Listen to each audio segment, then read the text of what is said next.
Good evening, everyone. Just gonna wait a little bit longer for some more people to join before I really get started, but wow, we've already got 6 people online. No, or on the stream, rather. Nice.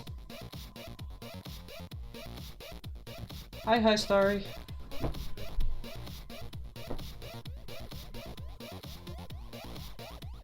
We'll see if Steffi manages to be able to join us tonight.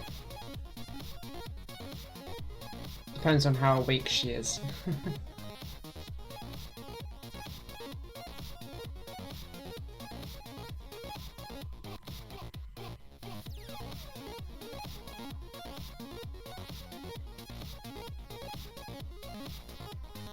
Yeah, she did. This is very true.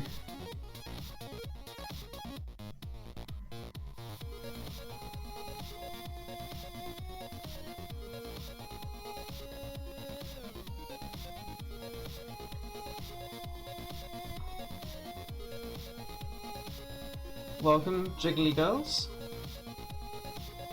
I always find that username particularly entertaining.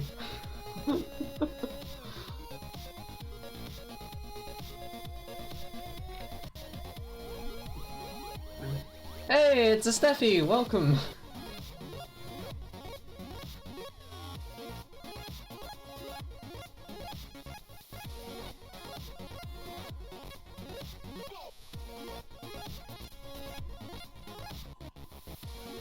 Welcome back to the United Kingdom.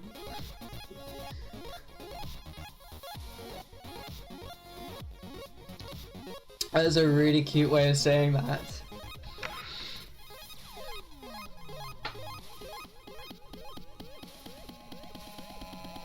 Oh, welcome, Naz. Yeah, hopefully. Okay, so I think we've got enough people who have joined now that I can go through what I've got up here and...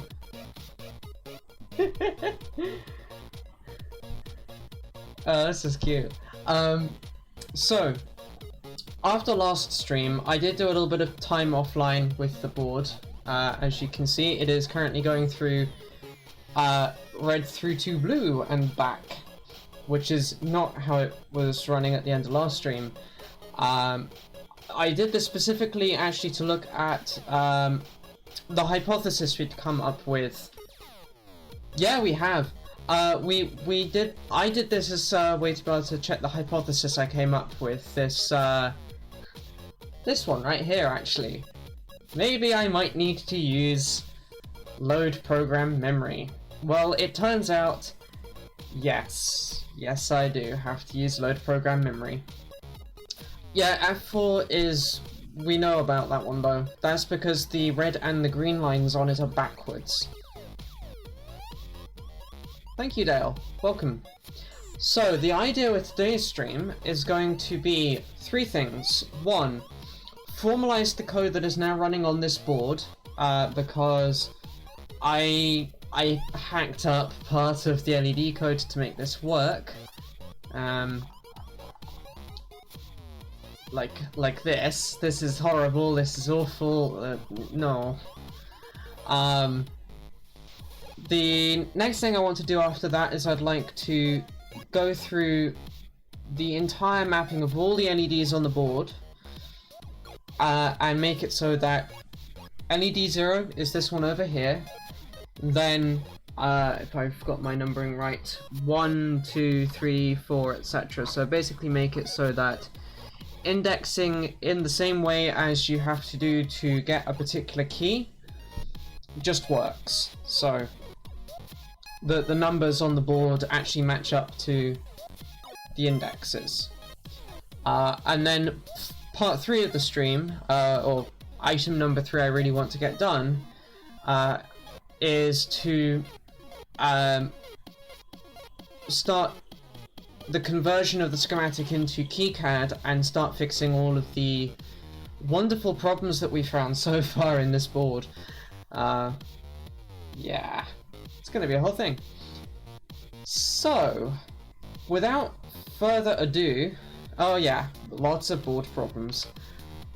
Without further ado, The first thing I was thinking about with regards to... I can convert. We actually did do a trial of this on Esden's stream about a month ago now, I think it was. And it does convert, but you do have to do some fix-ups. So that's going to be an entertainment that we'll all get to enjoy together. So the first thought I had with this mess, based on the fact that it's stud array based at the moment, was, oh, I'll make a flash array, right? Like, I'll just copy the type and I will make a version of the type that works with things in Flash. Yeah, not so fast. That's fine for like numerical things, but if I ever want to put more complicated structures in Flash, I will be screwed. So instead, we're going to keep stud array as it is, and we're actually going to put a wrap around uint16t. This will be, say, Flash T. And that type will have all the logic to read stuff out of memory.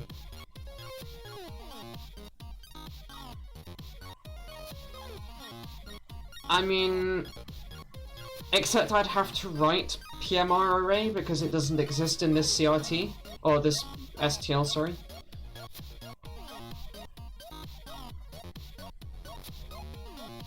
No, if I don't have the PGM read word near calls, the LEDs freak the hell out. So if I convert this to its old form, like so,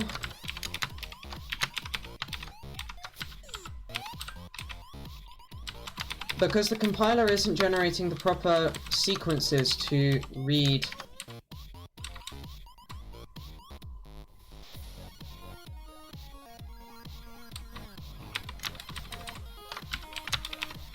well, even if it wasn't silly, I'd still have to write it.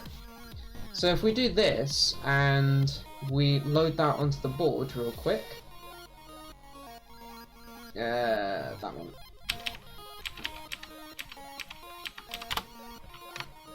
Oh, wonderful. Compiler errors. Where did I mess up? Oh, extra RAM bracket.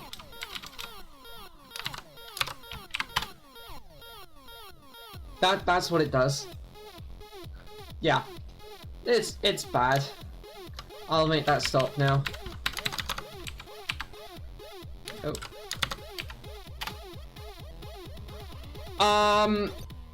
Shenanigans. It gets into compiler extensions to support the fact that this is a true Harvard architecture.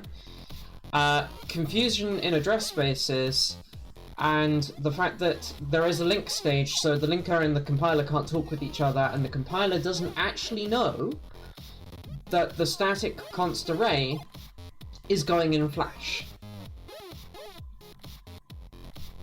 So we have to do some extra stuff in our code to tell it that it's going in Flash, and to do the right thing. Not C++, the same problem would happen in C. I can do attribute Flash like that, but that doesn't actually generate the right instruction sequences. That does not actually do what we need it to do.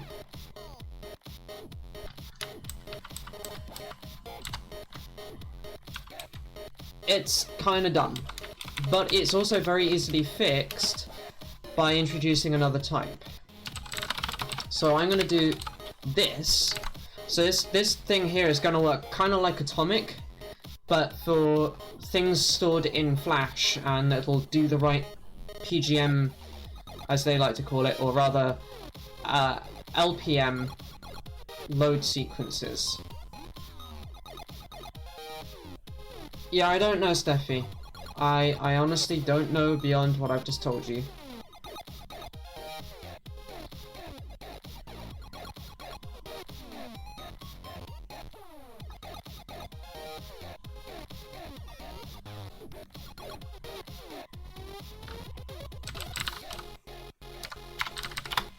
So we're going to introduce flash.hxx, which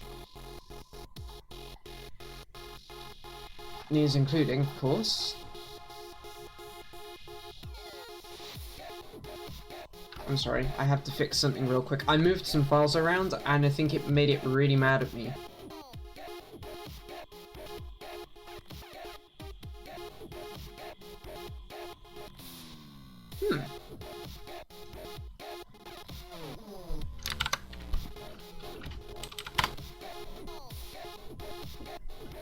Maybe that'll fix it. Error.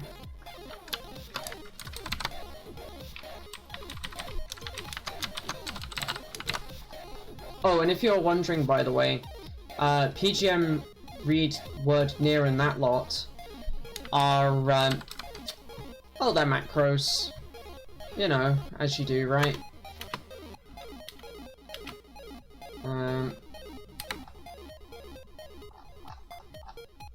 Yeah, this is a whole pile of just plisno in this header.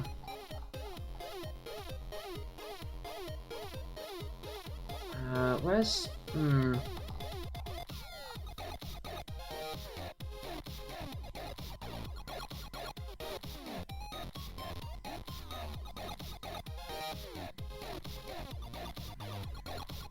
I've forgotten where it's gone, but yeah, basically it invokes one of these program load sequences at the end of the day.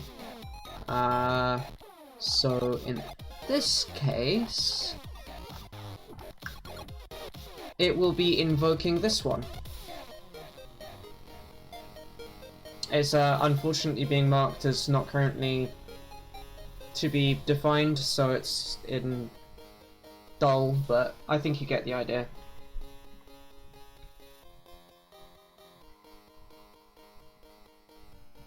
So, not include, if and flash hxx, define flash hxx.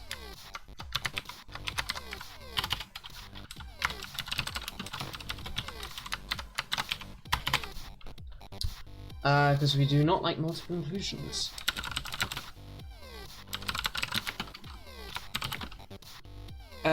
So this is going to be called flash t. Now, I am going to do a thing with partial template specializations so that all numbers go through one template and everything else goes through a different one, because we can do an optimization for numbers. I think... Oh, and I also forgot struct off the front.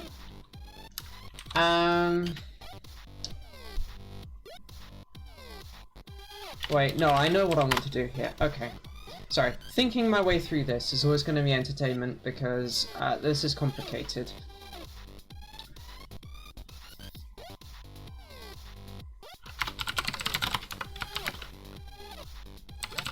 So we have a value in the private half of the type. It needs to be marked final because of what we're going to do.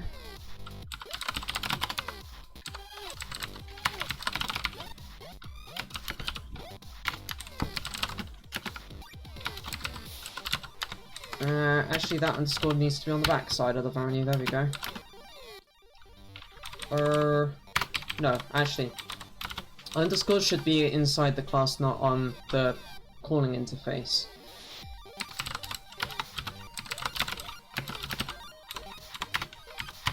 The only reason for me writing a constructor like this is so that the initialization that we're doing here doesn't have to change. Otherwise I'd have to brace initialize everything in here, which would kind of suck. So this avoids that, which is nice.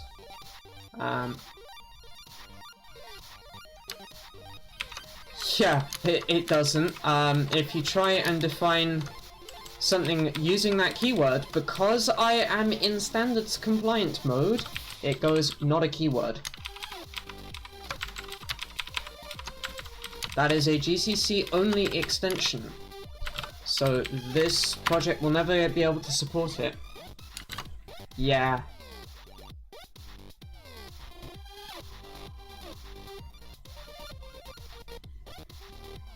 Whereas this way, well, no, in this case, this way will be more portable, and we'll be able to handle more platforms better.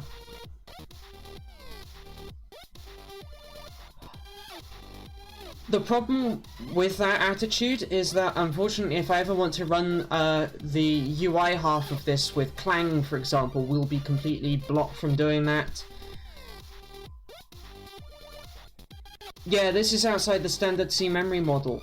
Those attributes, all of those attributes are extensions, and it does not guarantee the correct code gen, as I have already tried, and actually I have tried using that extension, and it still didn't do the right thing.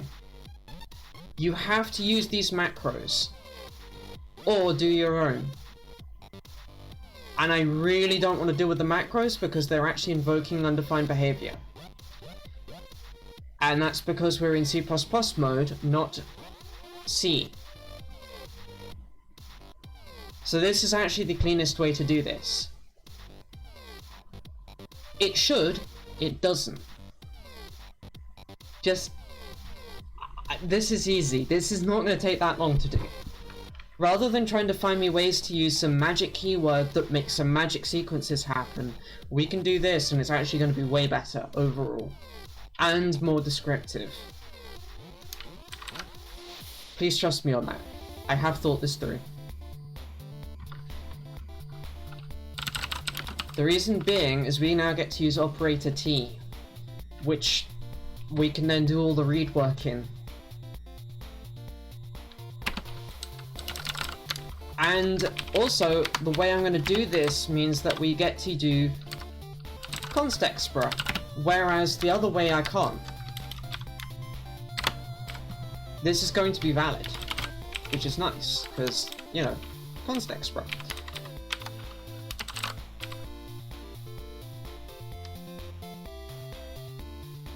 Oh, I've already spent a stream doing that. Or a stream's worth of time, at least.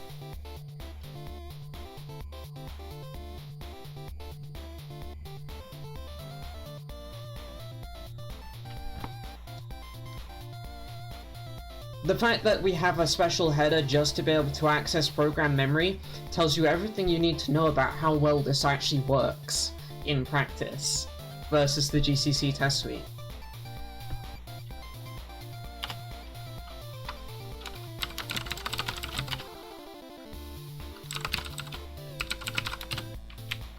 And hilariously enough, this actually is going to include array. Because what we're actually going to do is we're going to construct an array of stud byte that is size of t big. And we're going to read into that buffer mem copy into result and return result. And this works for any type.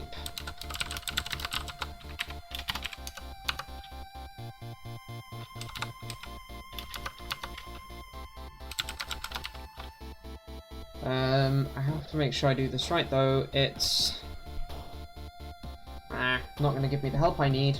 I forget which way around mem copy's arguments go.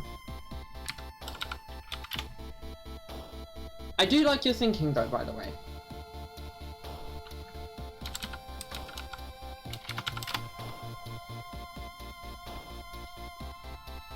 Destination, then source.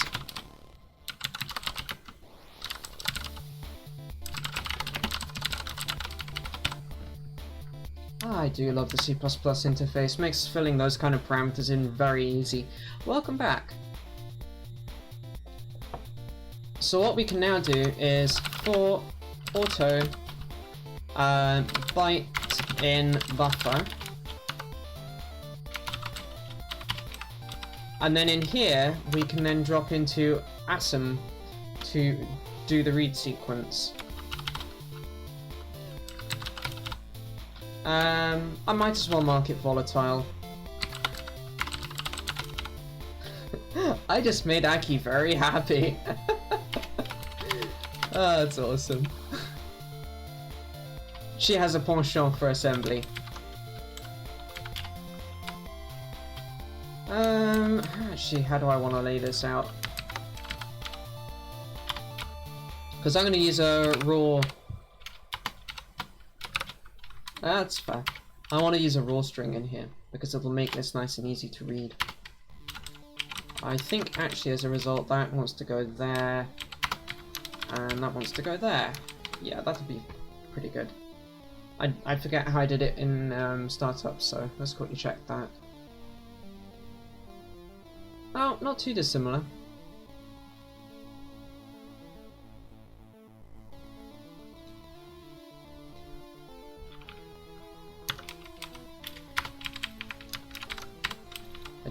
I did that. That's what I did in here. So the first thing we need to do when doing a load program word like this, well, we're going to be doing the extended version, is we need to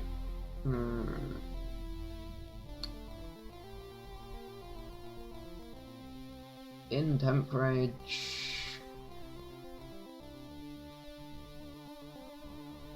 What on earth are they doing?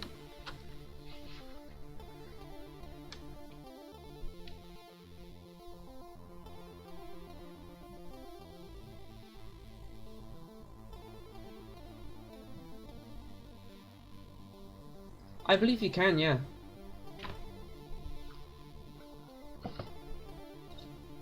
I'm gonna need the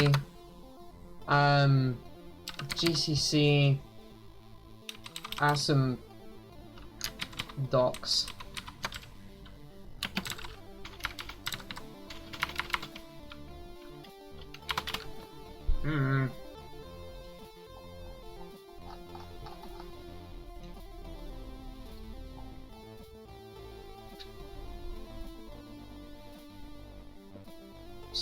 Did press the wrong button there. I'll keep the camera awake. Where is the awesome syntax? There it is.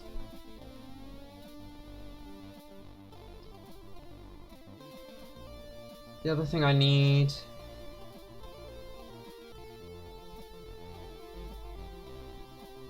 Oh, I've already done a whole lot and cried. That's why I'm doing it this way.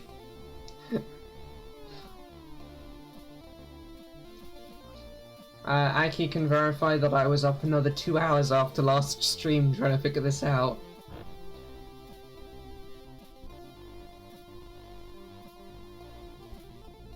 Part of the reason this doesn't work is specifically because we're making an array. It doesn't matter if it's a C array or a C++ array, by the way. It just doesn't work with arrays. Because it doesn't tag the inner array elements as being in Flash. It's kind of dumb. I think it would work fine if we had just said, like, int32t variable attribute Flash, and then it will do the right thing. I think. I haven't actually tested that, though.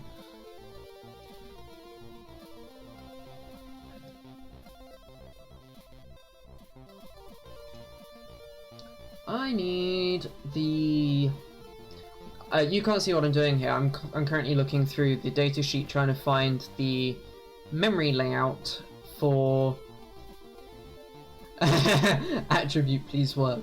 I approve.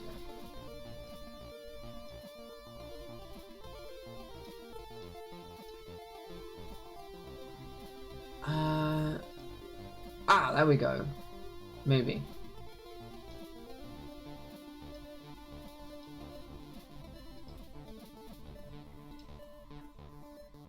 There's a nice diagram showing all of the structures handled differently to arrays, don't forget.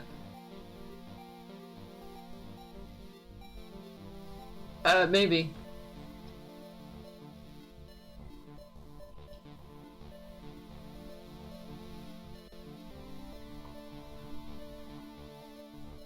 Well, so it did the same thing when I converted it to a C-style array as well. It didn't actually work there either.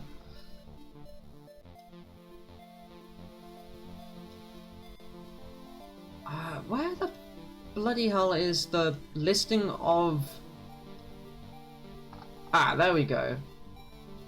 I needed to know what the registers I need to write into are. Z, I think, is the special purpose register for this. Yeah, LPMZ. There we go.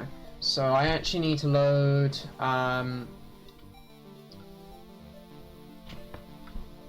Doobadoop.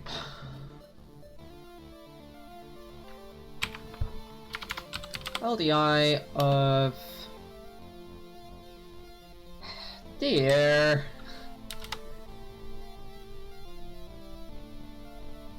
It's fine, I actually quite enjoy that kind of thing, but you know. Stream.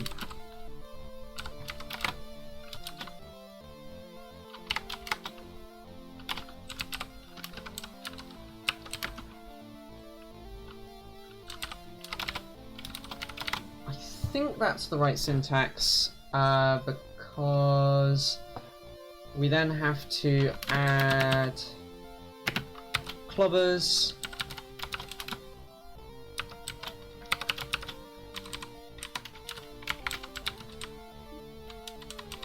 and this is an output operand slot, input operand.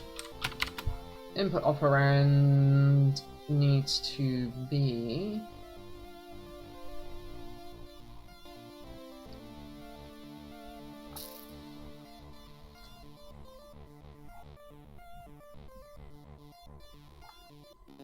I forget how this works when an input and output are the same thing.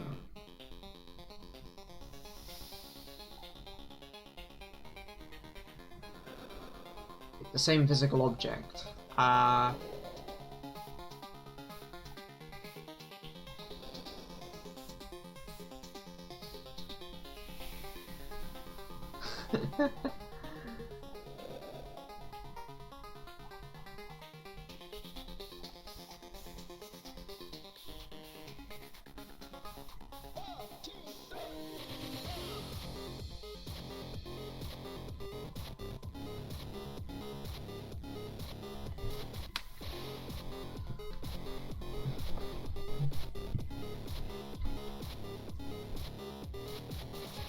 I'm trying to remember what syntax I need to put here and here to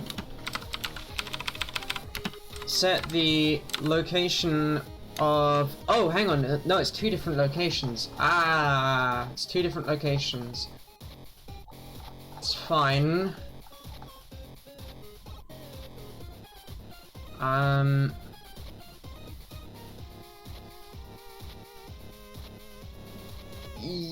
Yeah.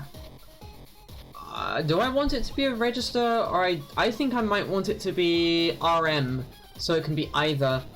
But I need to make sure I get this the right way around, love. Just a second. I'm trying to do the input side first, because that's actually the harder one. So it's value is the input. And... I hate the fact that it doesn't just tell you, these are all the things you can put in here.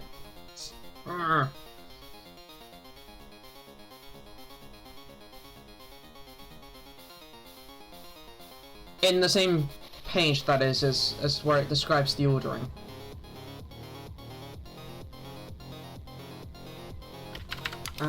It's actually that. This is going to be memory, because we know it's going to be flash.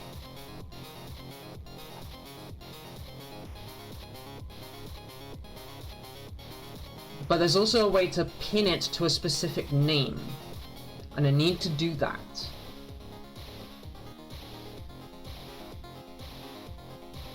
Because otherwise I can never ever remember, and it doesn't self-document which way round these come in as 0, 1, etc.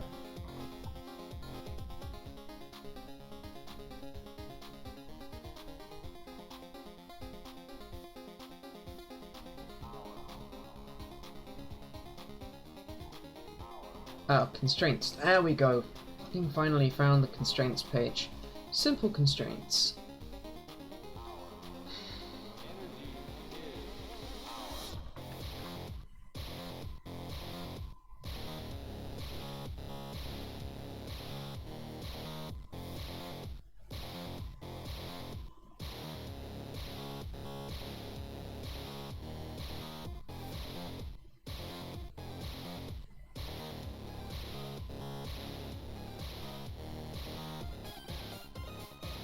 I'm pretty sure that doesn't hold if you never give it an output.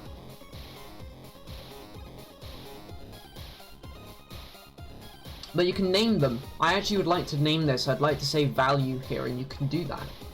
I'm just trying to remember how.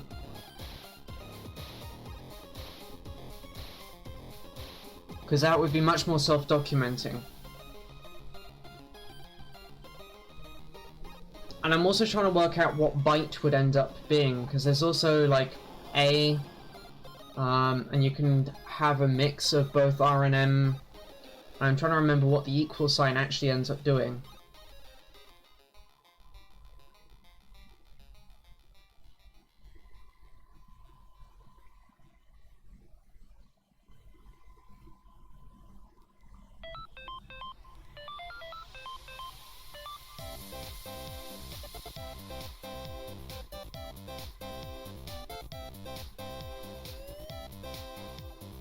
Welcome me, dog.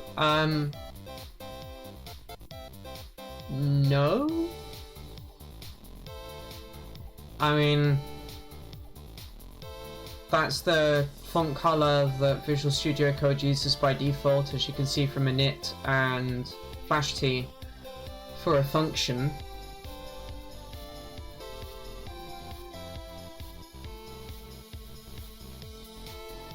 You definitely can name them, because I've just read that out the manual page.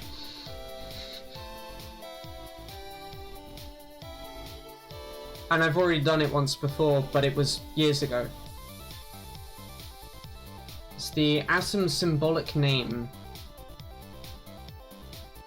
Ah, welcome me, BB.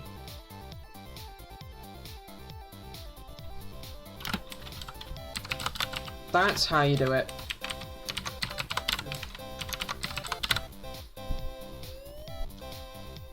Now I have to try and make it so that byte goes in correctly.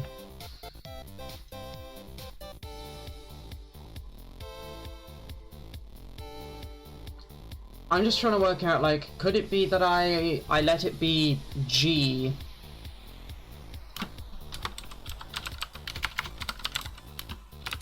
I think that might actually be what I want there.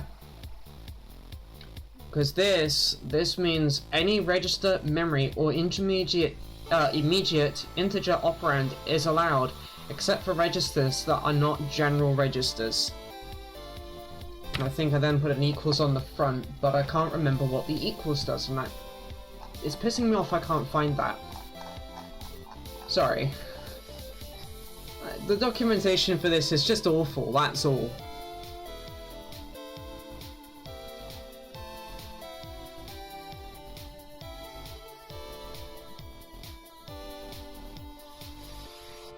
Of course it's yet another fucking page. Why can't they just put it all in one giant page? Like they do with most of the other stuff, and one that is actually logically laid out? Ugh.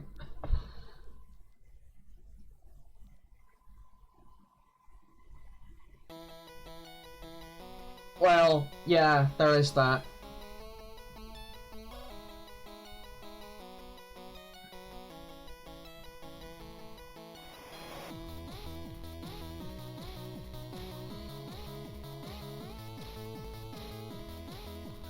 Right, okay. So...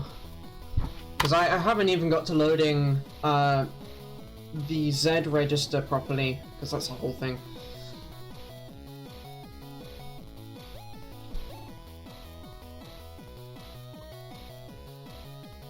Which, where is the memory location of that register?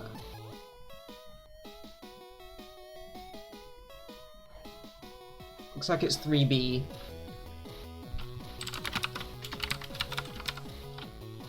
That makes sense, given what's on the right-hand side of my screen. Of my main screen, I should say.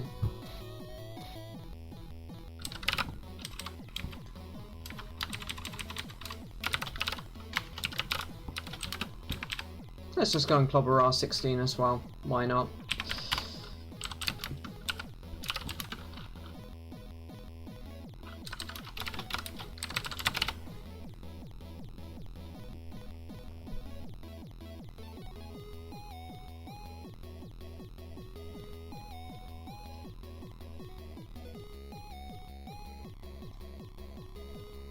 Oh, I've just realized this instruction sequence needs to be generated outside the loop to set the Z register up. And then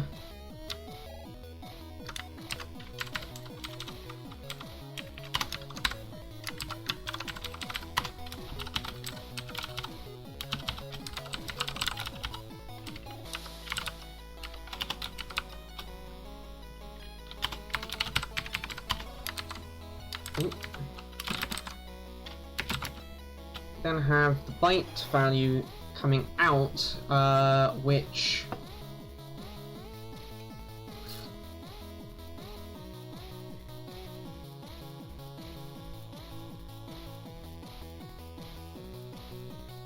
I'll go and actually read the documentation for how the hell that even works.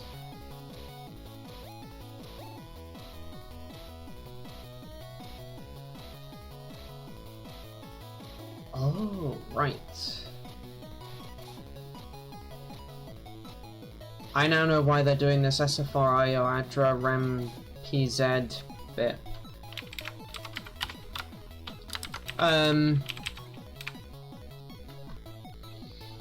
Because they're setting a temporary up to hold the value of it.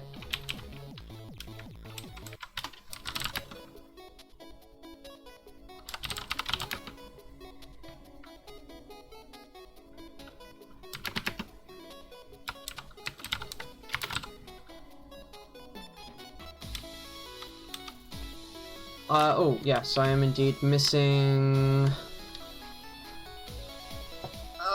why does this man page have to suck?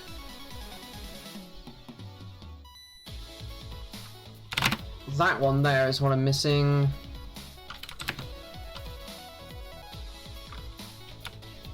And then that's register clobbers.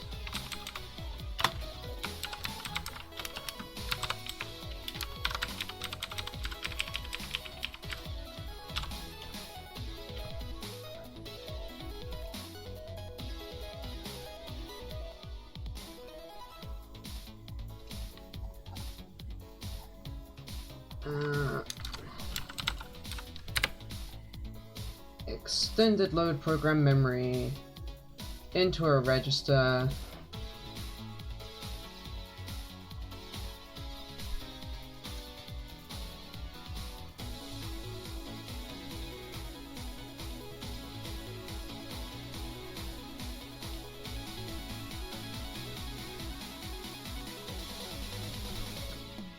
I wonder, actually, if I'm forced this to be a register like that, I wonder if I can get away with doing Elpum into byte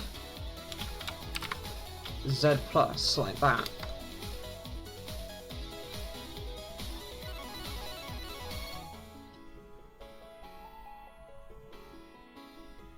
Because what that will end up doing is the compiler will copy byte here as needed in and out of the buffer.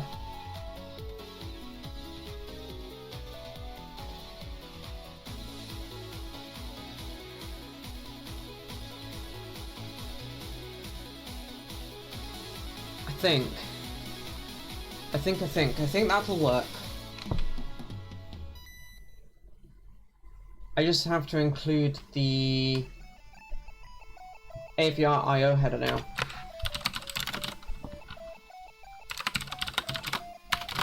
So that RAM PZ here becomes defined.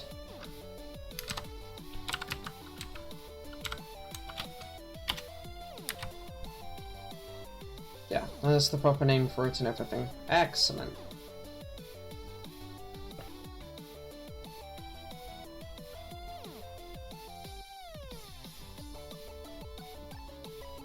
And I think because I haven't defined a destructor or any of that stuff, this type will actually work just as is. I think. Let's find out.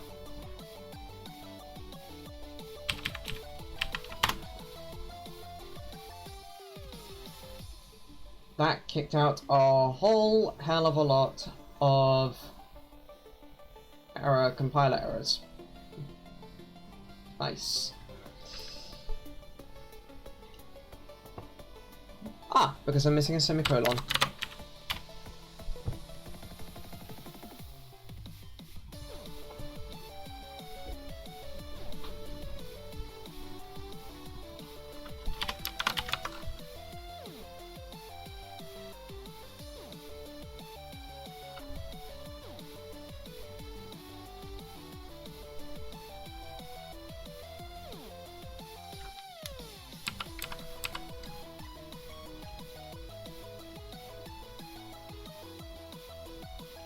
And that actually means I have to do one extra thing here to make this code work again.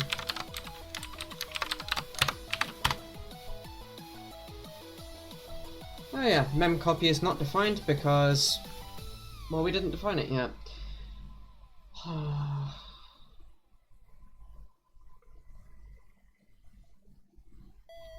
Because we didn't actually define anything in C-string, if I recall correctly.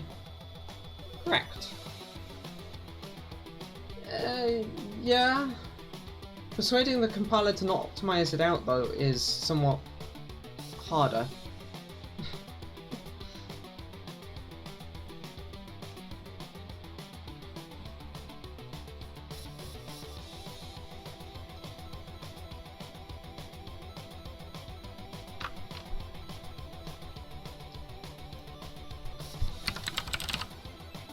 C-string... Yeah, C-string...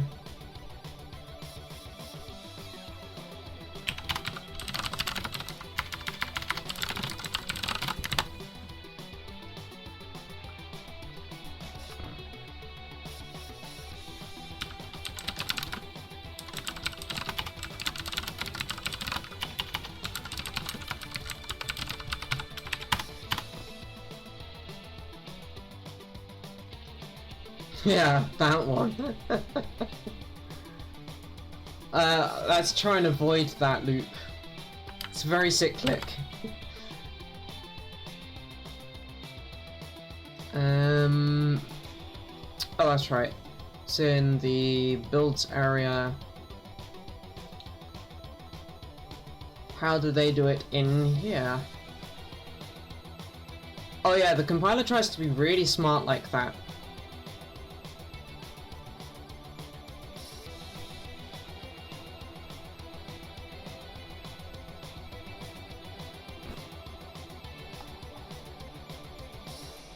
Oh.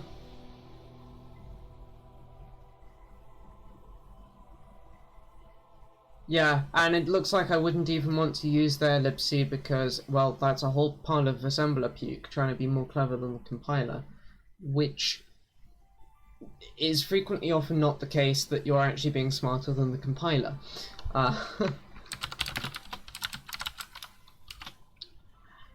That actually carries too high of a penalty for the rest of the code base because then no inlining among other things would occur. What we can actually do is we can suppress optimization of this one function.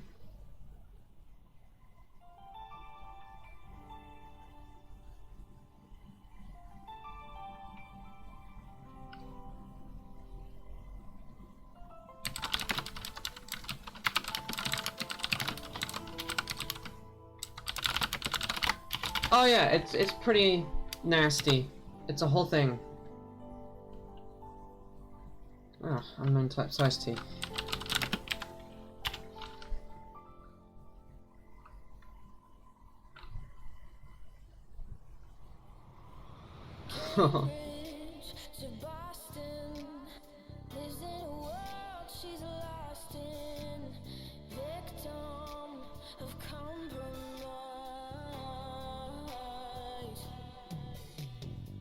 Well, so one of the things I can do, Lethal Bit, because this is a problem that the actual C standard library has itself, is mark the function up as implementing memcopy, so please don't optimize my memcopy. There is an actual thing you tag that stops the optimization entirely, but actually does optimize the function still, so you get a fast mem copy that isn't replaced with a call to mem copy.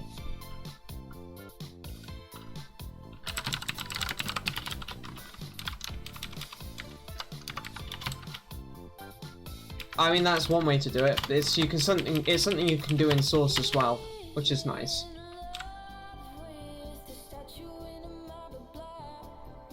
Something along those lines, yeah. I'm guessing you just got that from glibc.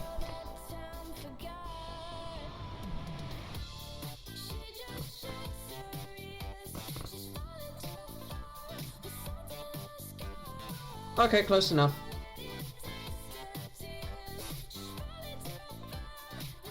I'm trying to remember the name of the header I need to include. It's C student.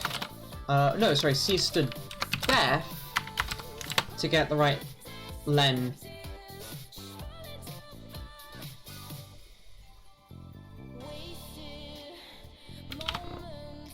Good to know. And then you... okay.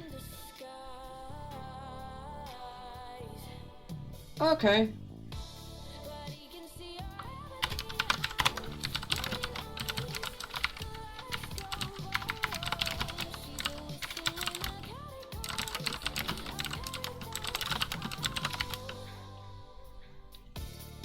Which one do I have to mark extern?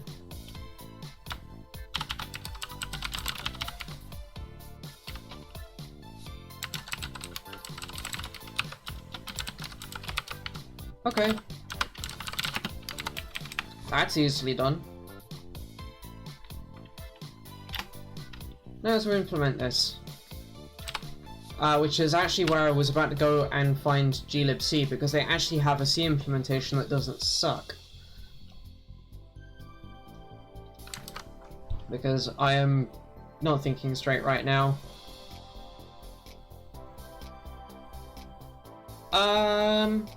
I'll check in glibc.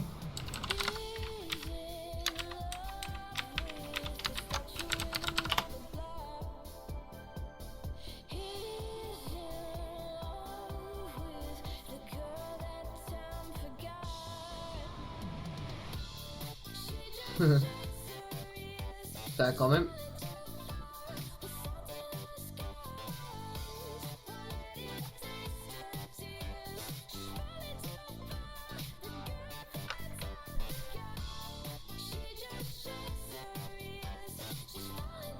Really, glibc?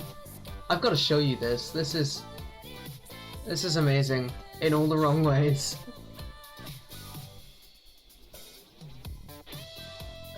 Yeah, well, glibc not to the rescue. This is how it defines memcopy.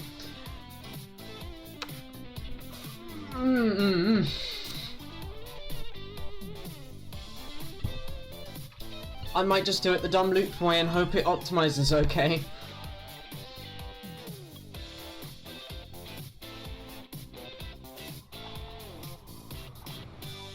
Oh, by the way, for people who don't know, this tool, elixir.bootlin.com, is a complete full annotated copy of the library in question, and in fact actually has a whole pile of different projects. Shout out to them for doing all of this. It has got full forwards, backwards annotations. You can look symbols up and find out exactly where they're defined, how they're defined, and in what way. Yeah, kernel lookabout it's fantastic for that. It's good for this too. Oh yeah, this drop down right here gives you access to all kinds of fun stuff. It's even got Mesa. It's kind of fun.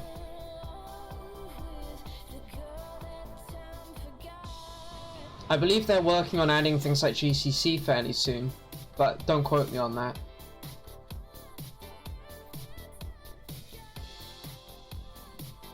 What you are looking at, Naz, is the code for the C standard library. Yeah, okay, so I actually have to go into, like, this one. Oh, okay. Oh, that's meant P copy. Whoops.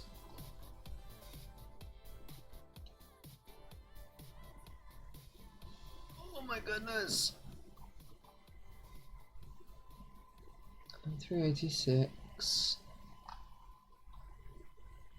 X86.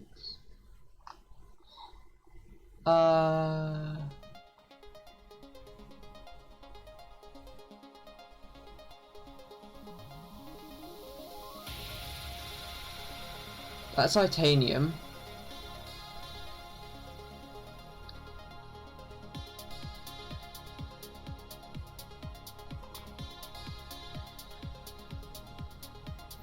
Well, one of the things I can do here, this is a cool thing.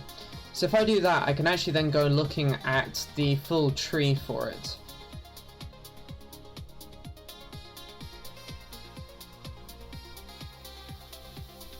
There we go.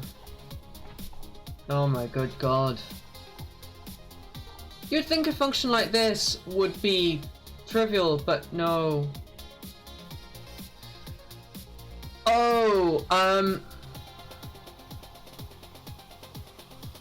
oh, which one was that? That was this one, I think.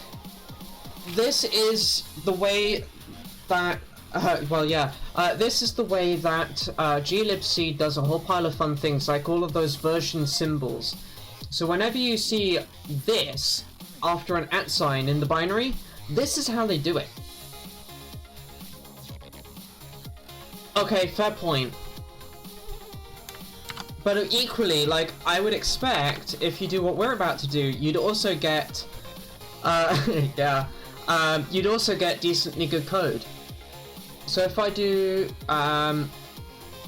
char star dest is the static cast of to char star of dest, char star, const char star, const.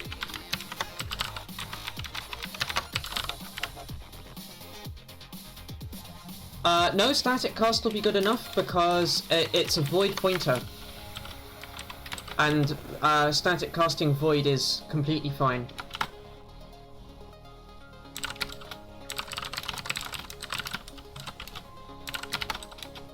Especially as the compiler can't see through this, so that's fine.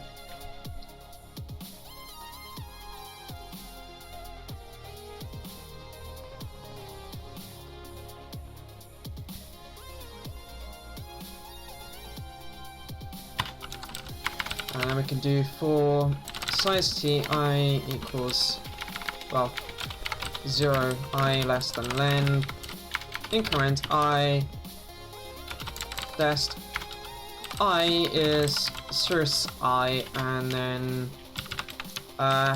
oop. I'm trying to remember what this even has to return. I never use the return value, so...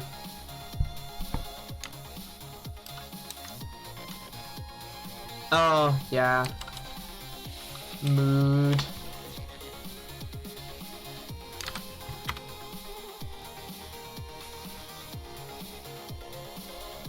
Return value is dest. Excellent.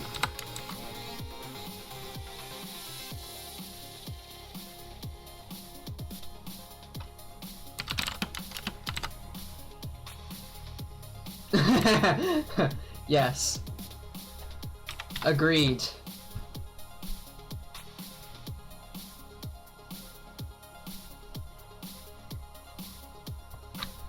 Interesting. Void pointer stood memcopy aliased to undefined symbol memcopy underscore. Oh. Thank you for the ping on the camera. What I'm gonna have to do then is we're gonna have to implement a memory CXX, and we'll put the actual implementation in there. It's not what I wanted, because I wanted the compiler to look through this and go, oh, I can do this really smart thing. But no. And actually with this platform, I doubt we could do better than Yeah.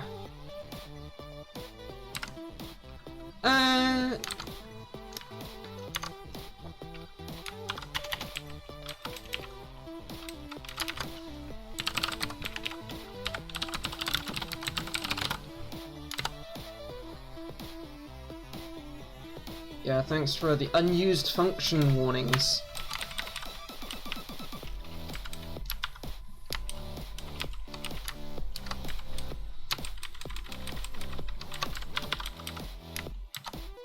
Oh, right, yes. Well, that's actually even more important that I do the separation then.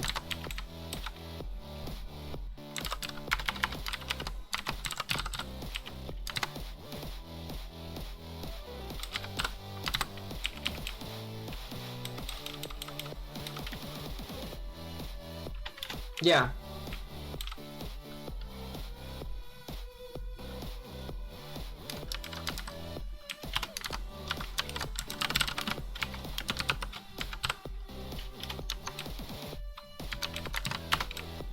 In that case, I'll do it this way. Because I anticipate having to add other functions to this at some later point. That now can't be static because we've marked it extern. Hey, that compiles. The alias is extern, it's just extern in the header.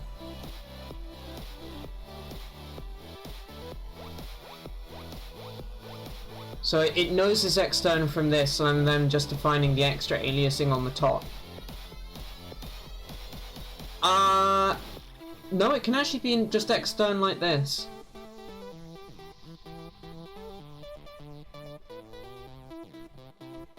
Because I'm being consistent.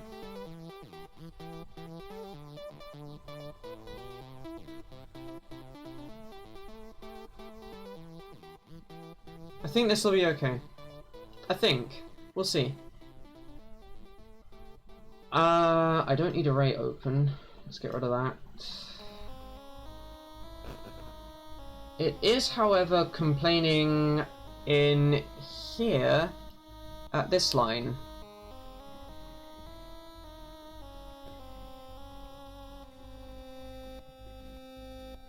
Invalid ASM operand number missing after % letter.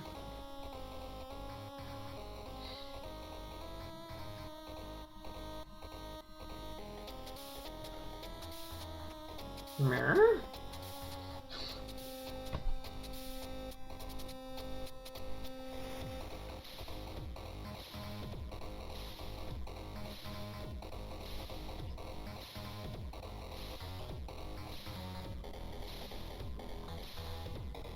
Oh, I'm not that cute, but thank you. Or at least I don't feel I'm that cute. Ah, it's because you have to use square brackets around the bloody things. Like that. That's how you actually refer to them when they're named. It doesn't like that, that's fair.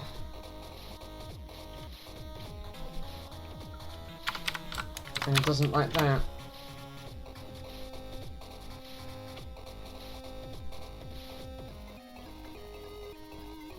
Undefined reference to X. What the? Huh? Line 122. Oh! Undefined reference to std mem copy because I didn't add memory to here yet.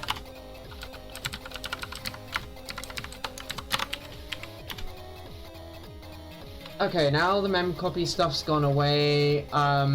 Undefined reference to capital X. Eh?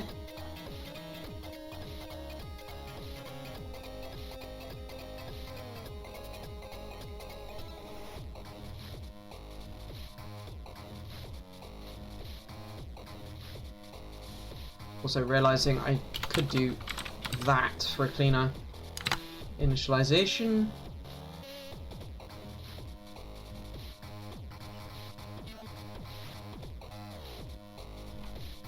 Annoyingly, it points to this starter function here, and it doesn't actually say where in this function I've messed up.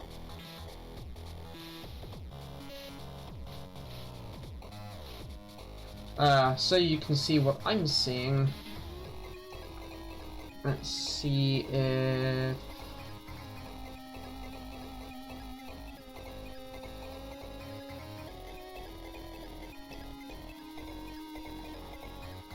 if I tell it where my console is... there you go, now you can see the wonderful compile errors.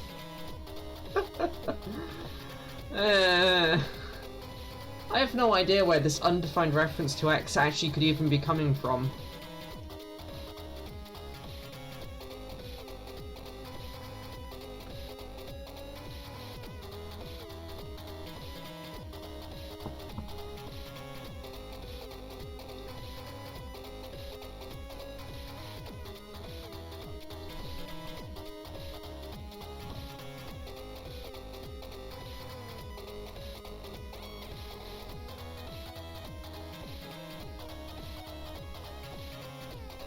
I can do a ninja clean, yeah.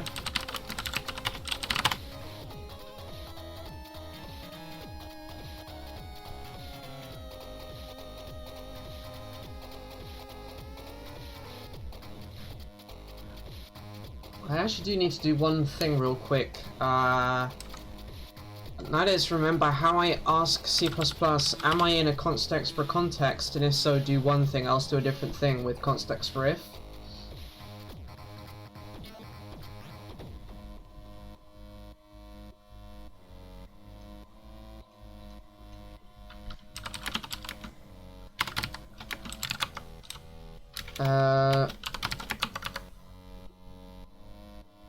The firmware.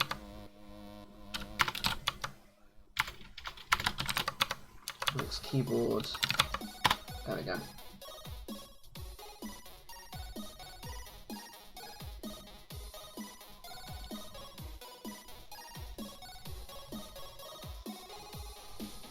Yeah, no X.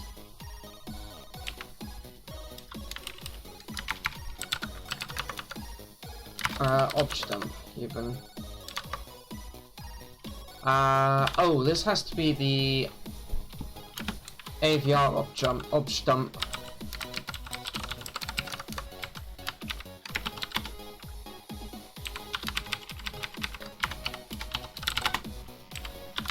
Getting into trouble with TAC H there. I want to do a disassemble reading symbol tables. Where are the... oh, demangle. There we go.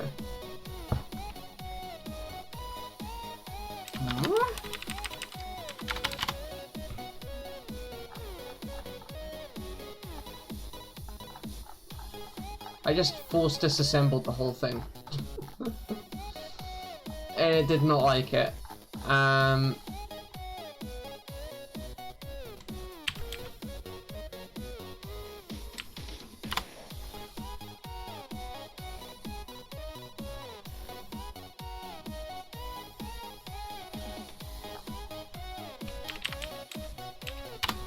What headers does this have? It does have a text section. Oh, but it's been sized to 0. Have I got LTO on?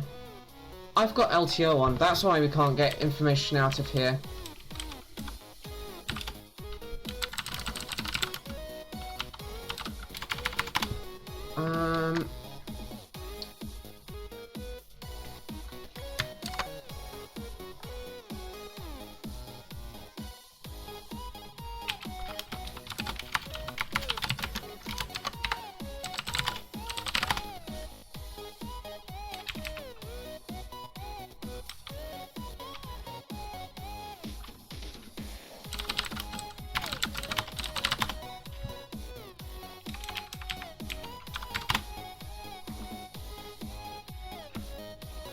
What? I just turned LTO off and it didn't make a difference.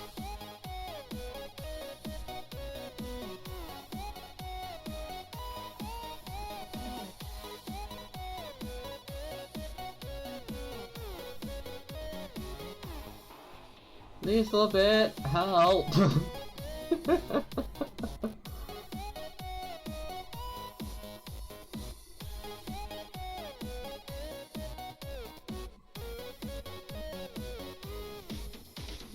Compiler's bullying me.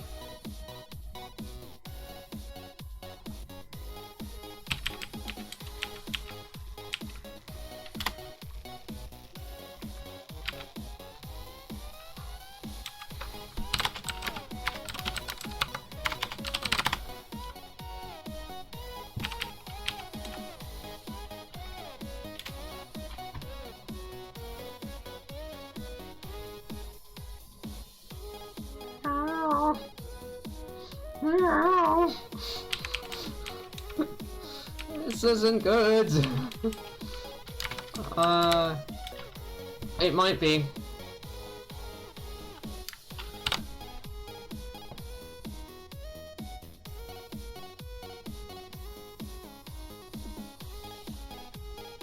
Oh.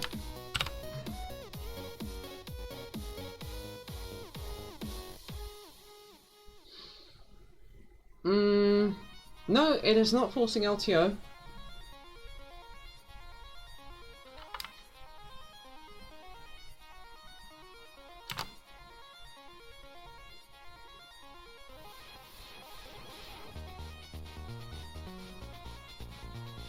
And nor is that.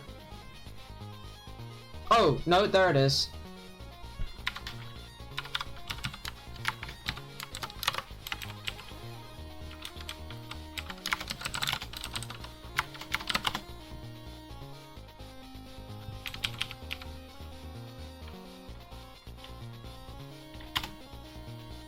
There we go. Okay. So what was the operation? Oh, you wanted me to do an NMTAQ.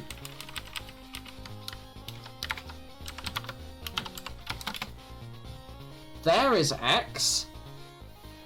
I don't know where that's coming from, but there it is.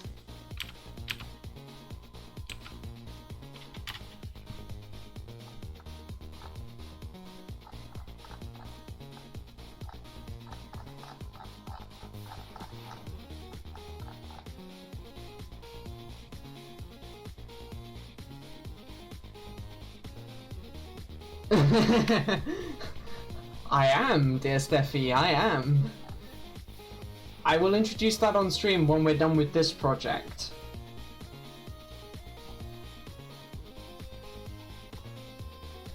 This is how I know that we've got projects all the way out till Christmas.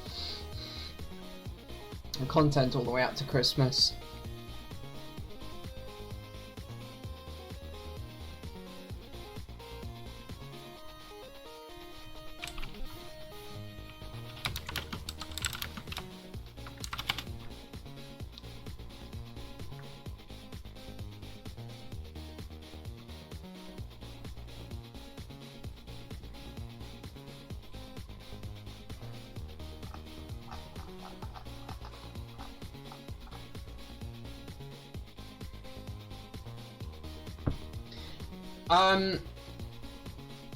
No, I mean as in I will be introducing it out towards Christmas, as in this is going to take a while to spin the board again, and so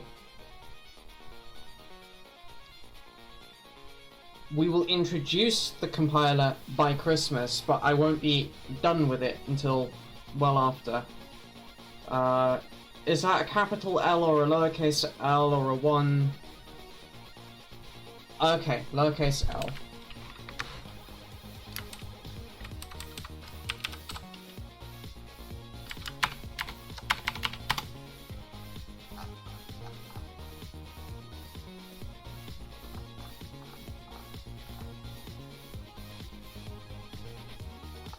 Yeah.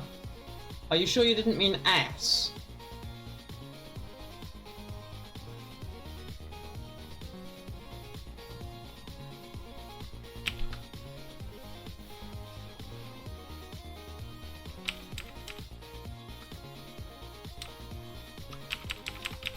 Okay.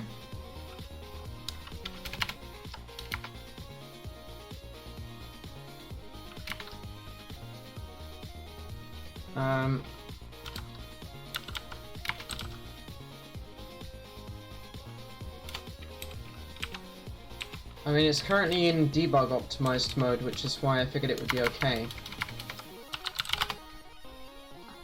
What is L?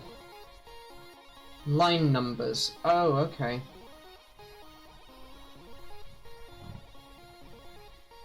Yeah, not I. I is the architectures and file formats that are supported. See, I was thinking capital S because then it will give us the source lines that generated the assembly.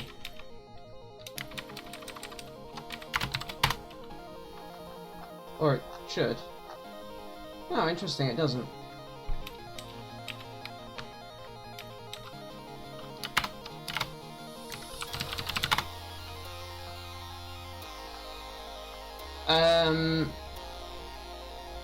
Oh, where's the optimization? I can never remember how to spell it, so it's just easiest to look it up like that.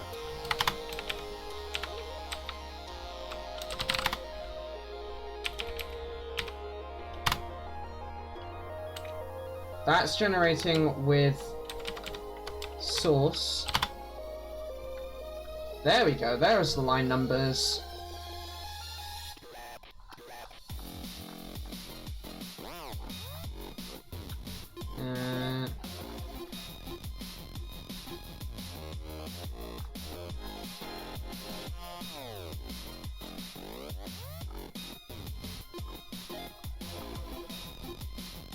This is a lot of sauce.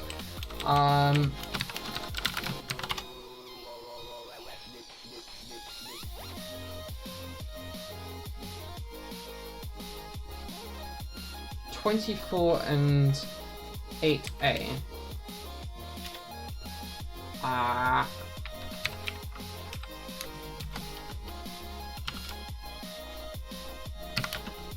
I'm gonna get some context lines for those.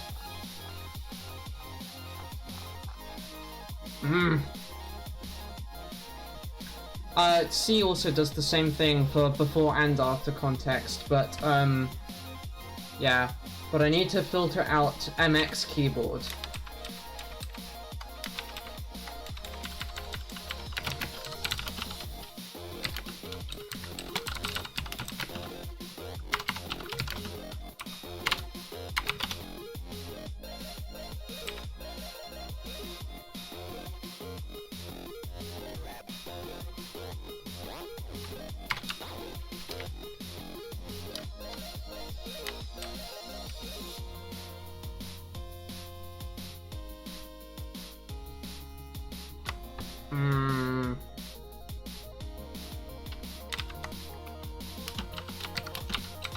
I'm gonna have to do it this way around, I think.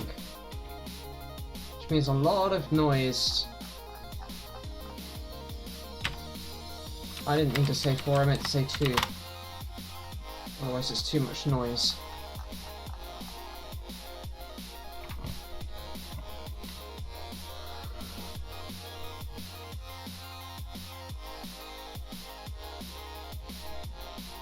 Oh, that's a good idea, Starry. Thank you.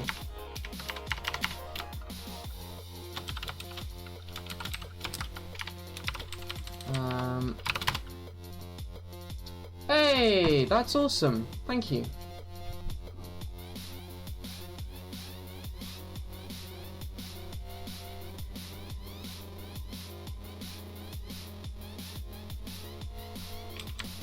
Yeah, now we've got more room to add context, love. When I get my spaces in the right spots.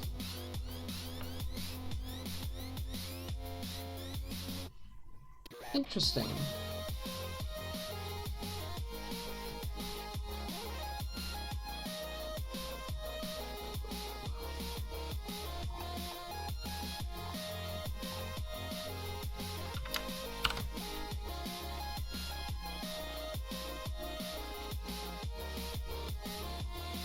It is barfing on this line right here.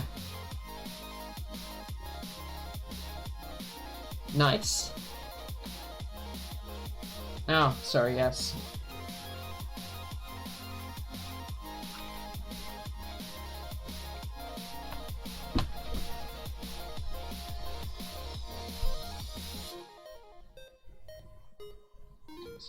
around here I have a whole line of big chunky inductors. It's kind of cool.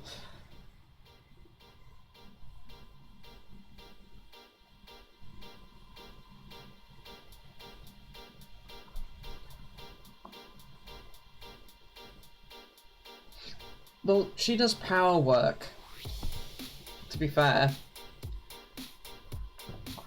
Does anybody have any ideas here with regards to the line 44? Why it would be generating an LDE for X, noting that X should be a register.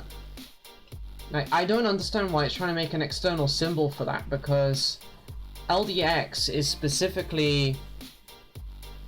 Oh, nice. LD thing to X is specifically an instruction that is allowed. Right here. I haven't changed my architecture def.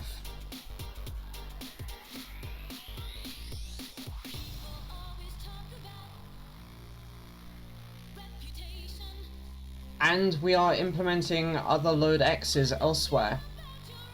In fact, store X in that case. And I ain't complaining about that one.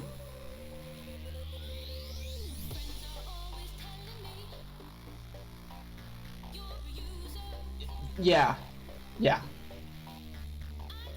Now your hate and vile at it is directed in the right direction. I'm gonna tell this that I... No, actually I don't clobber Z, because it doesn't know about Z. If I take the...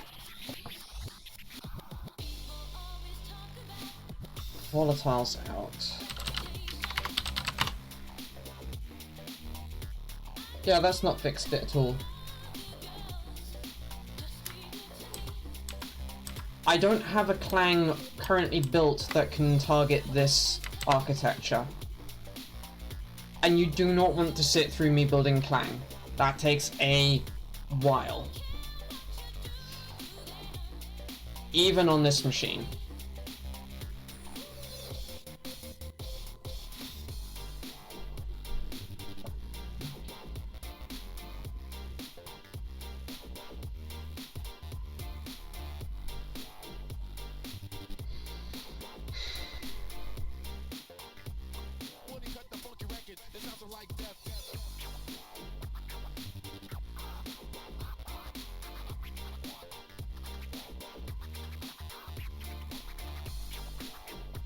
I'm just very confused as to... A, why is it doing a load X, store X sequence?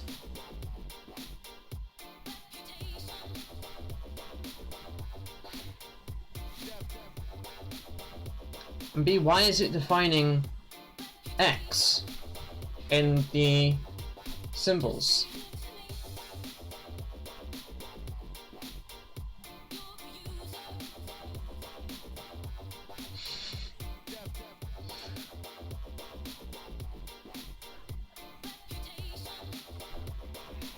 It does. What I'm going to do, because I've currently got const export on this and that could be causing part of the problem, is I am going to go and find how to ask the compiler whether I'm in const export and do one thing if I am, otherwise do this other thing that is not a const exportable thing. If you can remember what the feature is called, it would help, by the way. I can't remember what it's called.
Oh my. This is the best answer I've found so far as to how the hell to do this.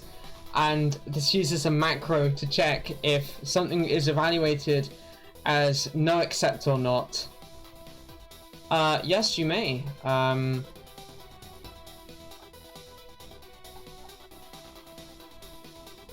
If I can remember where the hell I put it in the tree. There it is.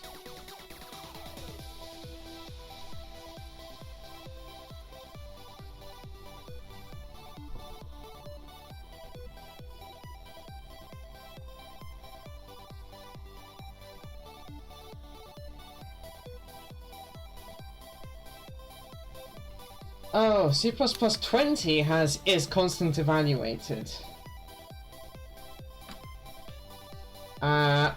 Okay.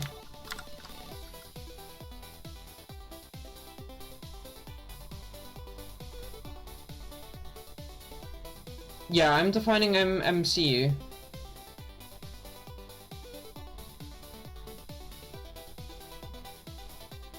It knows what it's generating for.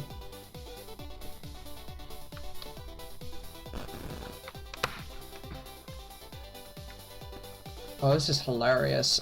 So the answer to my how the hell do I check if I am const expert or not?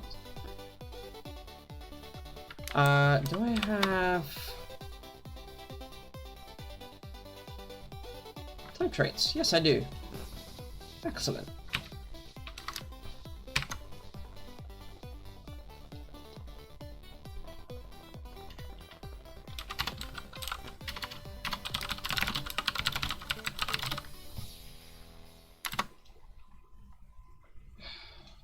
Seriously, remember that I'm in C++ mode. Thank you.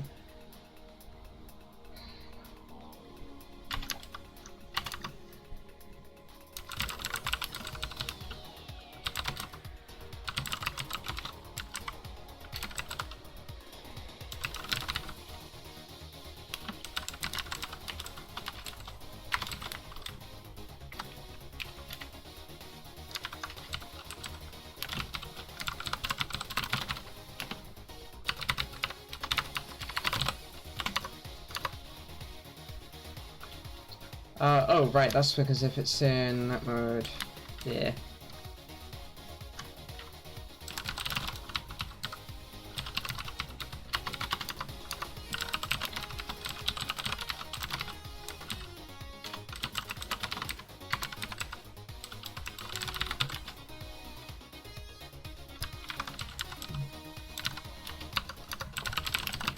I'm going to pessimistically return that, nope, you're not constantly evaluated if it can't get this built-in, but this built-in is in the compiler itself, so this should be okay. And now we can call this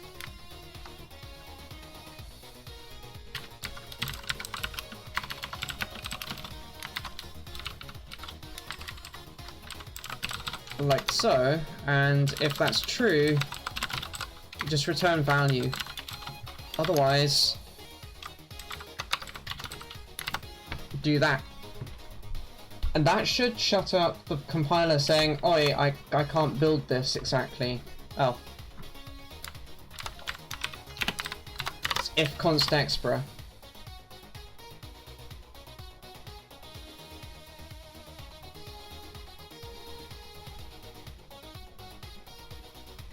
Oh, hang on.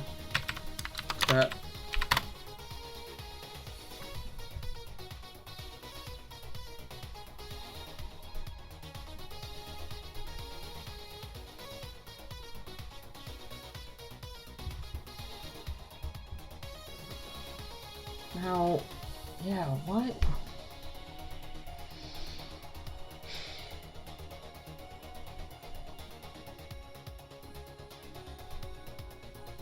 Interestingly, okay, so interestingly, it is doing this in these structures here, not even the one that's Flash T. Flash T is compiling perfectly.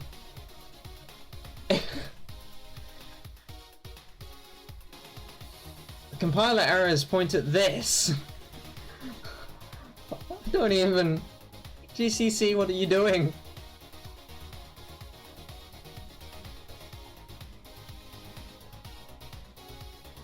The code that's been working perfectly fine for a while.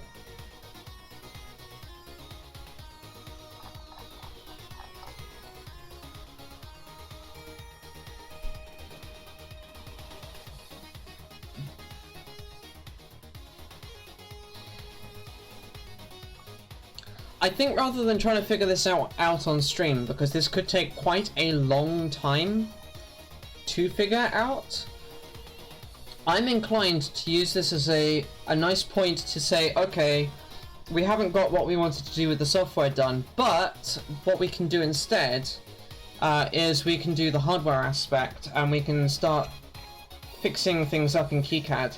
How's that grab, everyone?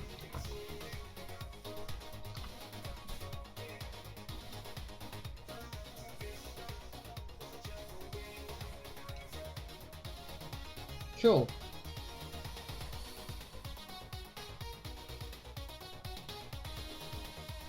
So I'm currently gonna make a new project. I already moved MXKeyboard, so I can put it in here as MXKeyboard. There we go. Why? It automatically created. Oh!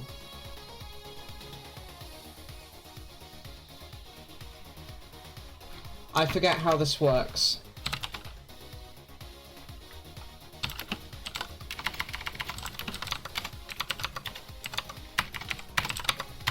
Tab complete being a pain.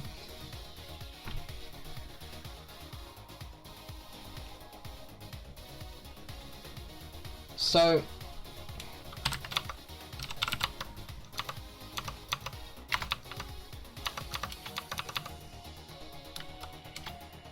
oh, did it not save? Oh, it might not have saved. That's good.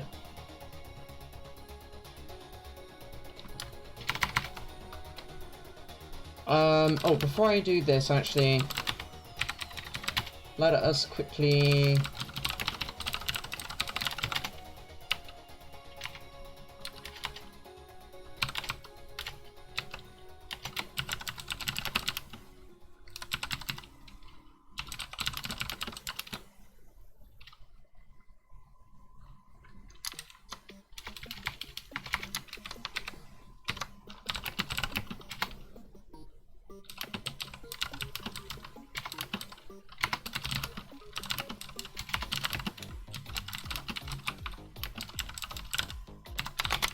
So there's a change I did for Meson. Oh, yes, because that's clearly the right file.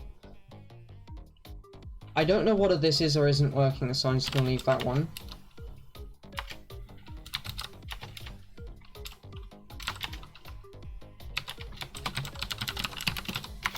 This is stood.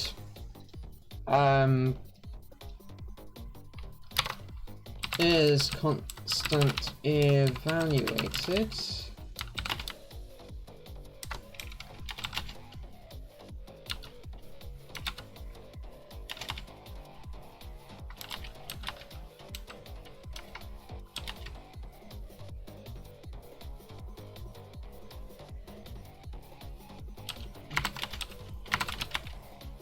I had to remove some context spread that is invalid now.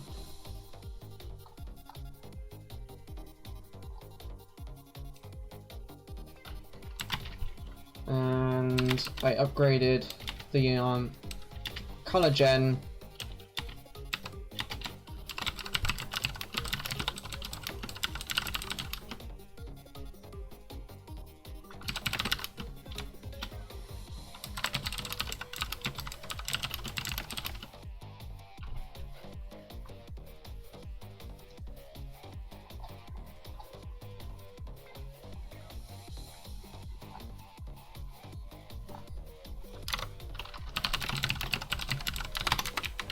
What else have I done in here that needs going in?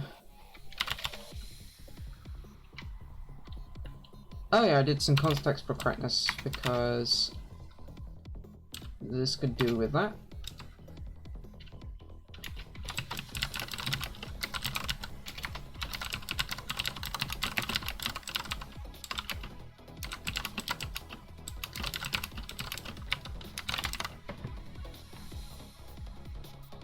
I should probably say to GCC I'm clobbering R1, but I mean it's the 0 register and I'm clearing it, so should be fine, right? Oh. That one. There we go. There's so much stuff to add to version control when we get to it. This was 139 and 140. Along with the meson change.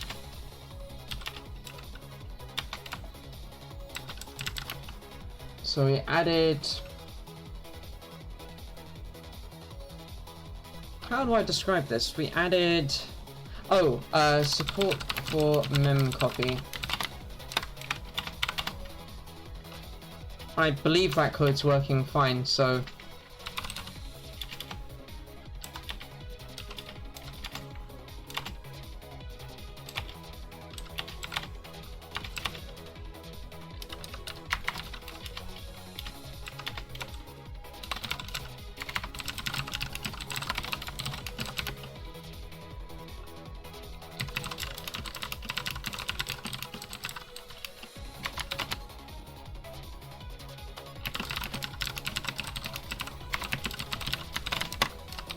That should do the trick, I believe.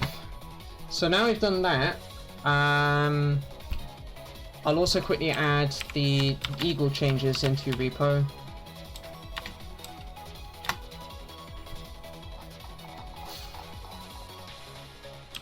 I don't want to remove any of the approvals of the errors.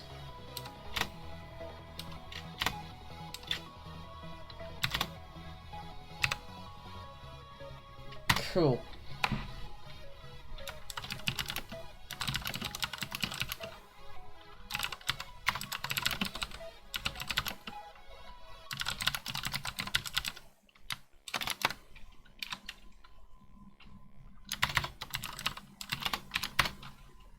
I would like to do a restore now to board MXKeyboard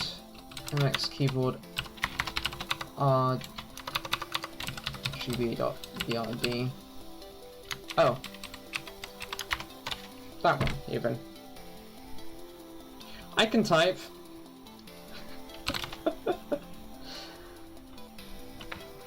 So, having done that, what I was trying to do in KiCAD here is actually called import project. I just did a new and that's actually wrong.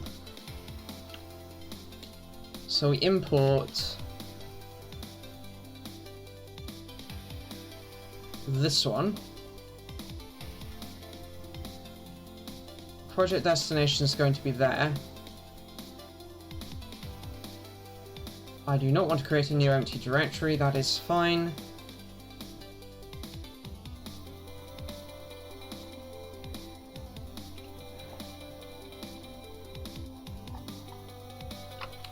Cool. Now, as it happens, the way it's done this initially, I actually don't like. I actually want this to be named, just... I know, I'm getting there. Oh, you can't see that. I'm sorry. The way it's done this by default put the underscore RGB in, and I actually don't want that. This conversion I want to just completely clean break from what we had, but it's KiCAD, it doesn't allow me to do that nicely, so, you know. I'm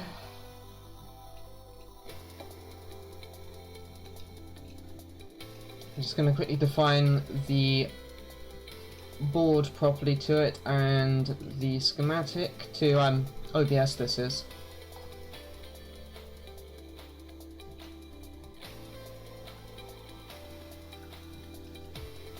There we go. So I'm going to now quickly turn off the physical board and get it out the way, along with my camera, because we don't need that anymore.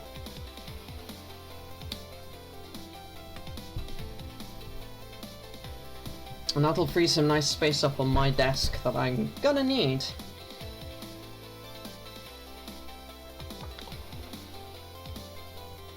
So, I will do the quick BRB.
And back.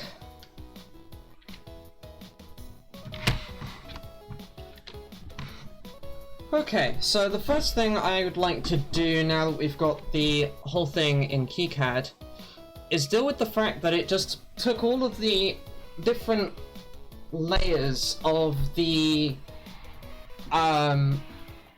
board, so if I'm on the right scene, sorry, of the pages, not layers, of the schematic, and we'll fix that in a moment, love. And it just flattened them without, it's using global signals between them, etc. So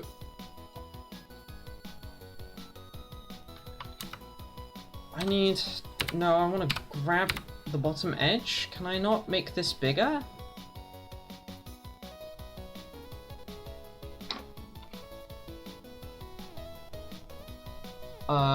Resize, there we go. Yeah.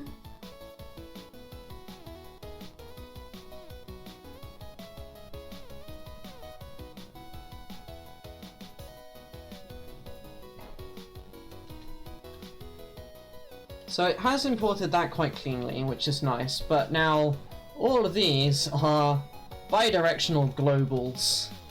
That's not what we want. And they're also, you know, folded back on themselves and just all this other kind of jankiness. So let us first tell it that it's on the left. Blanking is an input to this bit, and I want it 1 in size. Likewise with this one. In fact, most of these are inputs, because this is a page that likes to consume quite a lot of stuff. Okay.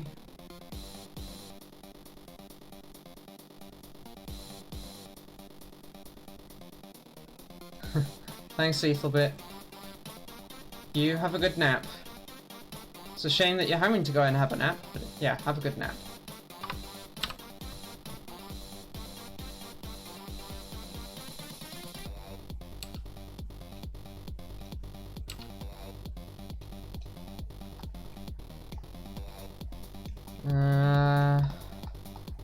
Oh yeah, we'll also fix the naming of these, because ooh.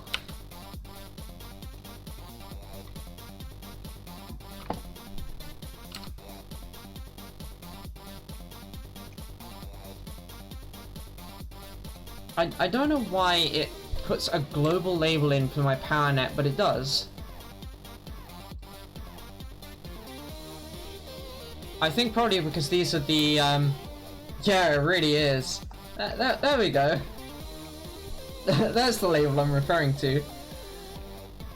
I think it's probably because I'm using the wrong symbols. So if we change this to be a power ground symbol, for example, this one, instead of the eagle ground symbol here, I think that'll fix this.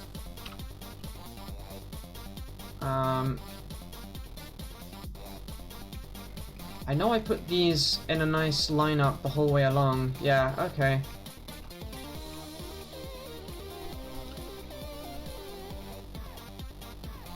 Can I just tell this to replace the component?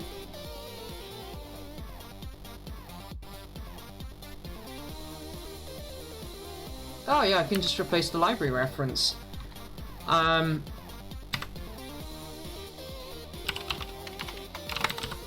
I would like to use R small, please. Oh, not R small, sorry. C small.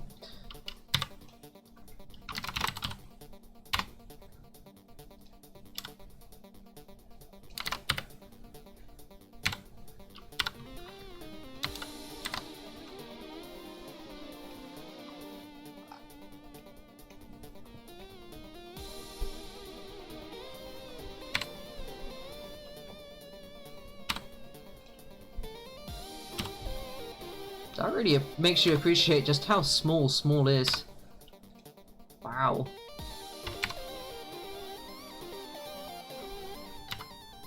Ooh. Add a power symbol, 3.3 volts. Does it not have... Yeah, I thought it did. There we go.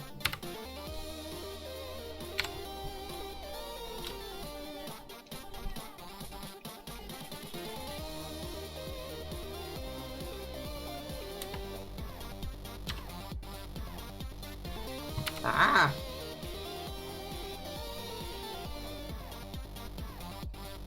So if we put that there, that'll all the way along. Well, that'll make it look a lot more neat and tidy. Let's also find R small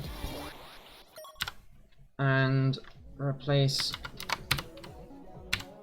this one.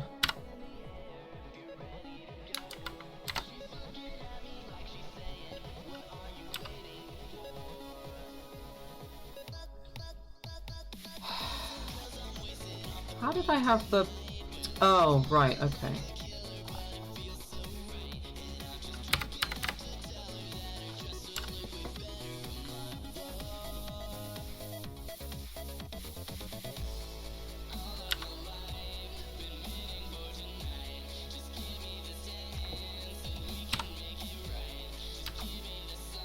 There we go.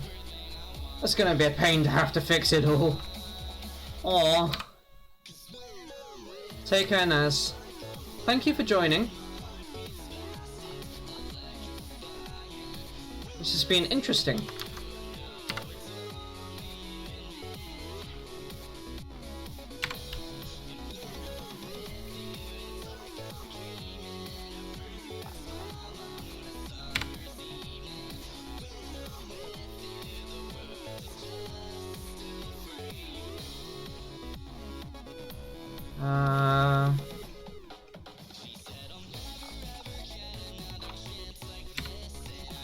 God, this is gonna take a bit of doing, isn't it? There's 3.3 volts at the very top, but this is the one we've just fixed.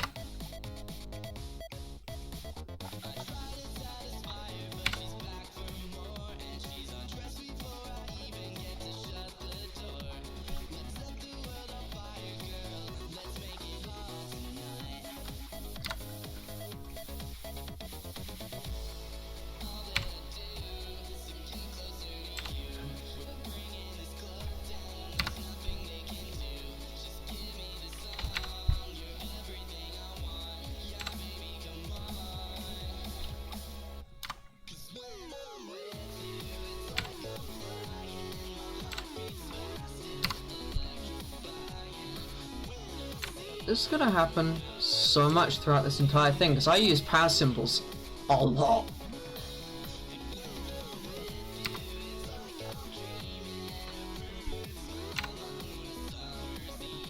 Oh, no, that was the wrong one to delete. That's the one.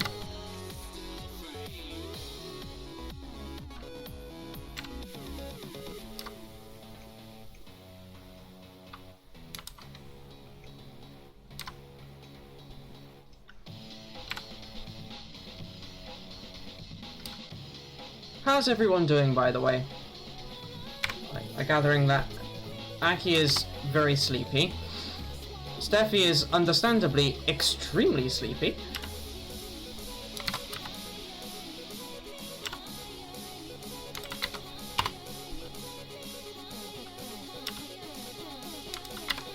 How about the rest of you?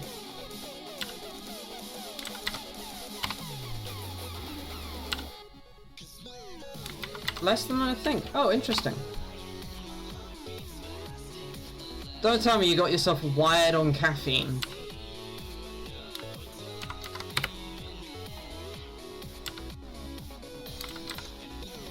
Ah, okay. Ah, fair enough.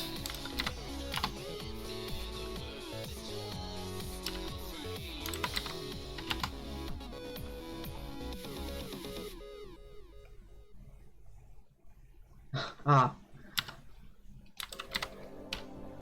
Your boot cap. I was about to say boost cap. No, it's not a boost cap. It's a bootstrapping cap.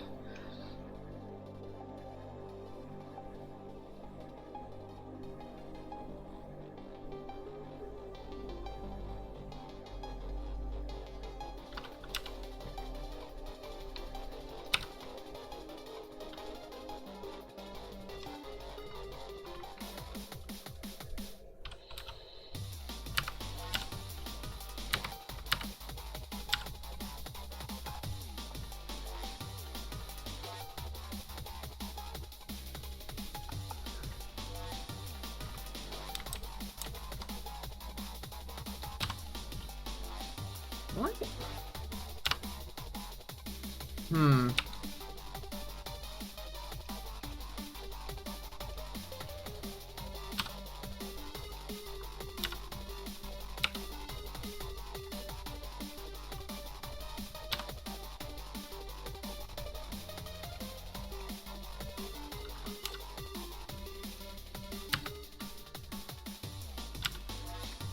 Actually, 1.5 is probably about right.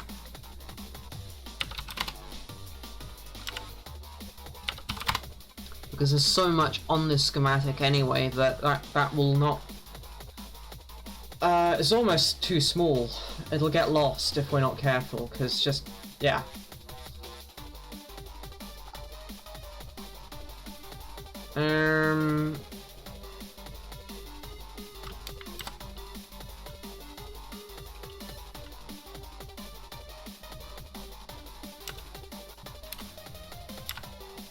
No, I've already done those ones. Crap, where am I at? Ah, there we go. Let's rotate that. Delete the label. Join that back up. And move this down.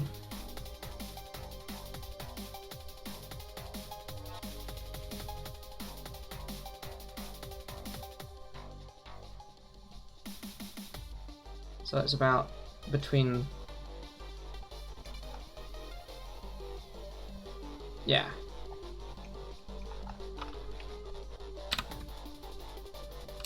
Hook those back up, and then we can fix these.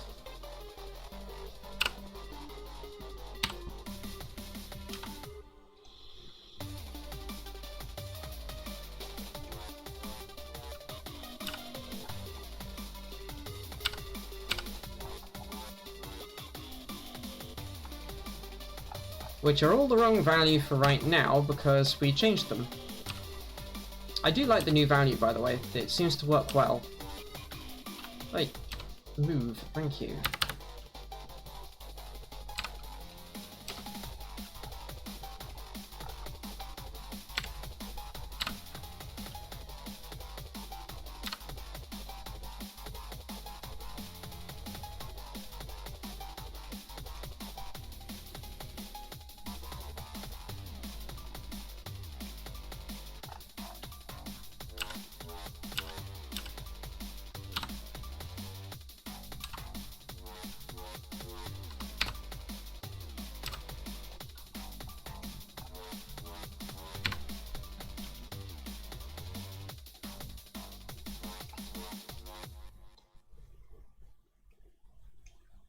Ah!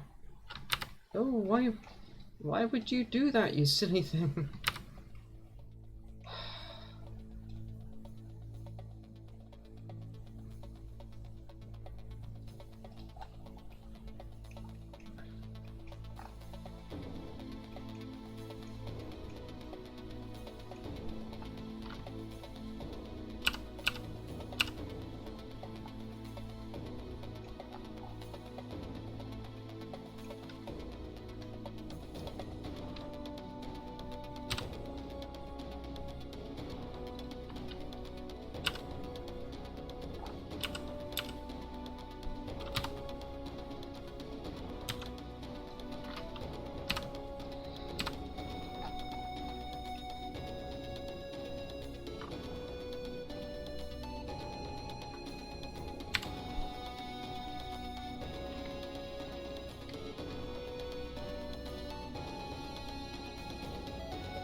It's a little more cramped than I'd like it to be. That's probably why I didn't put them there.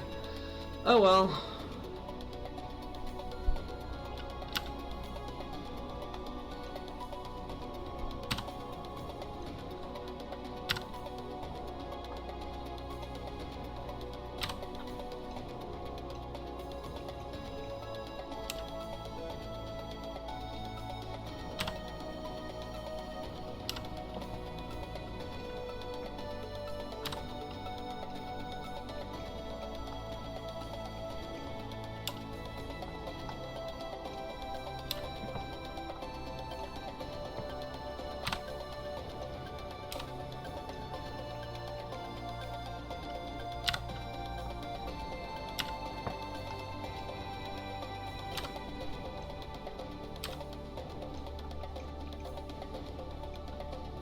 Okay, that's one column of this fixed. Oh my goodness.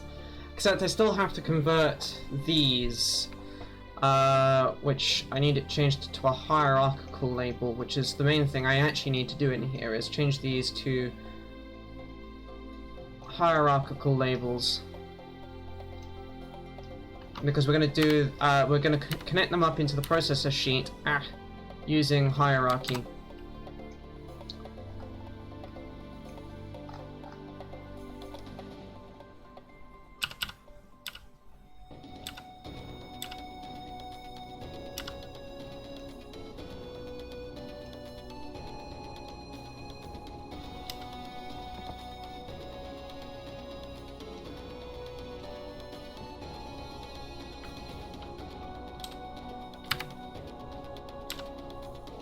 How else if I make these smaller?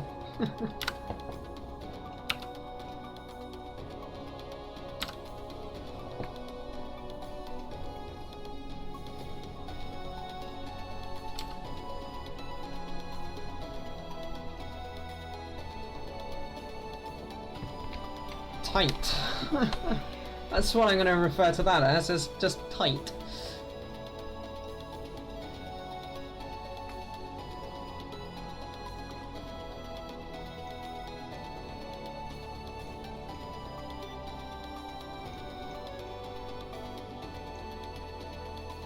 I'm gonna give myself a little tiny bit more room. Like so. Might as well do the same thing to this one. So that they're all nice and the same the whole way across.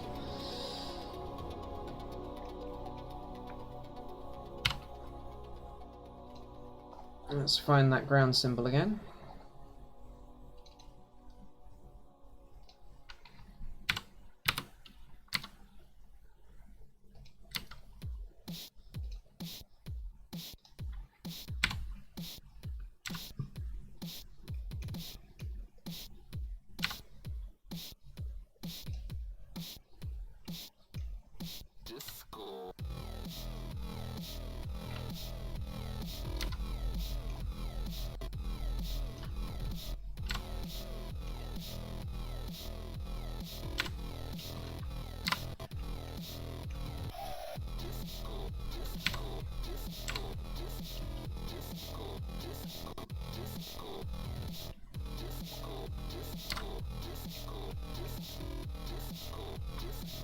I am intrigued as to know how KiCAD tries to figure out where it should put the tagging for like label ground, because it seems fairly arbitrary, honestly.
Alright, there's also 5 volts in here. Ah, wrong key.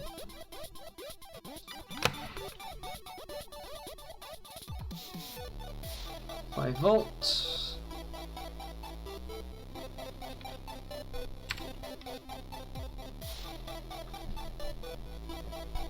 Oh my goodness. Thanks, KiCAD.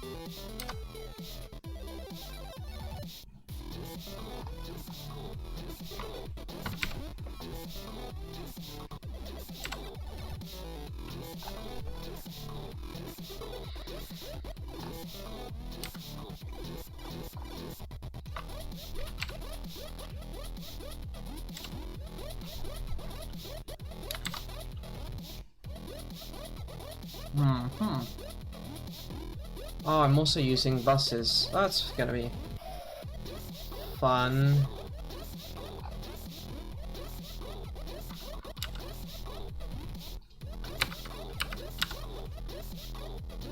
Oh, that takes it a moment to bring up that dialogue.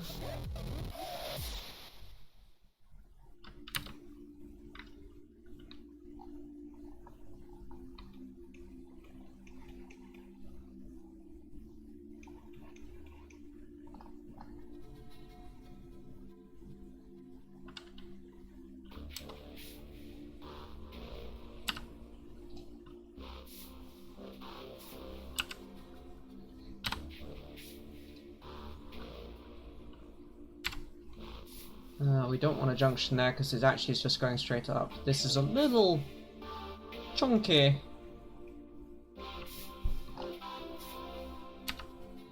So,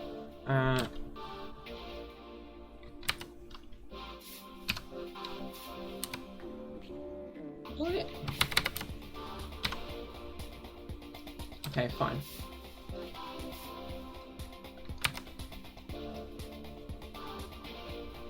Can I move the bus?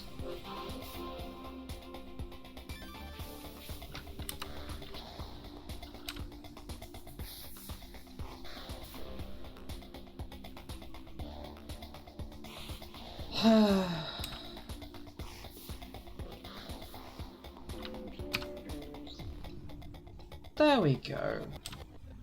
That's what I was trying to do.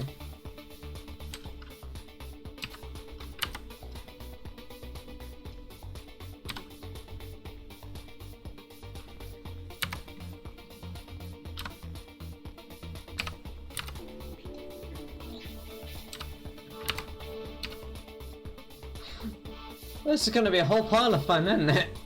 Ah!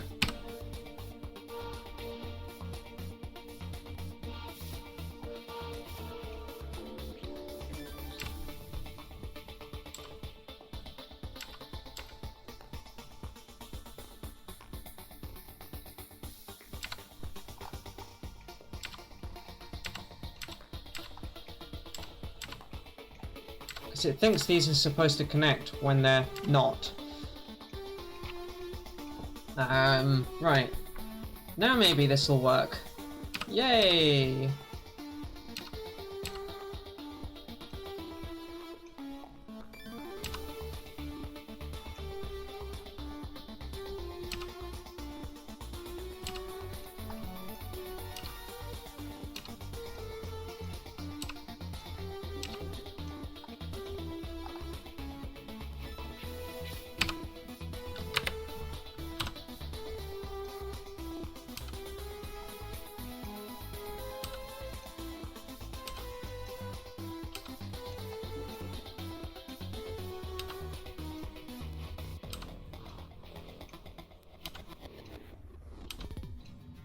I just realized I have to do this for another several drivers. Oh boy.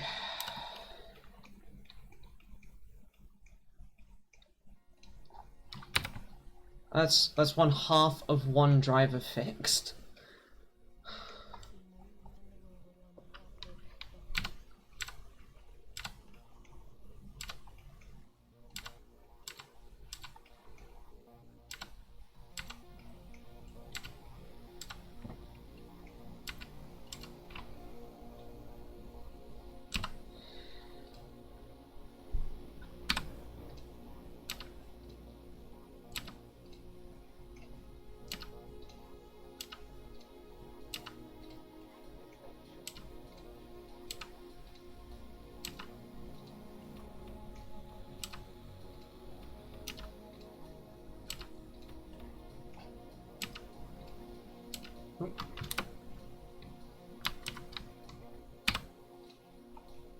Well, that's a fun thing to have happen when you fix it like that.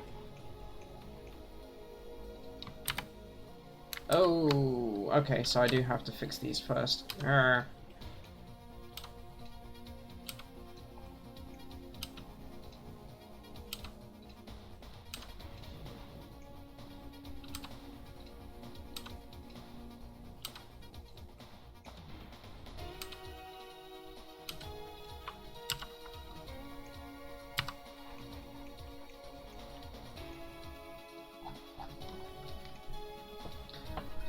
One bus down! Oh my. I'm not really very happy either with how the labeling etc. is working on these buses. I'm going to put this label all the way down here so that the bus can be out to, you know, there.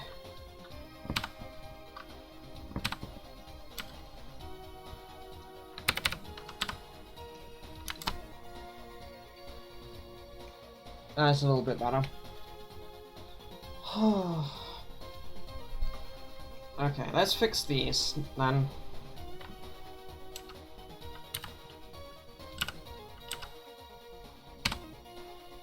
Oh.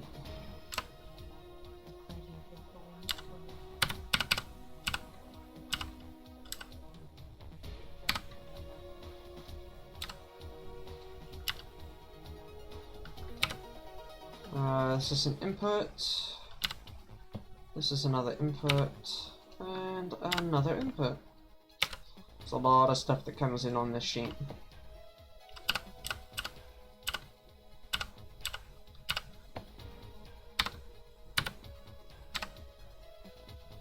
Oh, no, that was bad. Oh, E not R.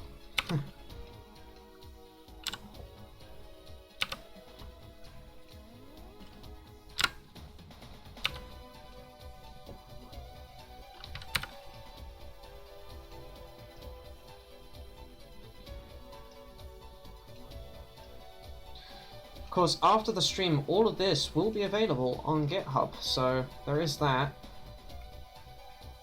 So if I've made a royal cock-up somewhere, or you've got something you think you can do better, you're welcome to clone this and try.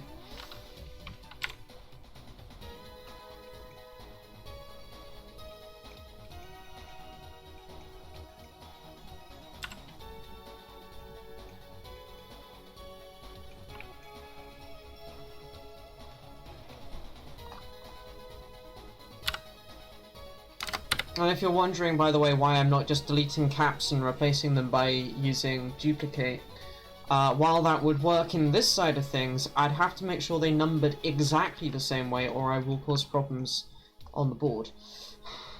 So this is arguably the easier way to do it, kind of.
That is quite the squeeze.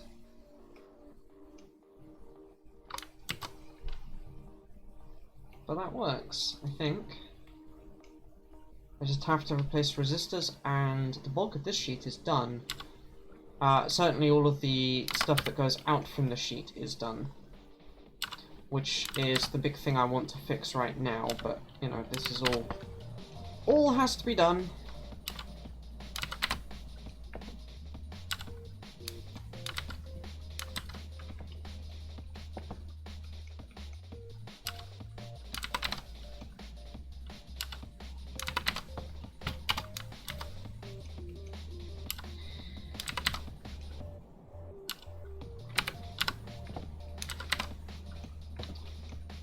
Oh yeah, we'll also need to do a fix on footprints, which for like resistors and caps is really easy because I've already got a library that's designed to work with was Eagle stuff.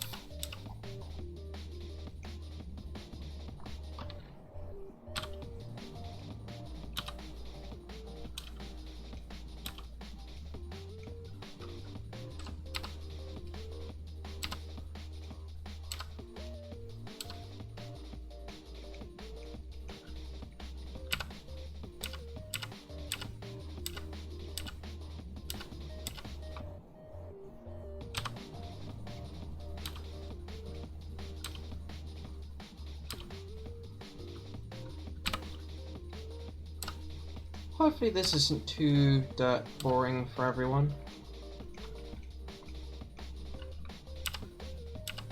I know it's very repetitive, that's for sure.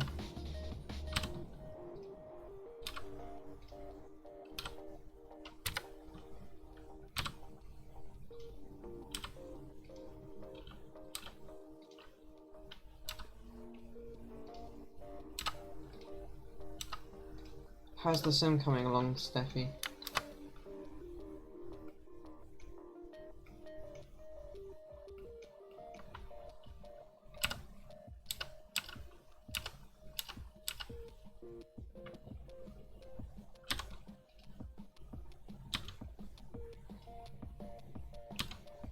Or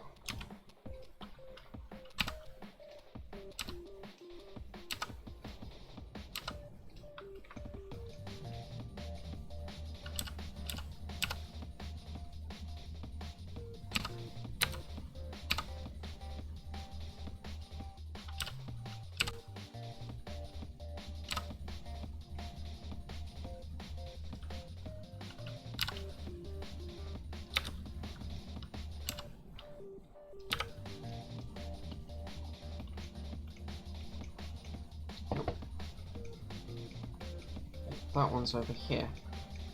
There.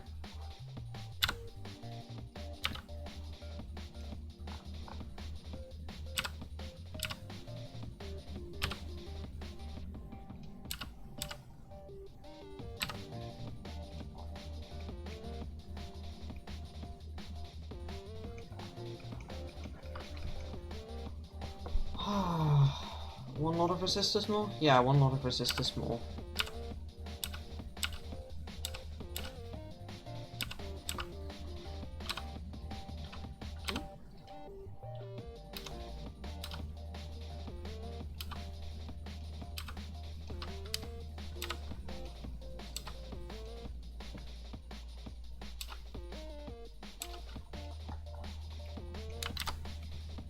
We'll come back and we'll fix these other buses at some other point. For right now though, I need to now ask it to import a whole pile of hierarchical pins. Right, yes. So we've got the general ones, which we're going to put there. Like match blank. Then we've got a clock and data for each couple of lines. It should be done? Yeah.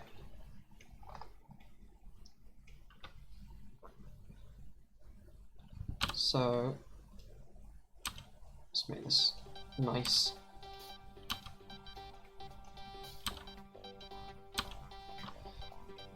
Oh, clocks above data.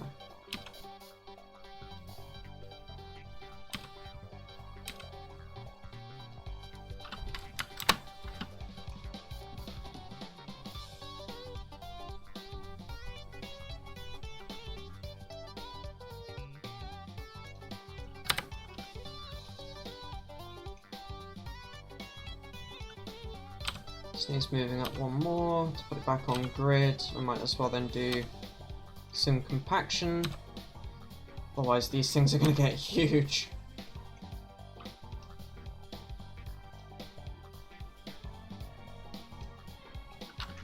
Cool. The next one to do, I guess, then is going to be processor and comms. So we can then pull all of these signals in. Now, I've mentioned that the naming on these is a little bit yikes. Mossy and Miso are the old style of naming, which it's preferable nowadays to use copy and SIPO. Controller in, peripheral out, and controller out, peripheral in. Which is a little bit more descriptive to us what the hell the two letters mean.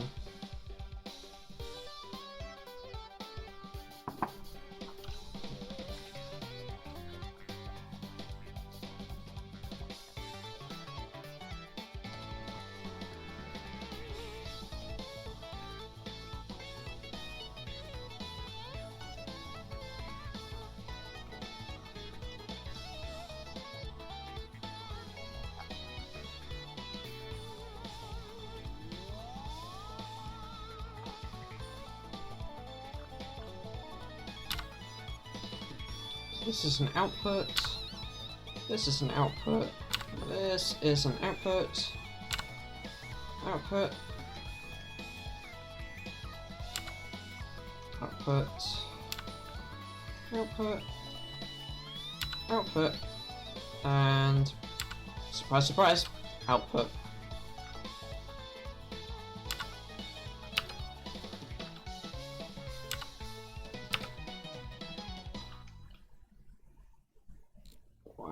Some of these buses got really messed up on import, didn't they?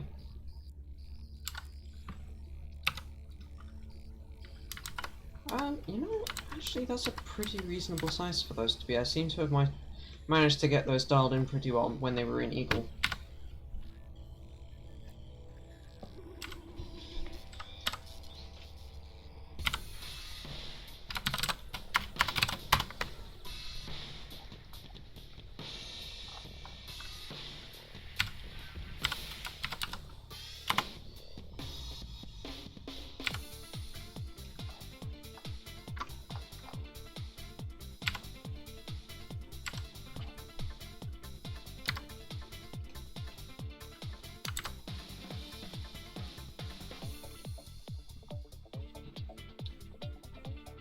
Now, blanking was one of the ones which we have a note for.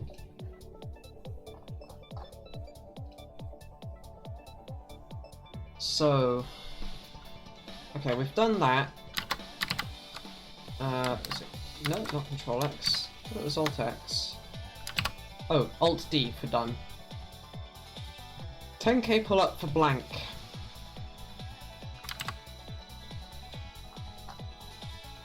So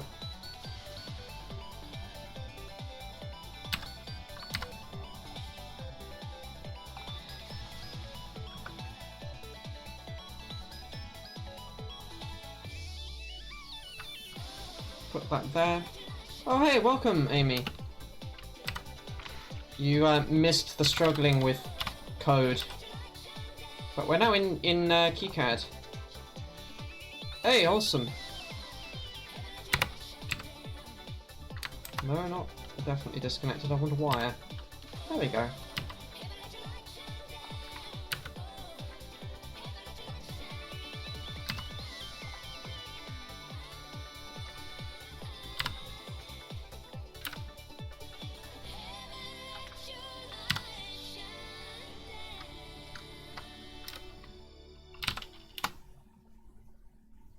Oh, that's no good. The model, I mean. Getting the other bit to work's good, though.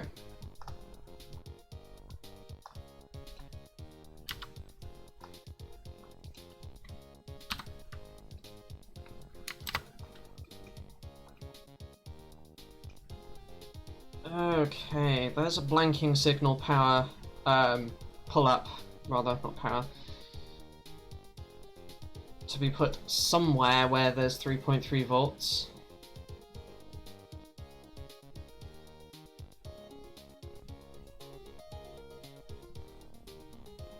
Ah, that's actually an interesting point. Usually I've seen boot caps put onto the gate of a FET, not onto the drain.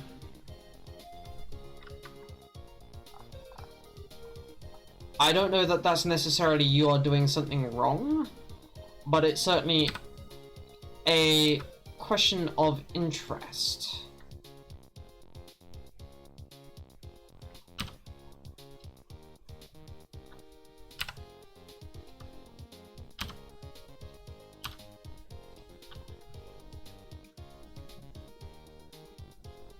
Fair enough.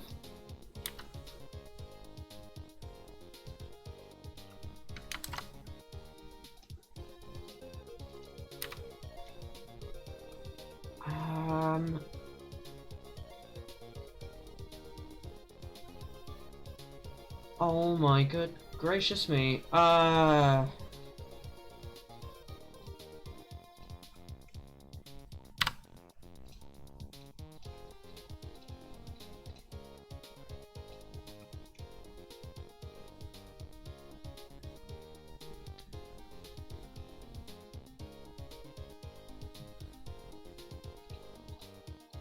I meant boost cap when I said boot. So, but yeah, fair. These don't want to be global symbols. These want to be local.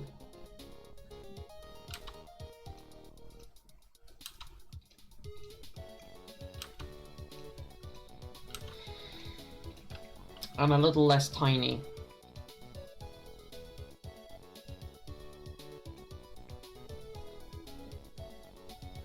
I said boot accidentally, and I meant...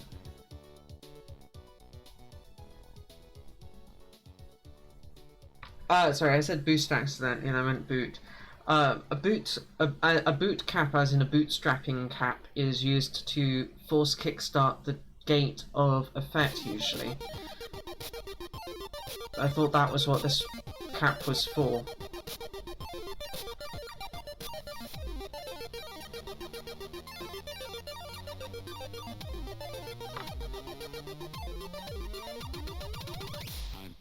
S'il vous plaît.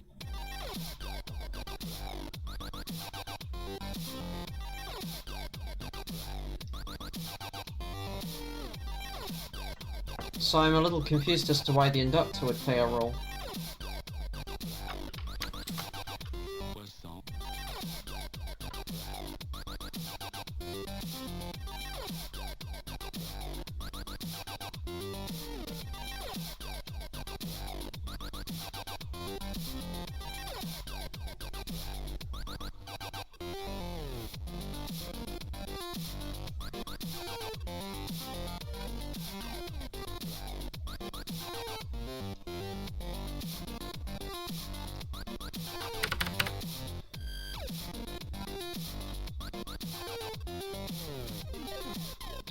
Oh, I see. Okay.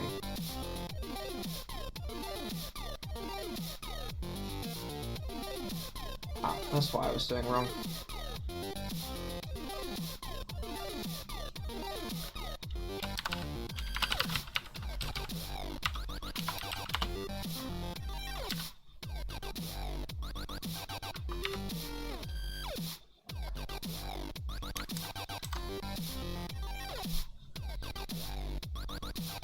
Un croissant.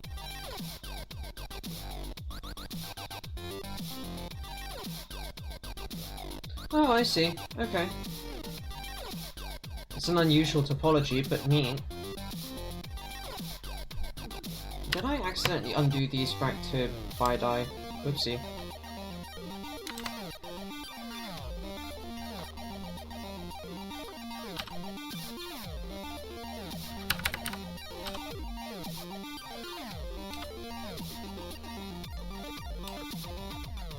Un croissant, s'il vous plaît.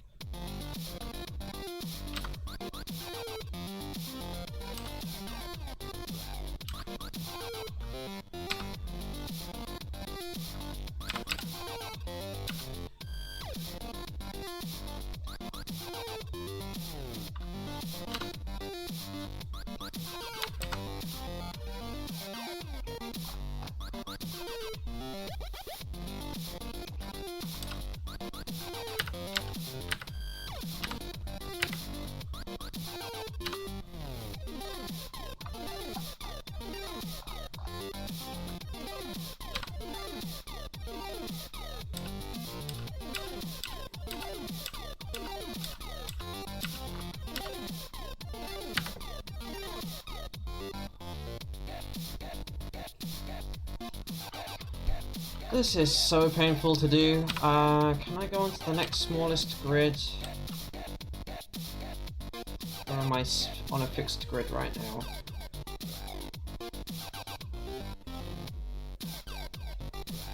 Okay.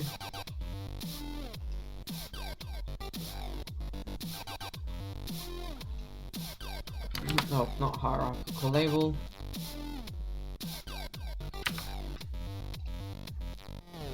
That. Croissant, s'il No!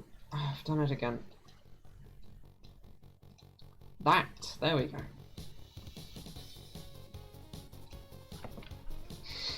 This is really fiddly. Because I haven't got a way to be able to bind a shortcut key on to change to label or any of that lot.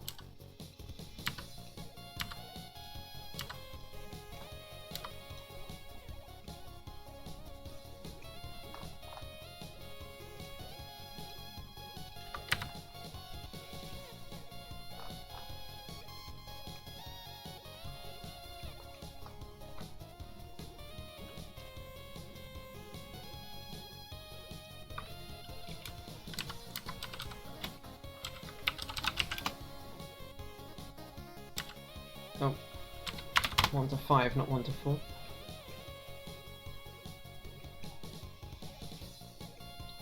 I don't recall if the column or the row is... or the column's output, but I don't recall if the row is output or input. I have a funny feeling row should actually be marked as an input, so we'll do that real quick.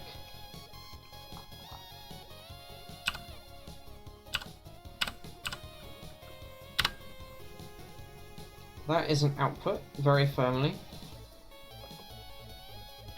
And it being on the globals is actually fine.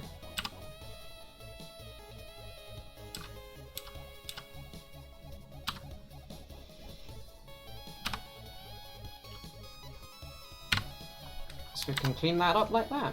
that actually looks pretty neat. That can go away though.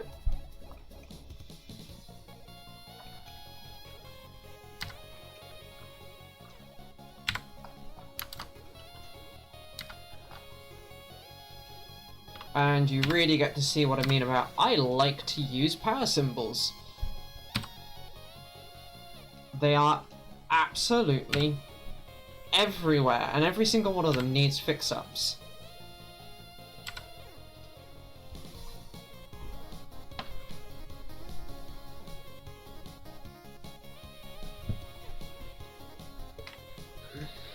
Power symbols are great. Yeah. I just wish that this was a little less crap about them.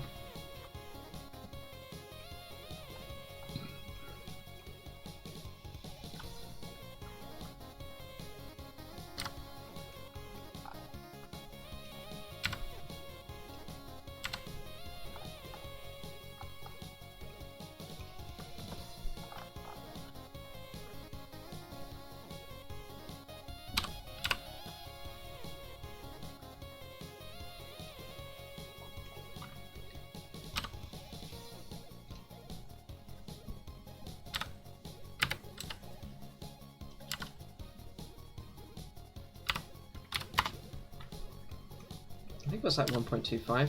Oh, 1.27. I know where that's come from. Metric. Conversion of imperial.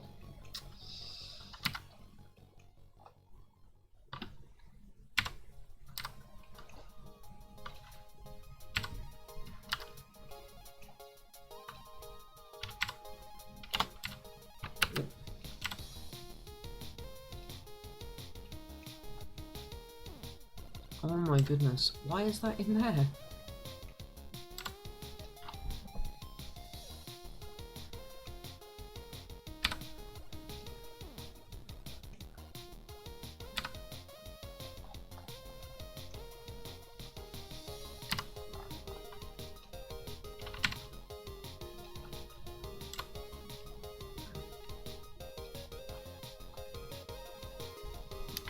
We'll do a replacement on that with the proper KiCAD symbol because it is actually a smaller, nicer symbol, but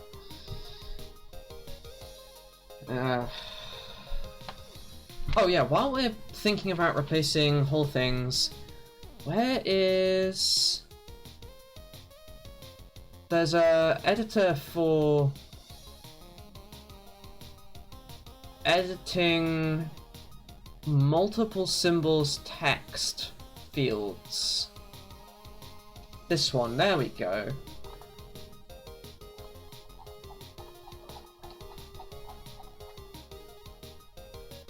Yeah. I think I have a version of this in here. I do. Which has been KiCADified. Then there's...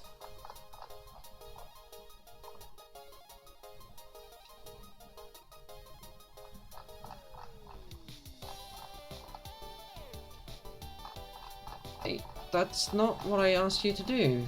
Why would you scroll down there? This needs to go to being the... Oh, not that RCL. This RCL. 0603.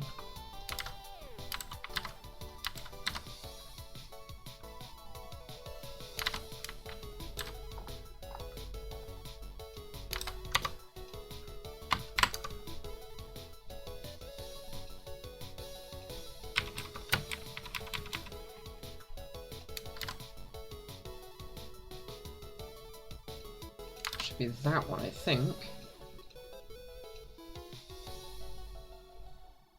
Yeah. I'm just going to copy down all the info, just like that. Because now that should, when it gets annotated, it should merge with the other set. These are... Wait, that's an 0805? Oh yeah, that is 0805.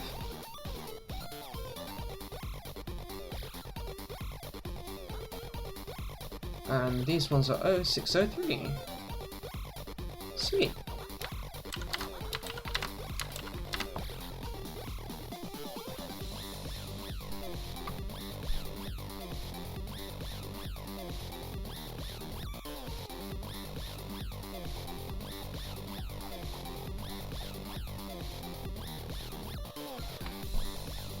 Okay. Oh, I still have some more power stuff to fix.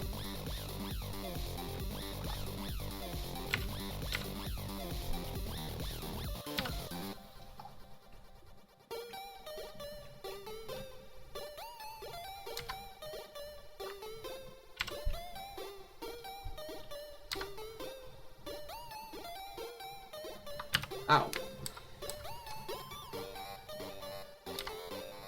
Balls. Well, I messed that one up one.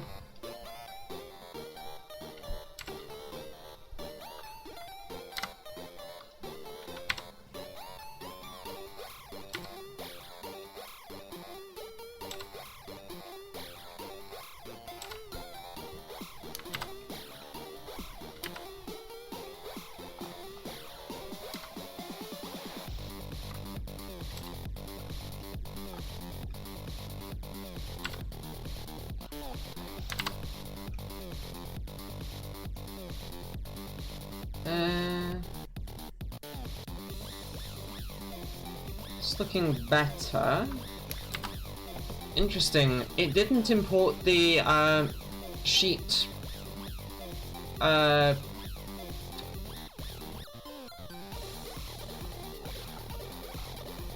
What's his name? Proper. This is A3 actually.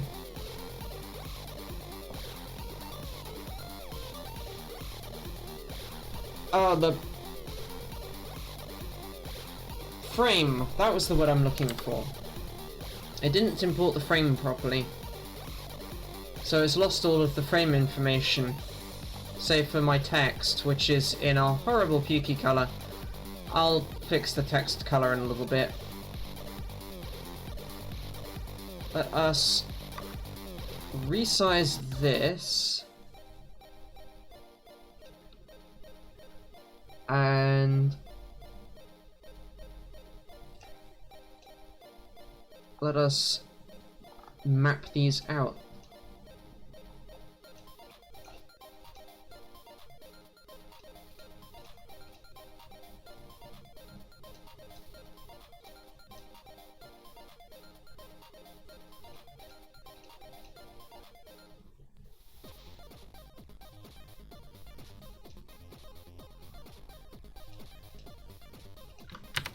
Cool.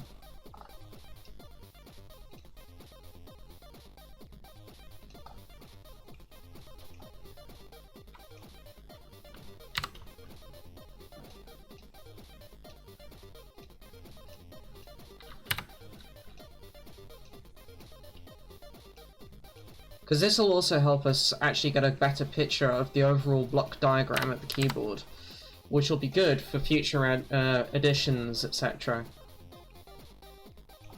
Now I happen to know that that little lot we actually want over there. This is like the furthest along block.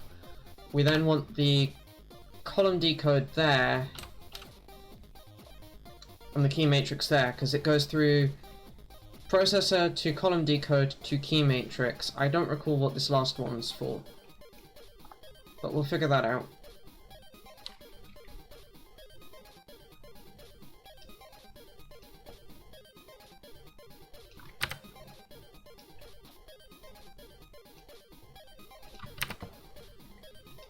Oh, that's a good point. If I edit that, can I tell it to fill the background at all? No, okay, whatever.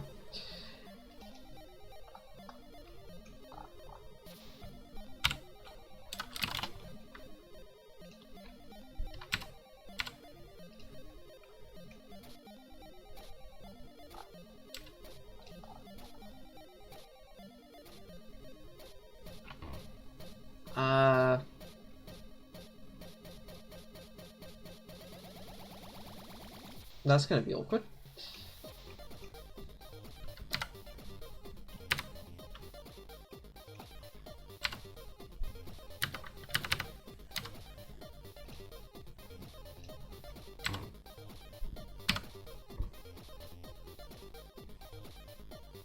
I actually probably want that there because I actually want to move the bus out, the ground in, and then have some nice wire doing the connections up through.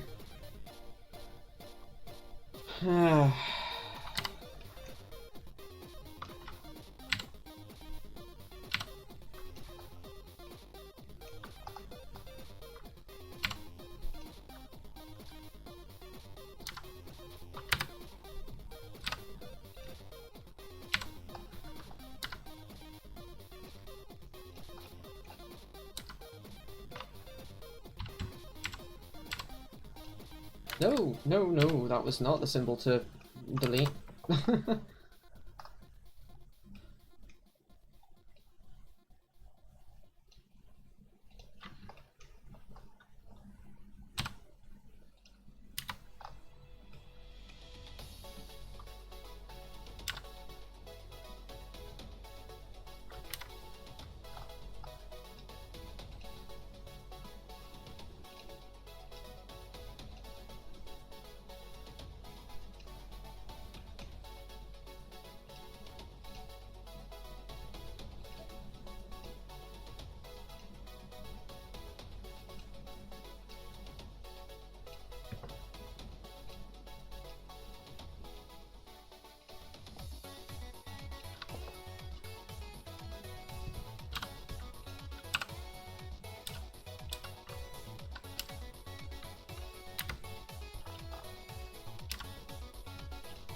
It's 1.27. Much better.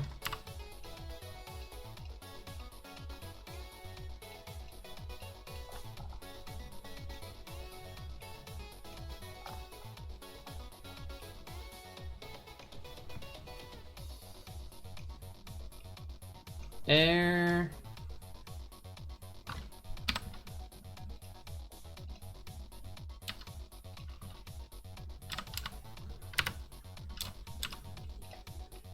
Let's put that there.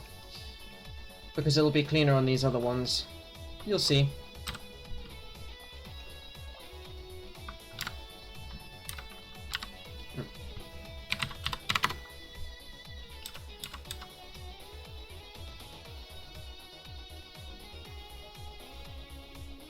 Now, oh, and also these are outputs.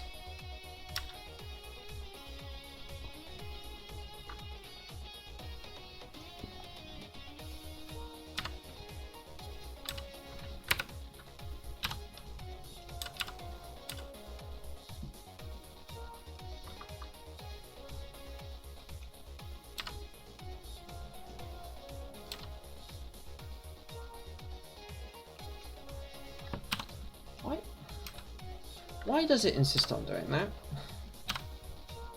There we go.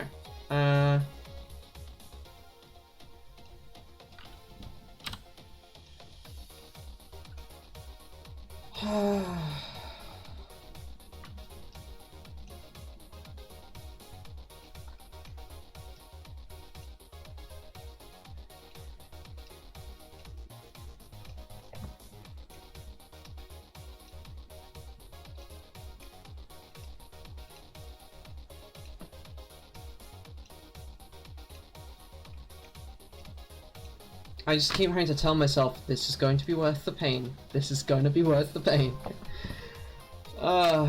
This is so much fix-up work. I knew it was going to be fairly bad, but not quite this bad.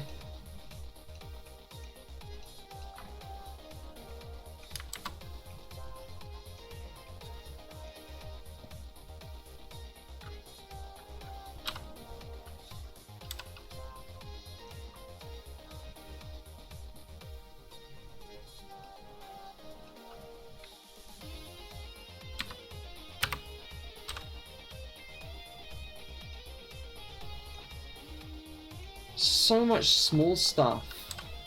I think that's what's really getting me, is it's so much small stuff.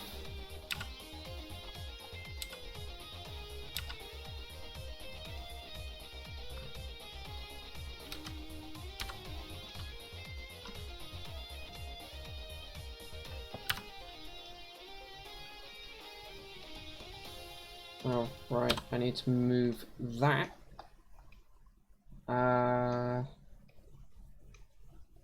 It's going to be easiest to put it there. This needs to become a hierarchical label. It is indeed an input this time around.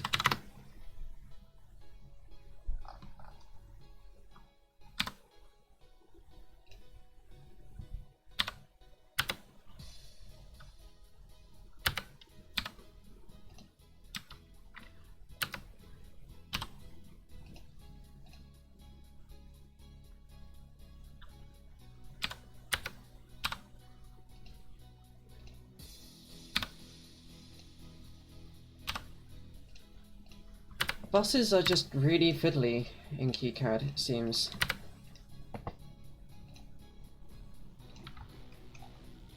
Okay, that's those 3 fixed. I know how to fix these ones down here.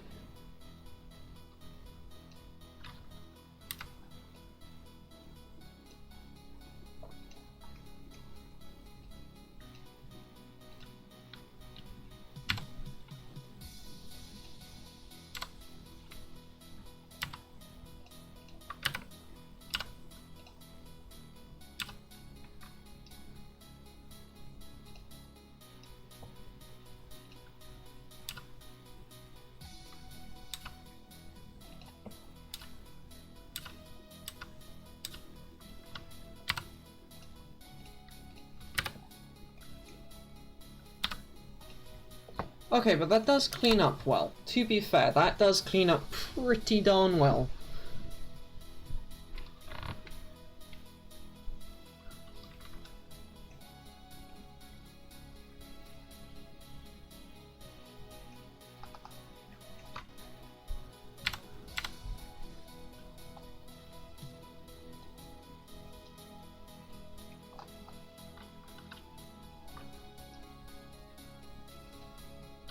Not hierarchical, try label.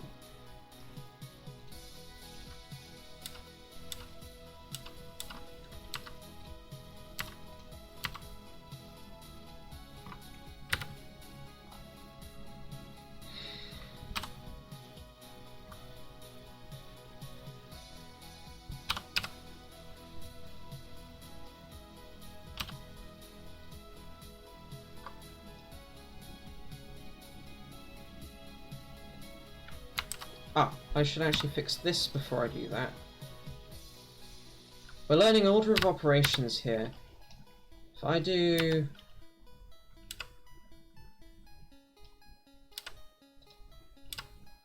that, I can then easily get to these to change them to labels.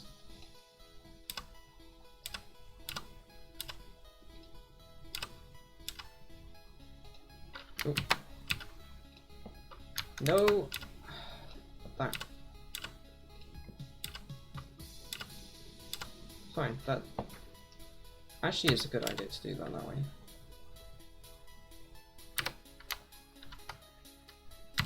Do wire, wire, and wire.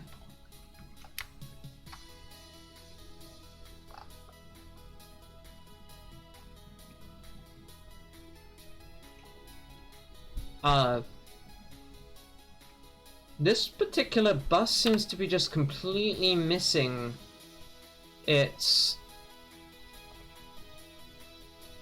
decol reference entirely.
I don't think I yet pulled into the sheet the 3.3 volt power, so let's quickly do that.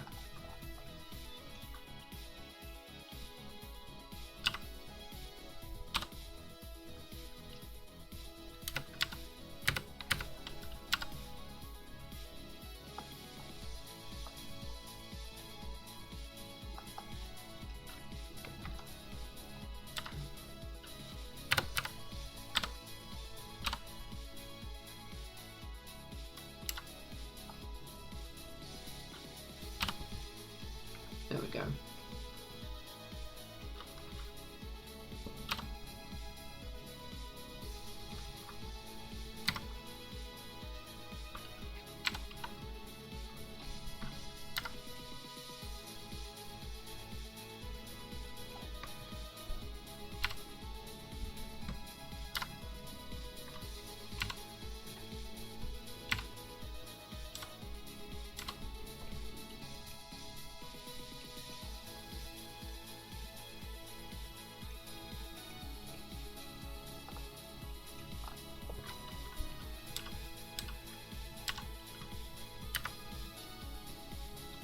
Label, label.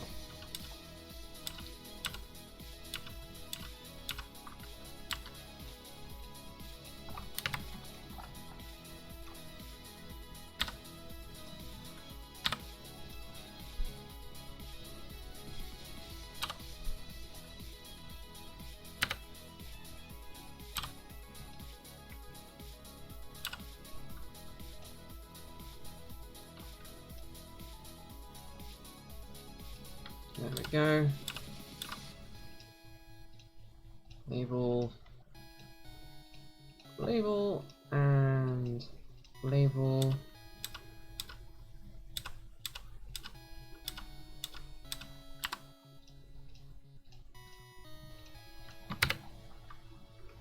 Have I almost finished? There's another column of shit here to do.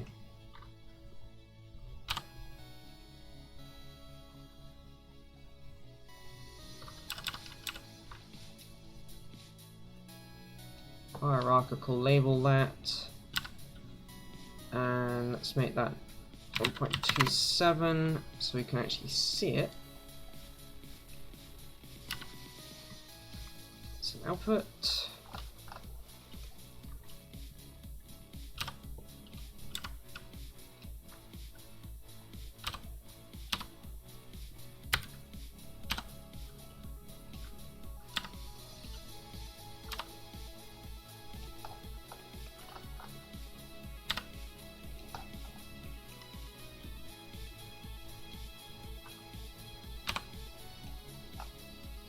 Okay. These ones are just painful, but whatever.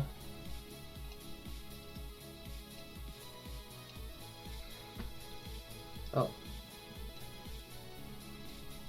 Nope, not text. Bollocks.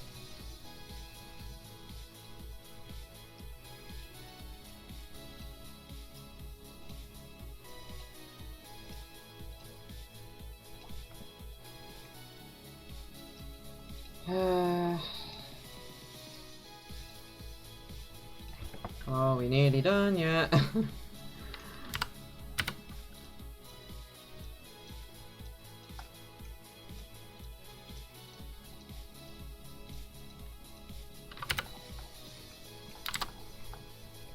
Okay, this page is electrically going to work again. Yay! Now to quickly fix the caps, as they are the wrong kind of cap.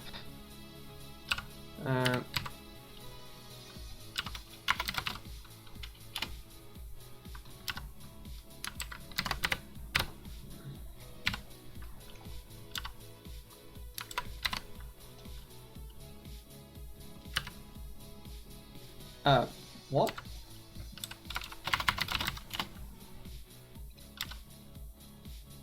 Ah, because I copied completely the wrong thing. That's why.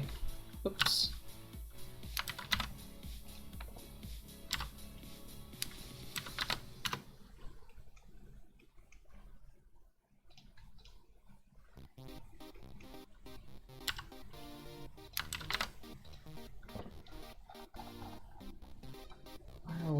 playlist. I think I might need to add some more music in a moment.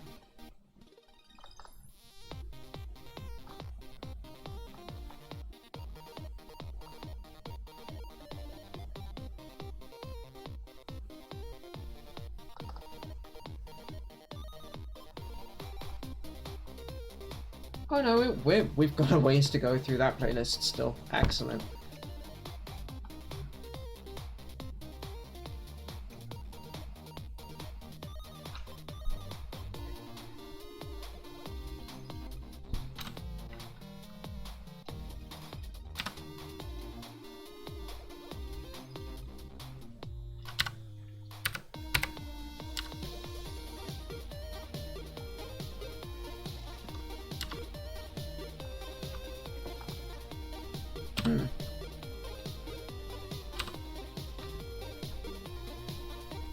I'm gonna change how I'm doing this actually.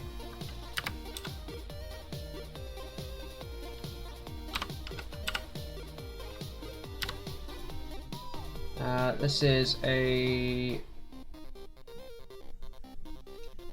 alignment of that, I think.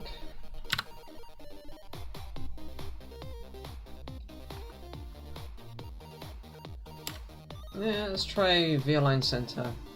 Okay, yeah, V-align center. Hey, and that gets it out of all the other stuff. Excellent.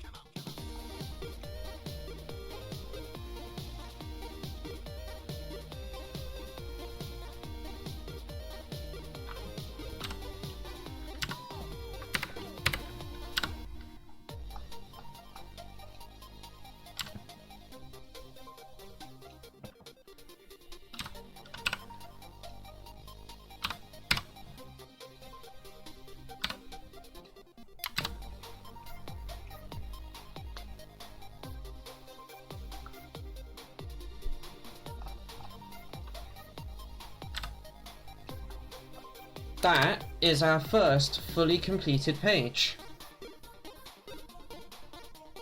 Ah.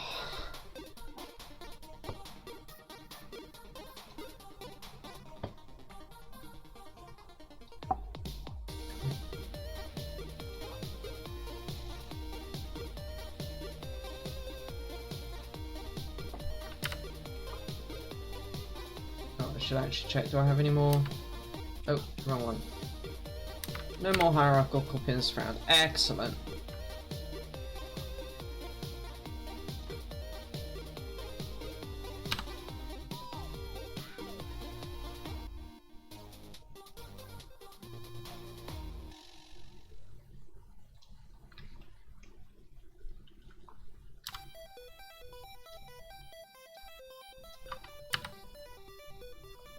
What?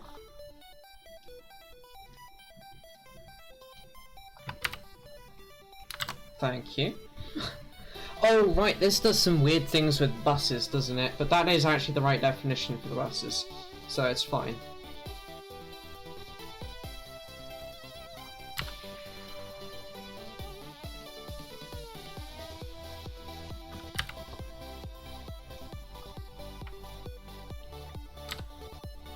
So I'm going to grab those, move them there, so I can then grab that, move it there. That'll make it look nicer.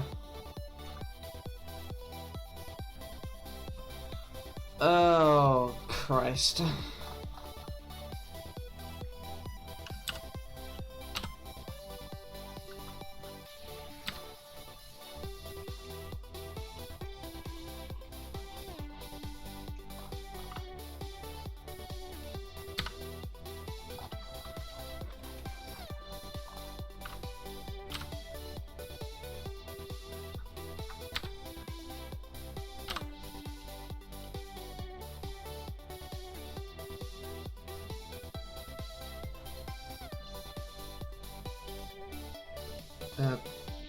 That one even.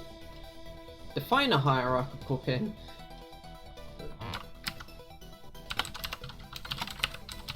I think it's 21 columns.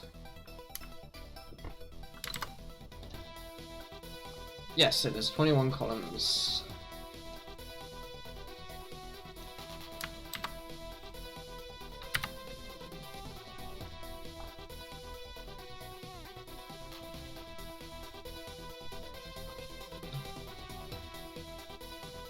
I'm just looking at that and quietly crying inside. Oh.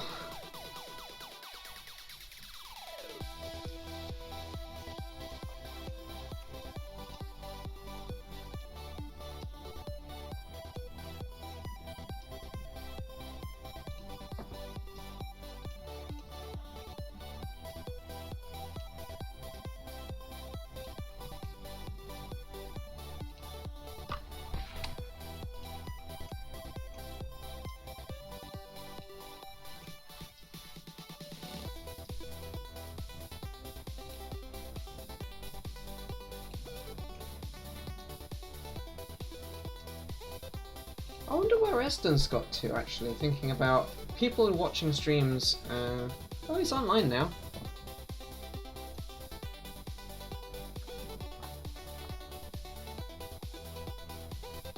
See if I can ping him one.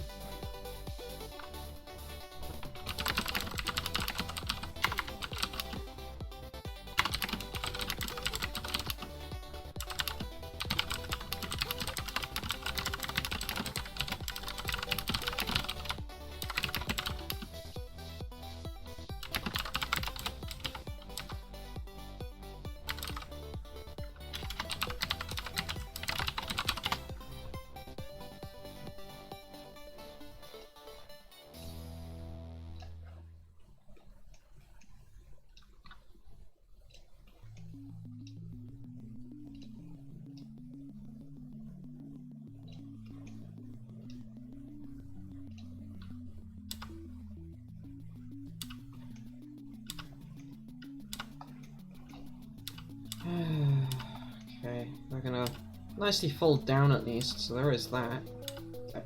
Tiny. I don't know why it picked such a tiny font size, actually, to be honest. This is almost too small.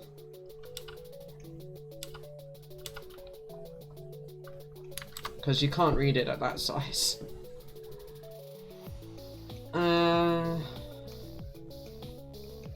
Oh, while I'm here, I might as well fix these resistors and the ground.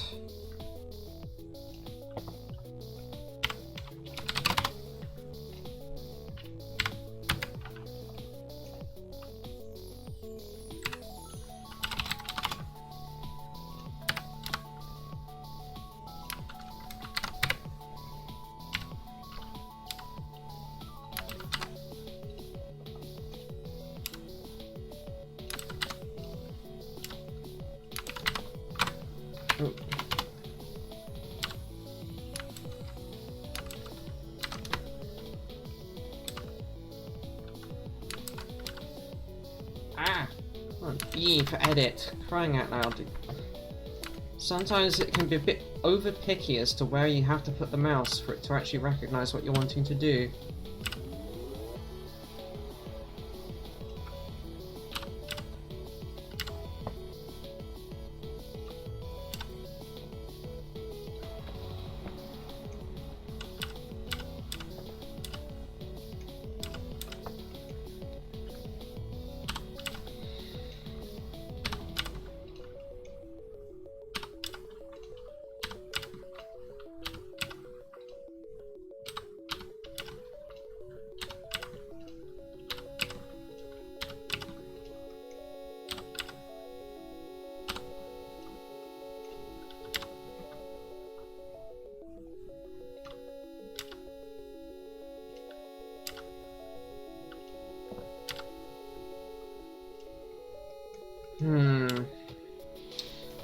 I'm kind of thinking there has to be a better way to do this.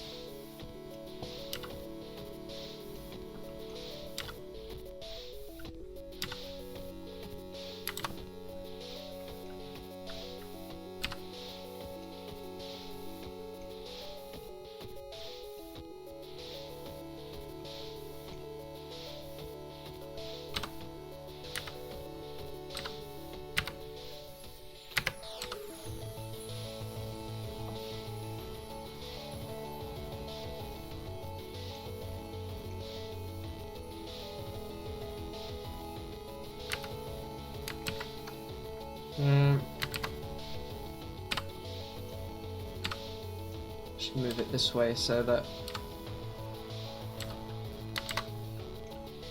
they don't encroach too much into the matrix of keys.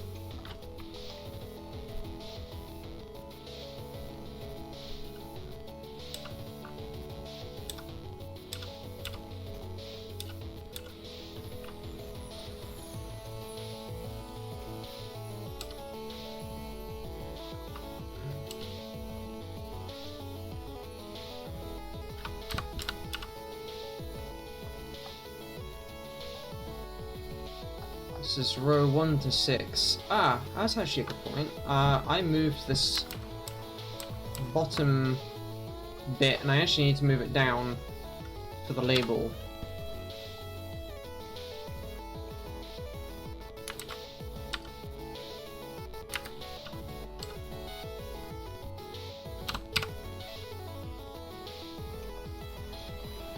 Because I might as well put the hierarchical down here. That's a global. Try that one.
Wow, getting a hold of those labels is really hard.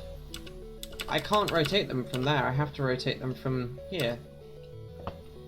That's really shite.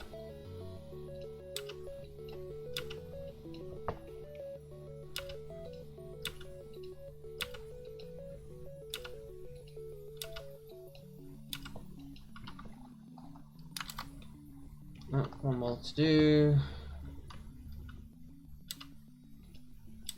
Fair enough. Well, sleep well, Steffi. I'm glad you landed safely, and well, I hope you're feeling less tired tomorrow. Let's put it that way.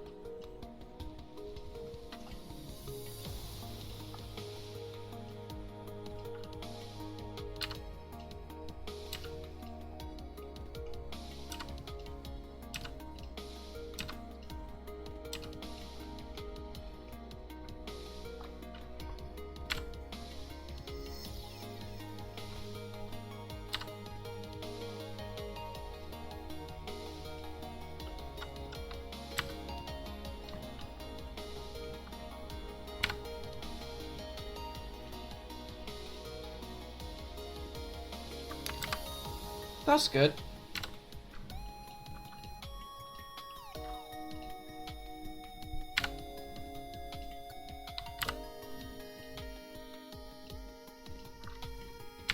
I'm glad that you've managed to figure that out, honestly. Cool.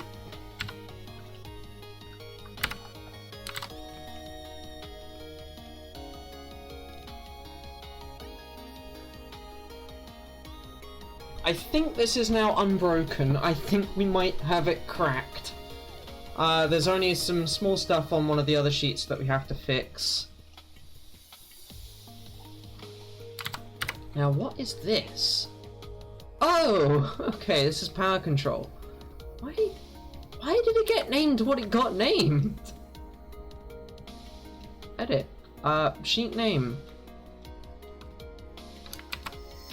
power control.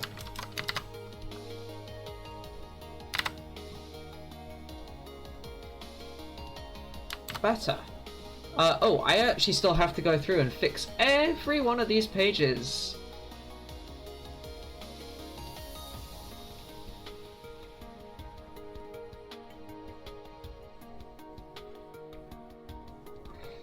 And this one still needs fixing. Oh boy.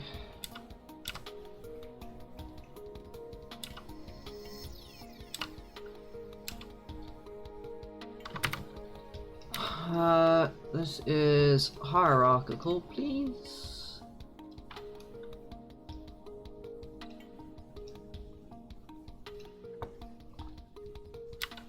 And that's an input. Input. Input. And let's see. Power nets. 5 volt.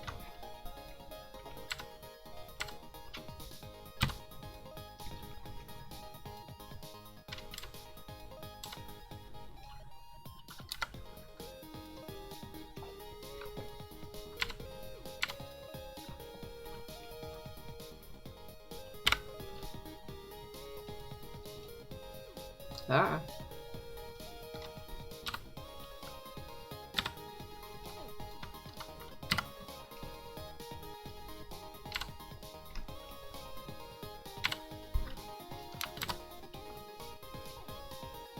Okay, that has actually fixed this page already, although we now need to do symbol conversions. I'll do the symbol conversions once I've fixed the top level up.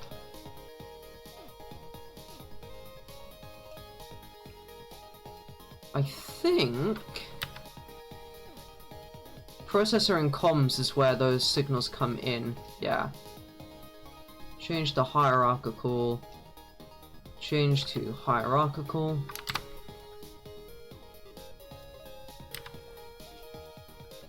Then we add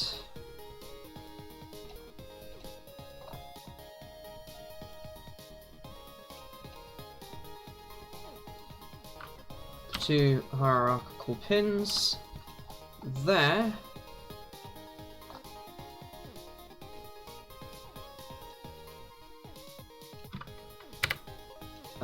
Why is...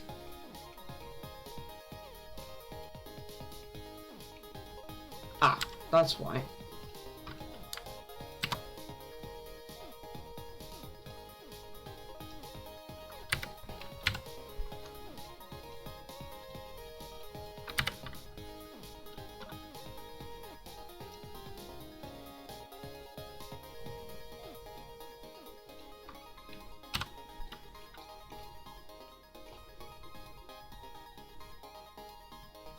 Yes, I am.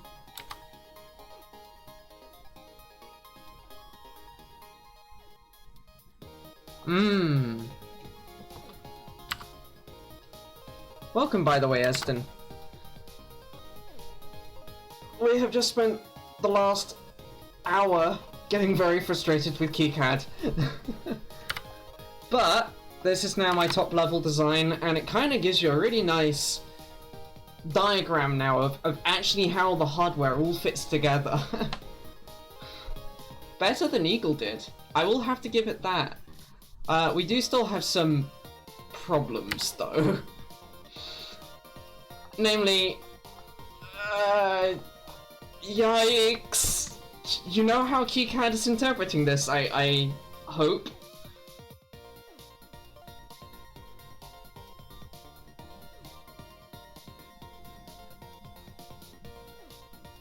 If you're not sure how it's interpreting it, I will give you a clue by doing that.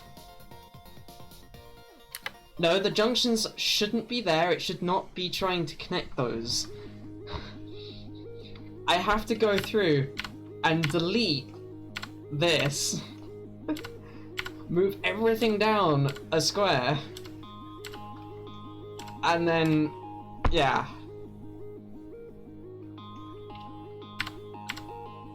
And it's a lot of manual fix-up.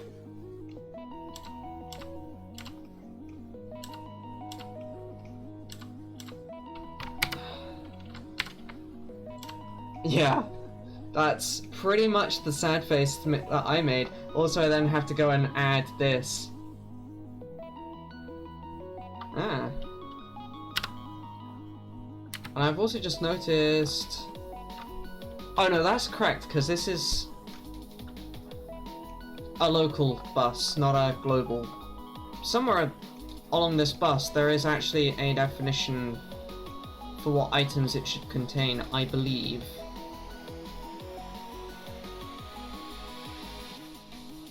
Oh, KiCAD fails at that. KiCAD fails at that. Wonderful. So I actually have to go and fix that too, because electrically these just don't currently work. They're all garbage.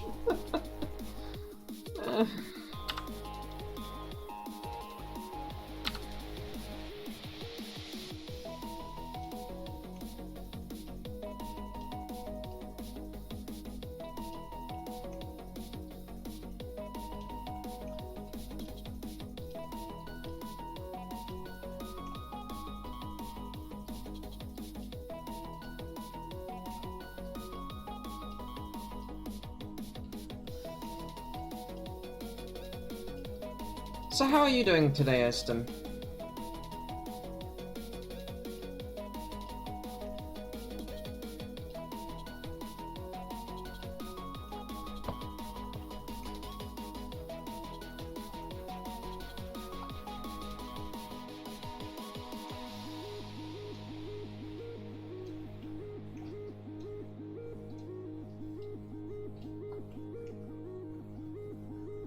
Oh right, yes, and this is the other one that has to be fixed in some fun ways. Oh, I'm not going to have enough space in this side. Okay.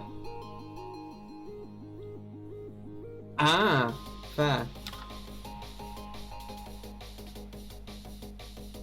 Well, that's just going to have to be unsatisfyingly going backwards.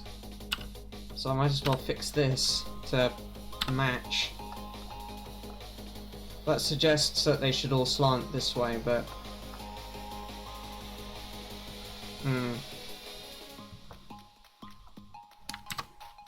Oh, and I now have to draw in... Ah! Yeah, this is the one. This wire. Again.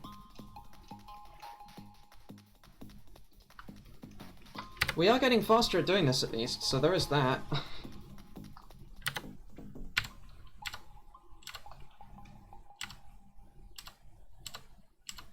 Well, I am getting faster, I should really say, because...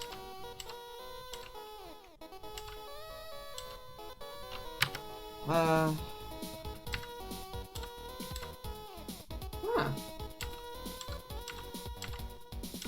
Neat.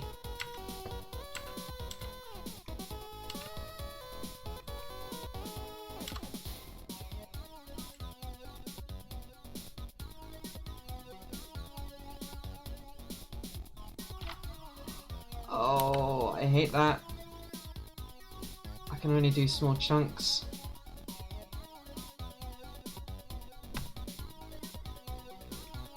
Oh, did I? Oh. So I have to go and fix those back up. Okay. Yeah, that's fair. If I were doing this fresh, then yeah, that would probably be absolutely fantastic.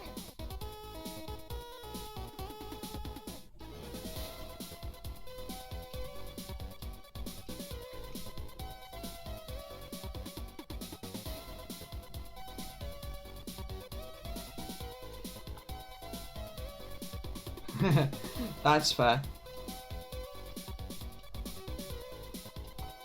No, I appreciate actually knowing that someone has gone to the effort to program, and this is how you keyboard, so that other people don't have to go through this pain.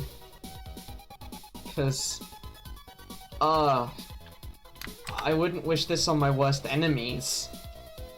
This has been awful.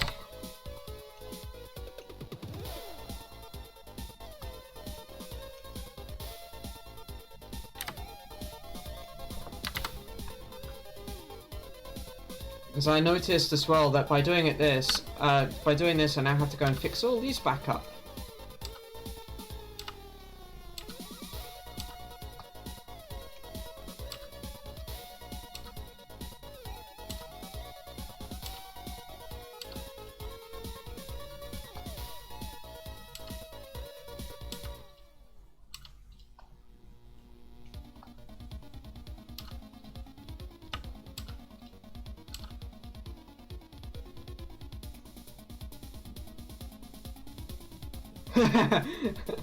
Fair.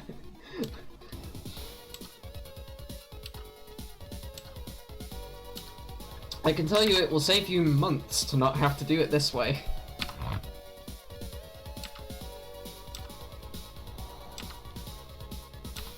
Though I seem to remember the schematic for this thing actually didn't take too long to build once I figured out how I wanted this to work. Well, yes. I wasn't gonna say that.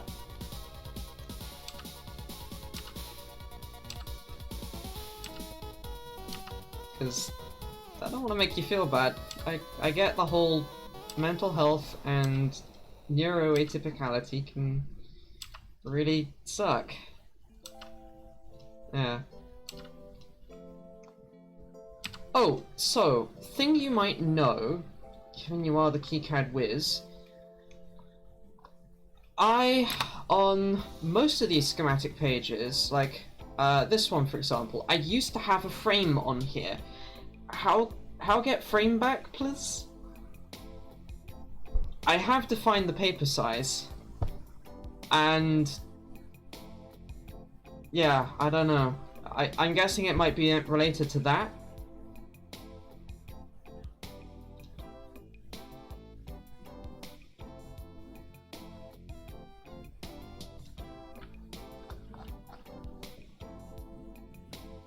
Okay. Where is my layout file? I have one in my home directory. Somewhere.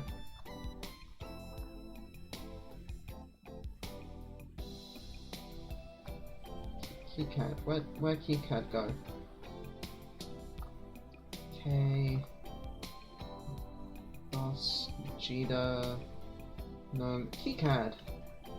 There it is. Default.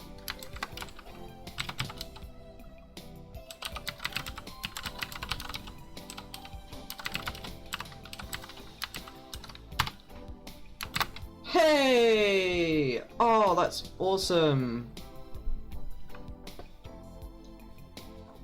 Let's quickly... Okay. We'll fix that up. Ooh, most of these have actually got them. And at the correct page sizing, although this one's custom.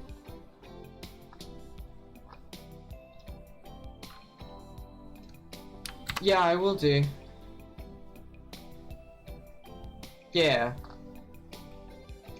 This is a sheet rev number. This is author name, and the name of what's going on in here.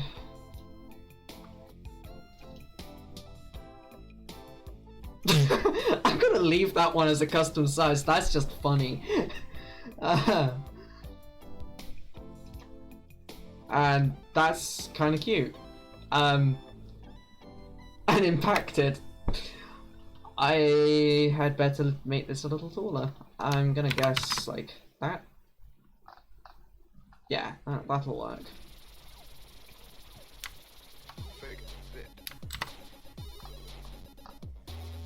As you can probably already tell, I've already...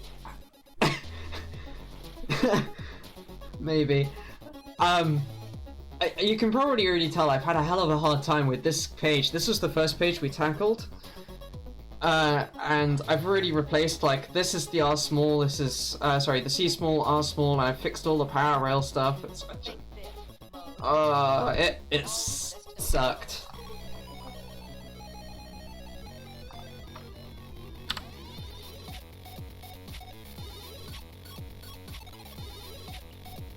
It's not your fault.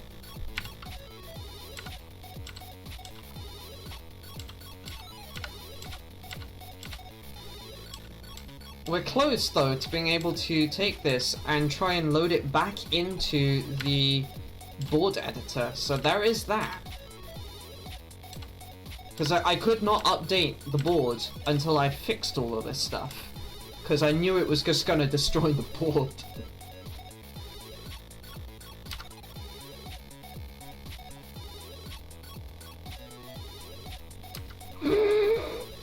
Back when I started it, back when I started this, KiCAD was actually not ready for go time, interestingly enough.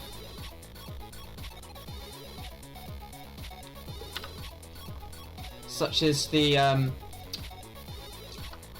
disappointments of starting things over such quite a wide time span. I've been able to watch KiCAD grow. It's kind of awesome. Oh, I understood that. I still felt like answering seriously, because... Oh, that was...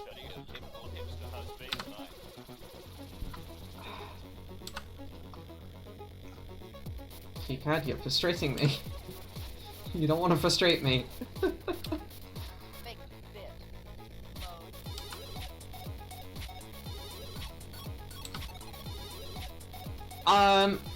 Oh, can I? No, I can't grab them because they're all 3 individual objects. And I need to keep the 3 of them together. I'm using G on the top half.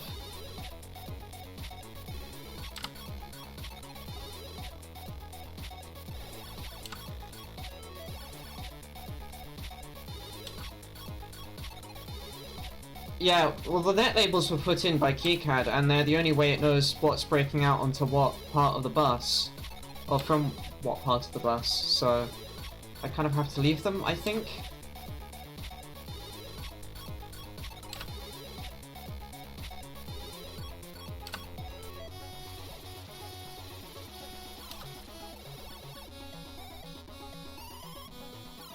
Yeah.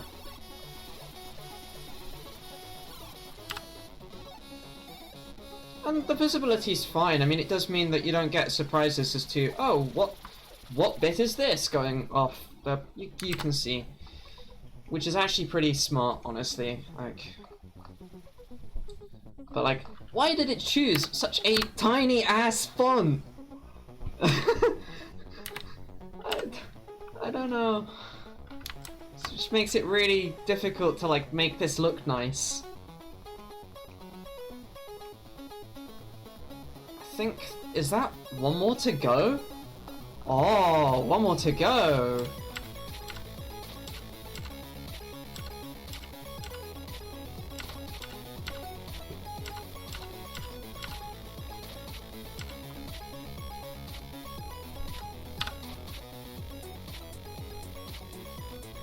I will say thank you for making this all go a little bit faster and nicer, because this is...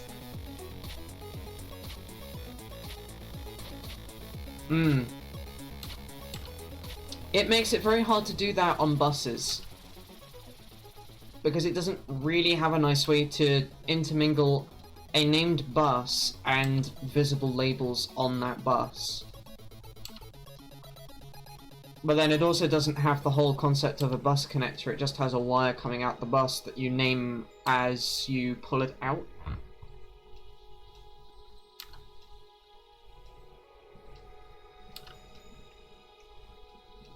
For better or for worse. Yeah. I am too. I really need to get a KiCAD nightly build sorted. I kind of need to stop procrastinating that one.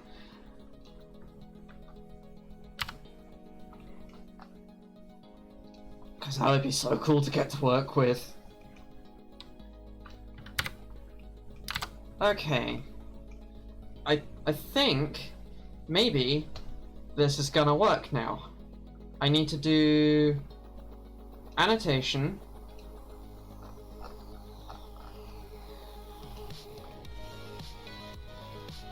Yeah, really.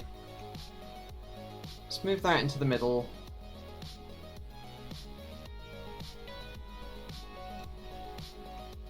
Yeah, that's a little low. There we go. Where is the electrical rules check?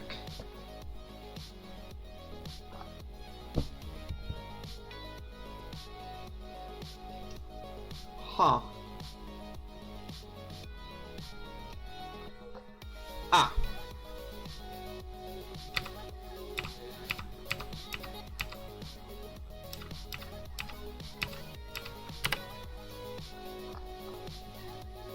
What is that complaining about?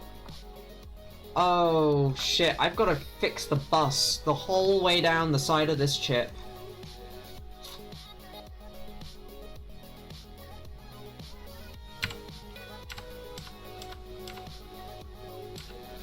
I don't know what this was that was connected here, but it's all kinds of messed up now.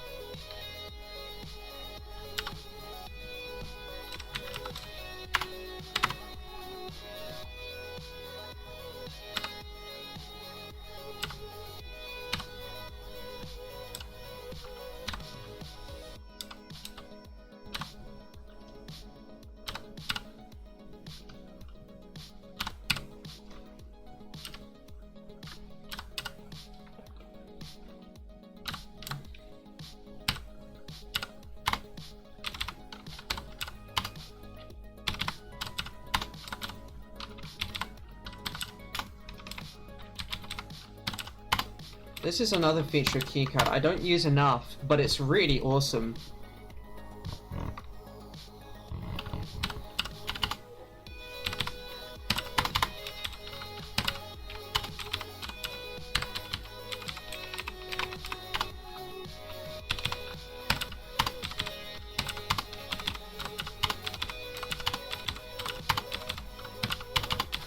Yep.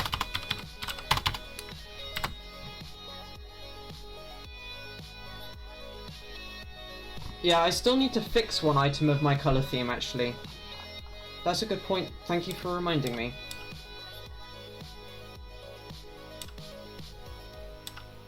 I hate that I can't get the label properly, so I have to do this to make this actually look okay.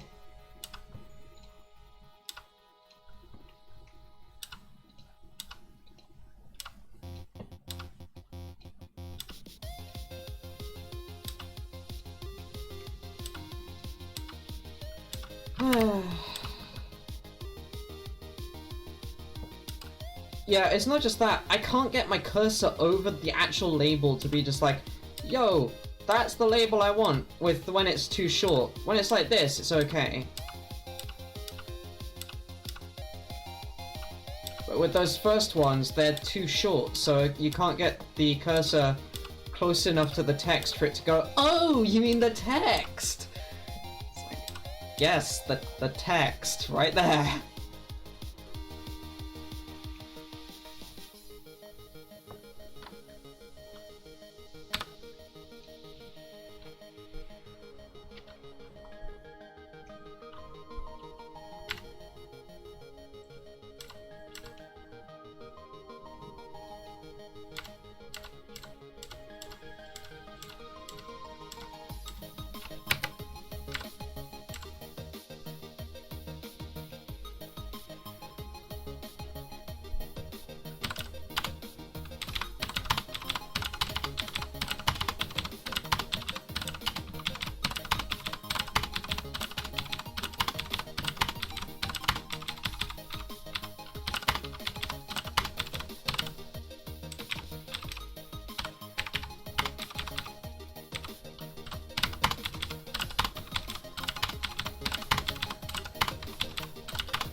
I might still move the entire bus out a schematic column. Yeah, I think I am. Because this being where it is works better. Oh boy. It's a lot of...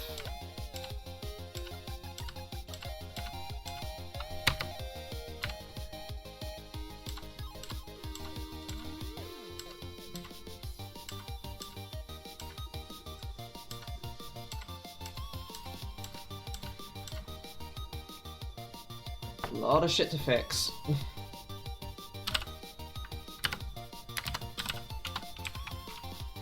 Oh, right, I have to start at the top.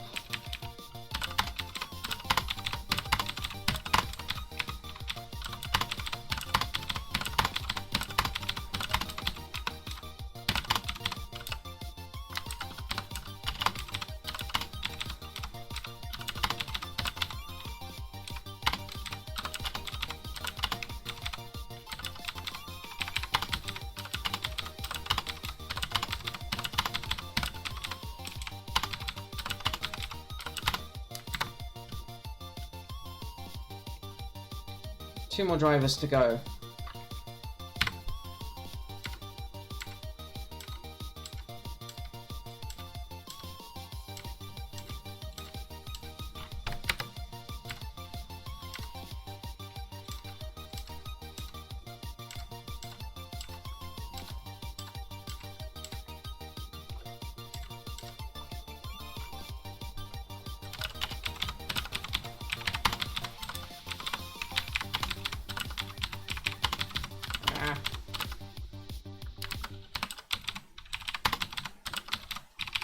I keep managing to not hit enter when I should.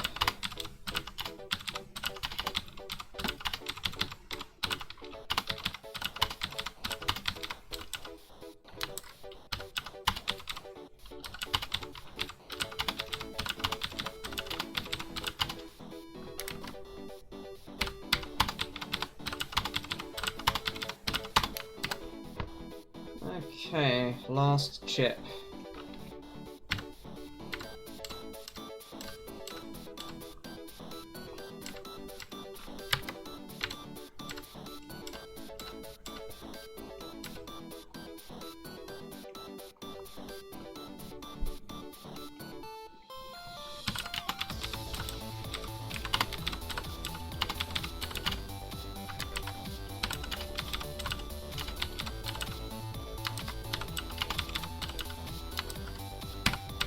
I keep also managing to hit comma instead of M.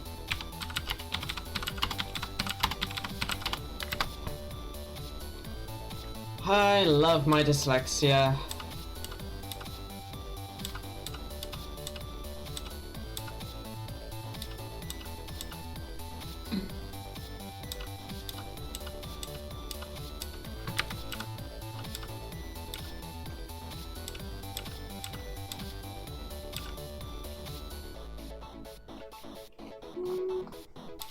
Okay.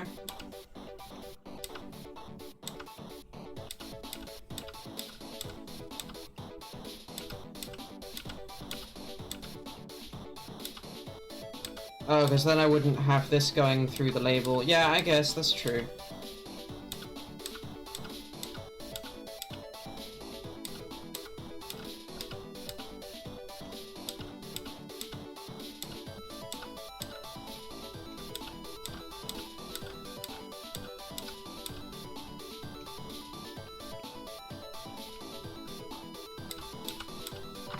Ah.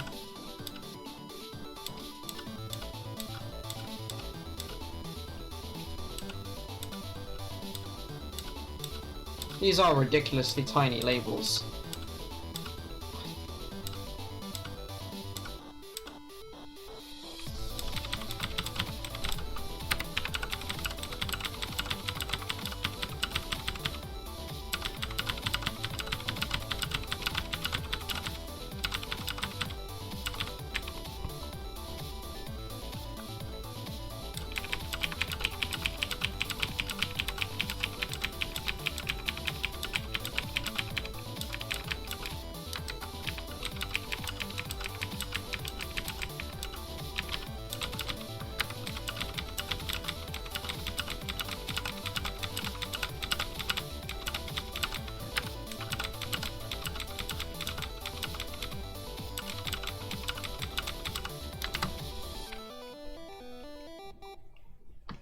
Excellent. Now we can select everything, hopefully.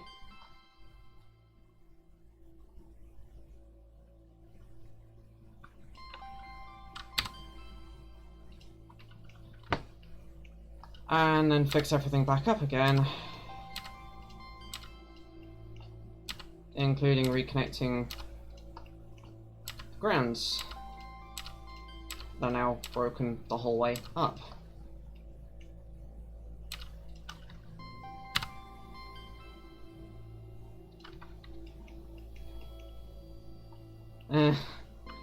Oops. Oh, I have to now get rid of these junctions to be able to get at the wires under them. That's frustrating.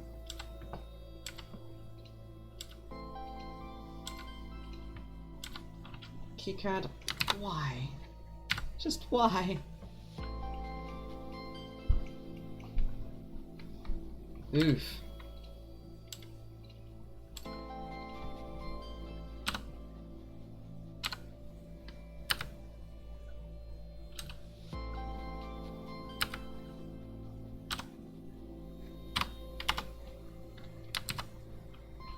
Oh, for the love of...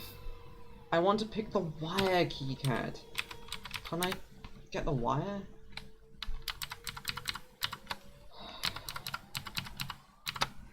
Fine. We'll do this.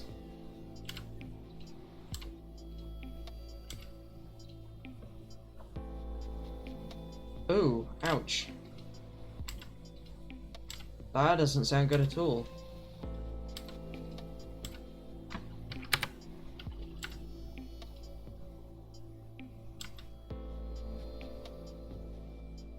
Yes, it does.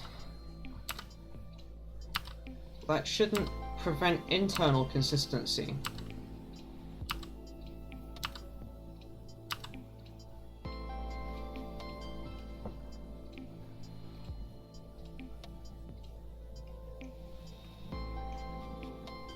Oof.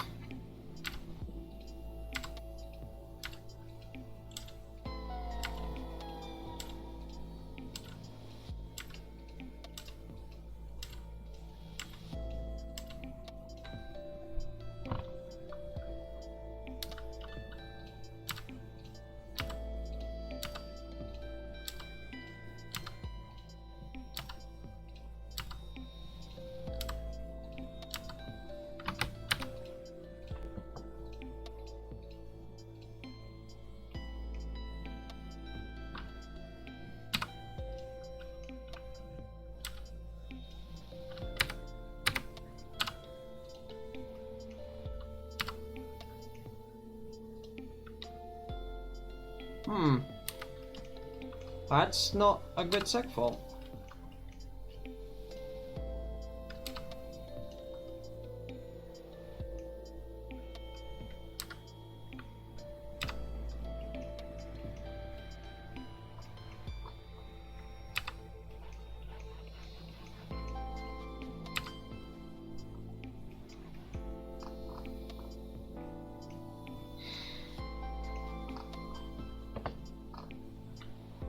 Am I at least improving things electrically? Let's quickly check.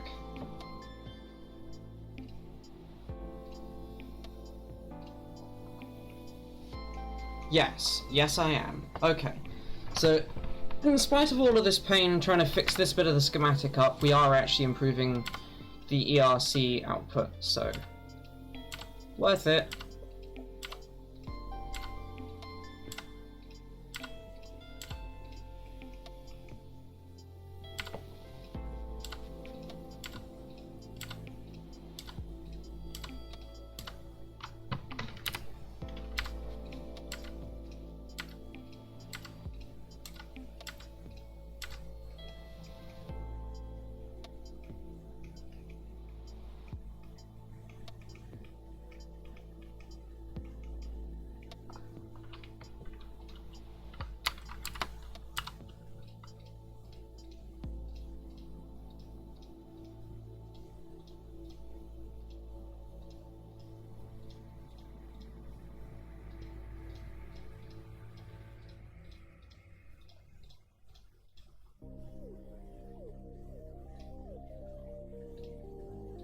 Oh?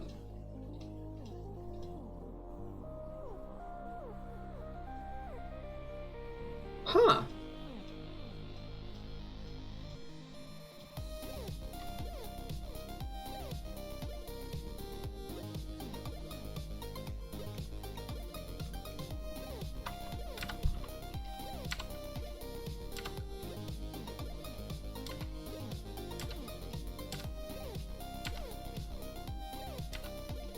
Yes, it is.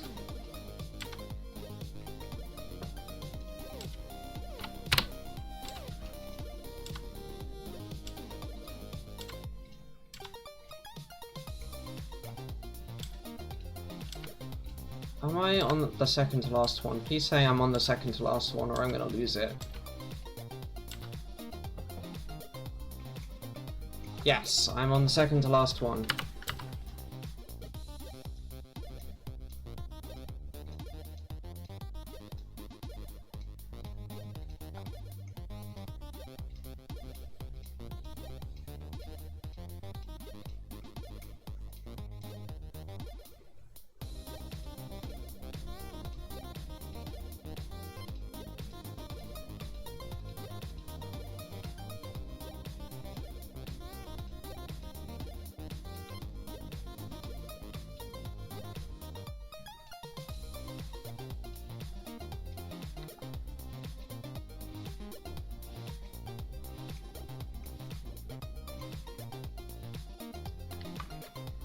So I just have to fix these last wires, and then that should, in theory, give us a clean ERC.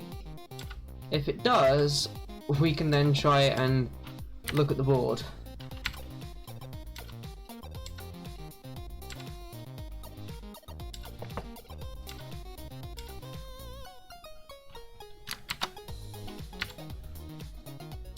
Oh hey, these ones are going to be slightly easier because of that. Nice.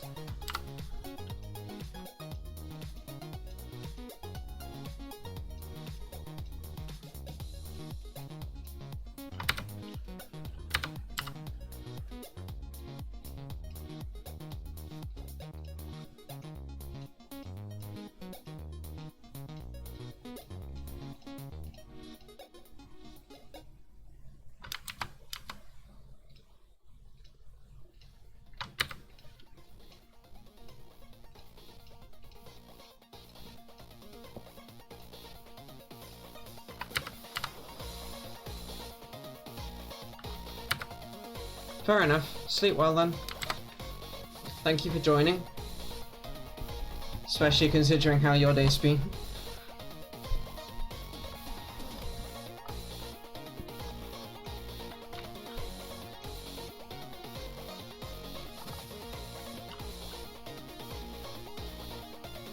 Ah.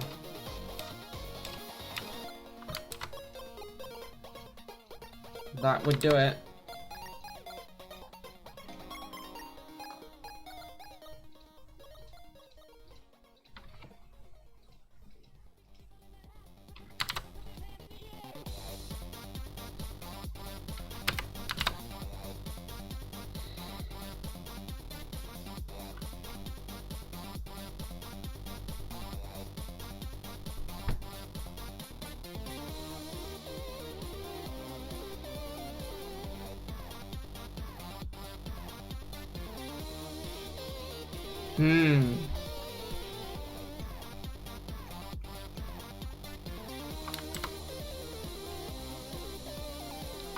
Oh, I see.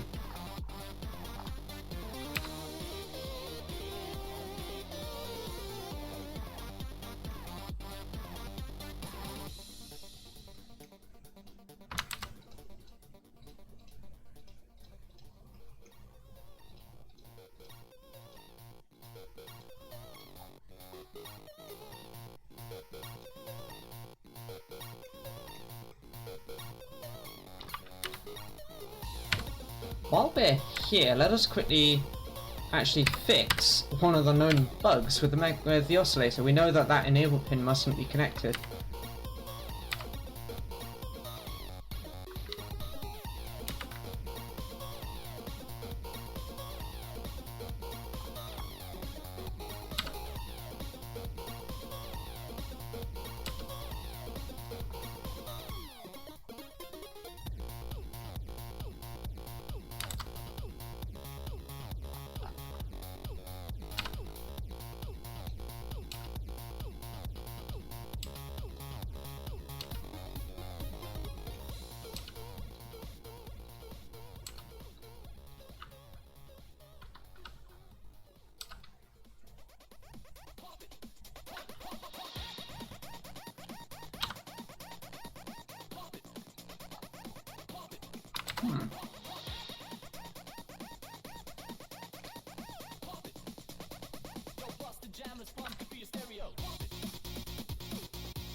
I didn't think that that was defined as a power input.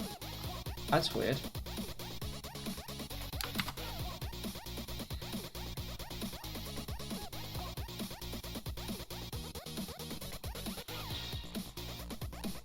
At least I don't see any ERC errors on that sheet, so that's one down.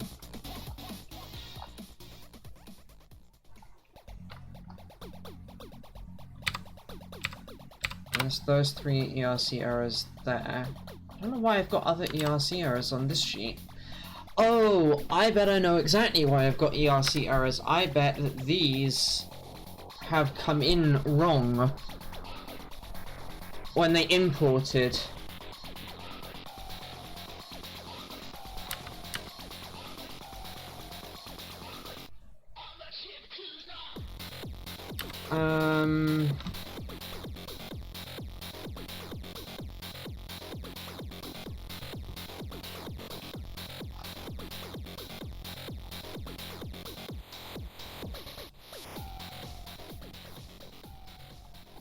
Oh my.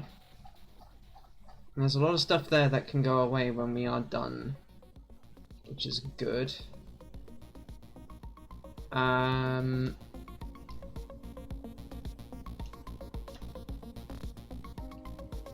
74HC. Oh, it's going to be the only 7400 part in this library, so...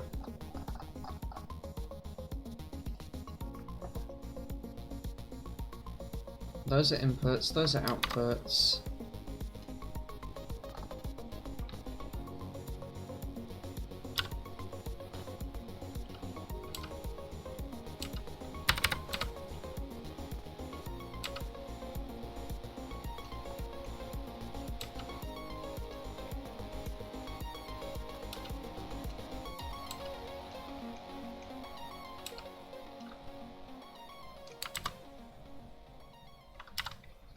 Well, that's marked as an output. So why would it be angry about that? That makes no sense. Eston, have you any ideas about that? If you're still watching.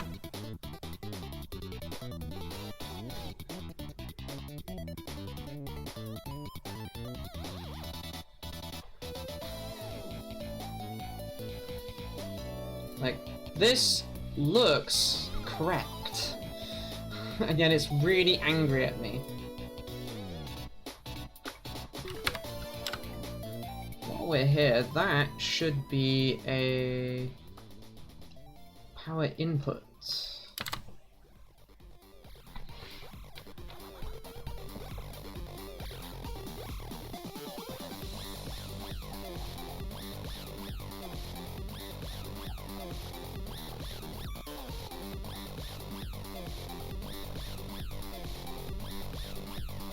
Where's my USB parts gone?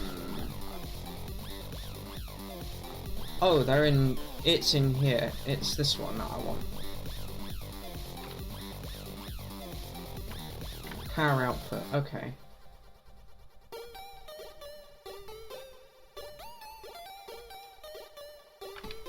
I'm actually gonna go and do a quick replacement in the processor sheet for this. For edit properties, we'll do.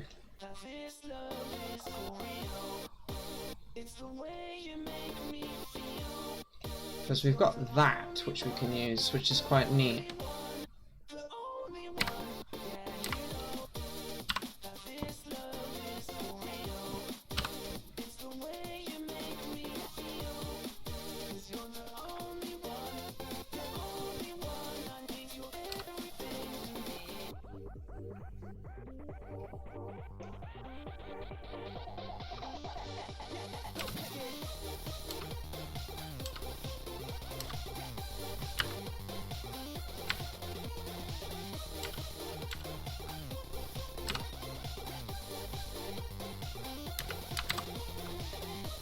Actually, neaten the schematic up quite nicely there, that's good.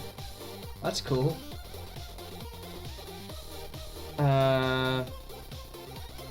Why are D plus and D minus backwards? Oh dear.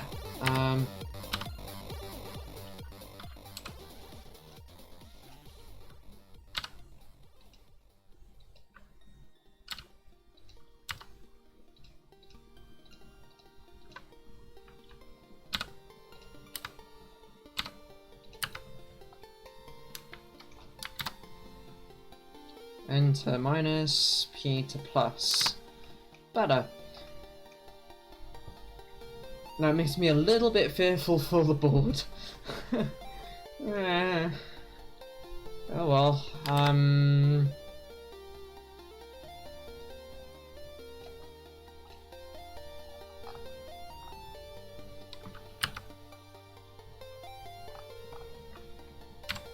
Yep.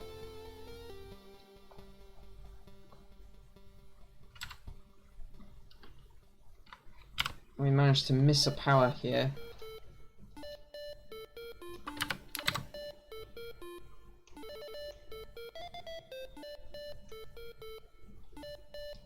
But yeah, the thing I was asking about, Esden, was this sheet here.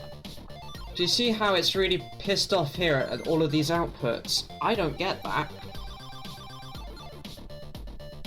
Those are actually outputs. They are defined as such in the part that's on this board here, or that's on this sheet rather. And it doesn't like them.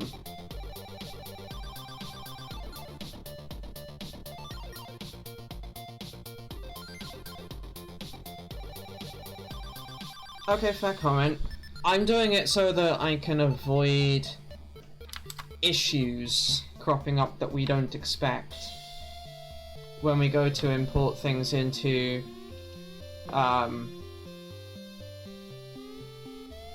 the exact error there is nope, not that one. Output is unconnected. I think it doesn't think those two are on top of each other.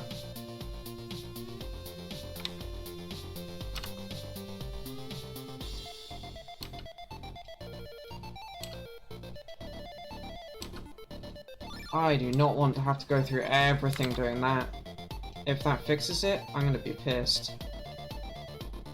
No, that's fine. Sure, we can check the symbol again.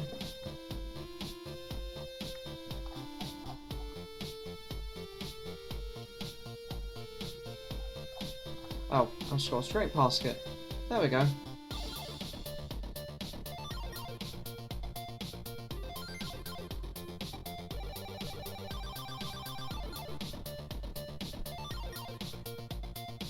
It looks correct to me. Interestingly enough, it went for the really long style. Yeah, maybe.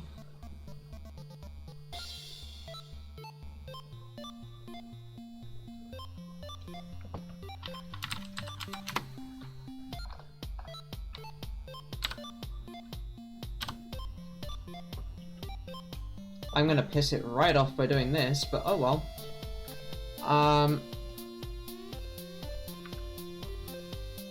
Yeah, 2.54. For some reason it's gone and made these ultra long.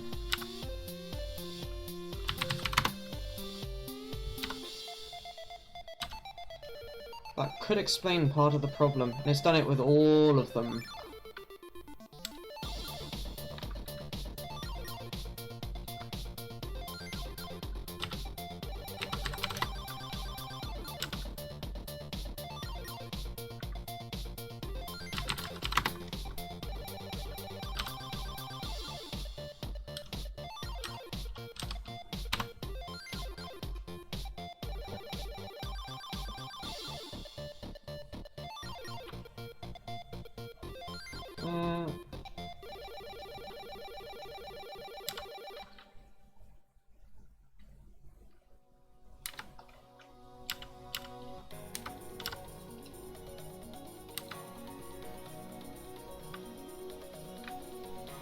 Okay, fair enough.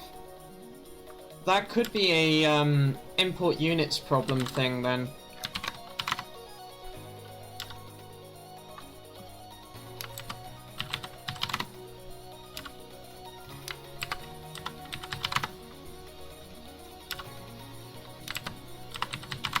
Shame.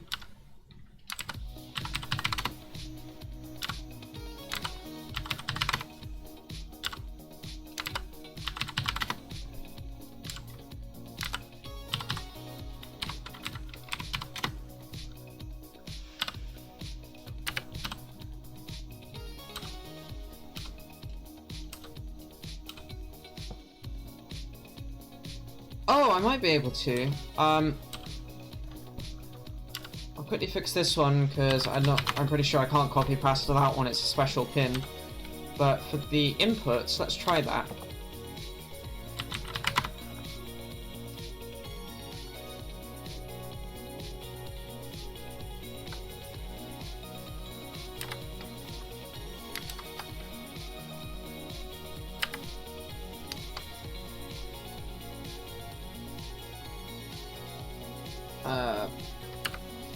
Wow. Apparently not. Aww.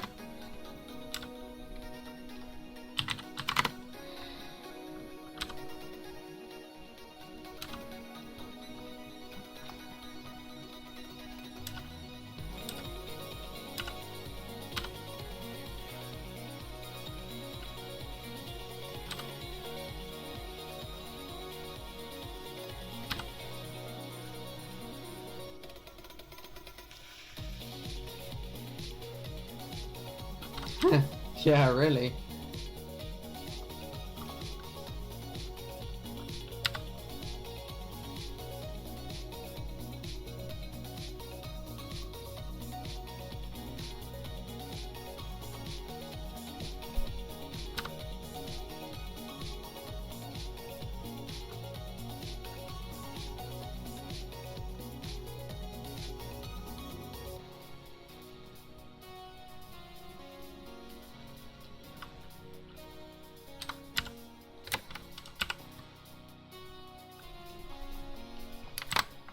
That's looking a bit better at least, so... even if we haven't managed to fix this, we made it look nicer.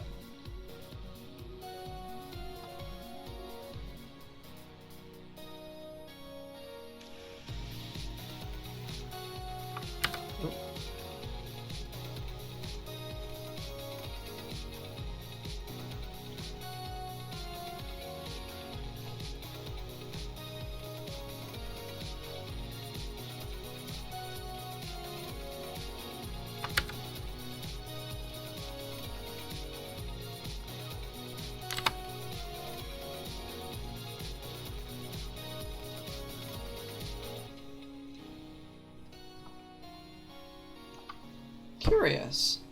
It fixed some of them.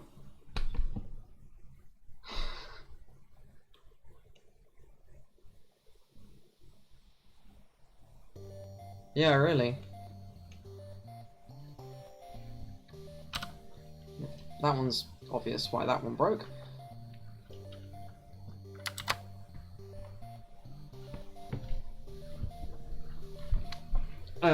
Oh, I broke those, right.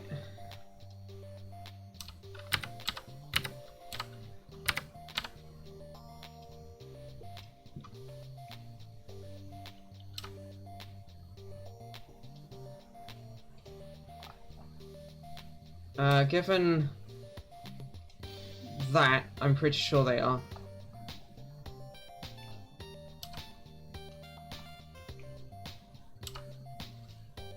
But that's a good point. Oh, I should have fixed that while I was there. I need to make the backgrounds on them work correctly.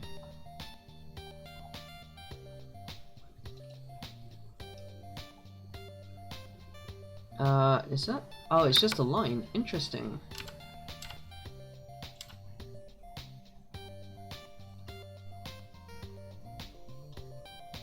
Nope, that's not what I wanted. That's what I want. There we go.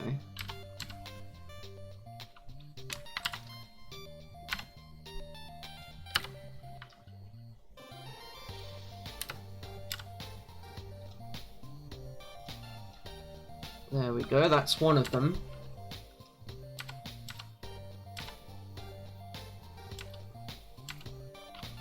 Oh my goodness, why has it made every one of those an individual polyline section?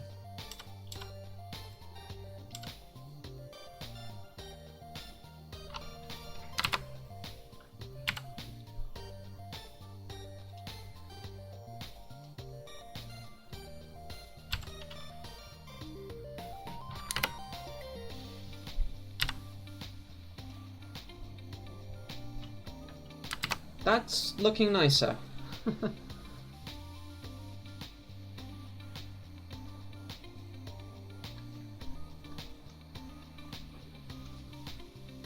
Can't do that any better than I've got it, but you know, whatever.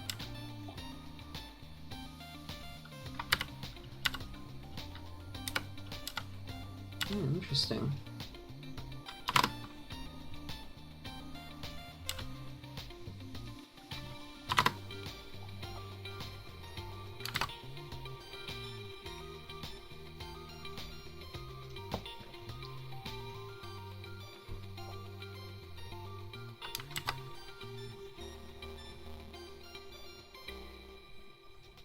I'm just going to assume that that's okay, I think. I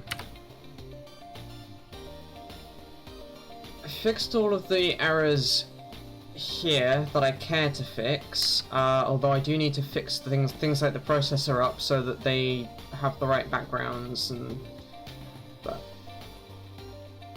this all seems okay.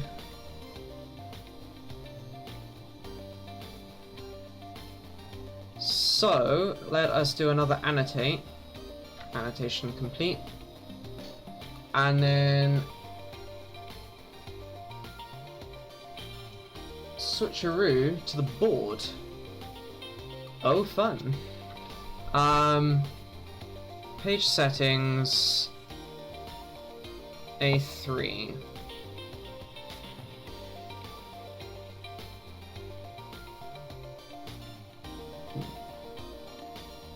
A2?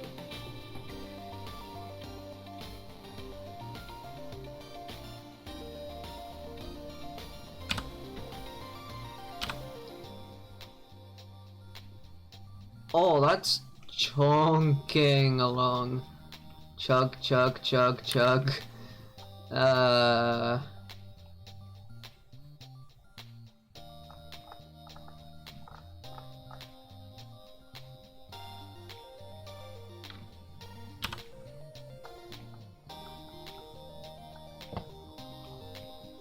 Oh, this hurts to maneuver.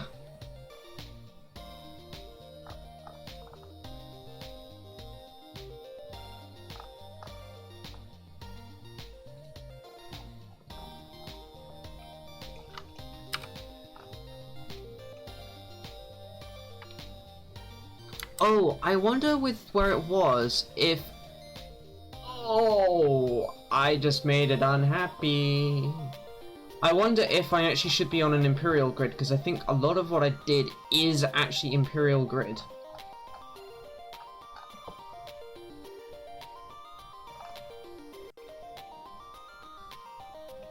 You know, that looks considerably better. In terms of, like, edge alignment. Kind of.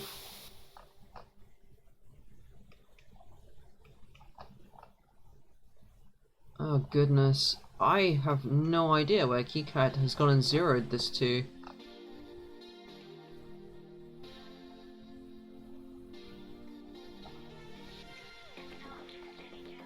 Because it's off grid, basically on all grids.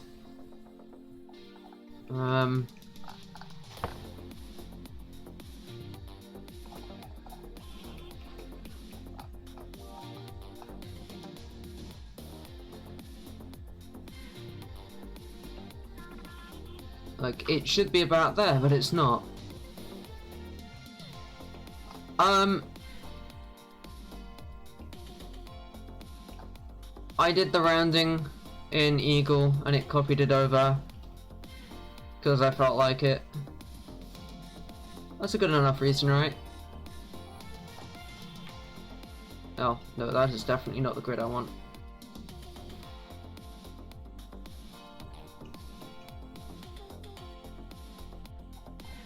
Okay, this bottom edge at least is on a grid. It's just a really weird choice of grid.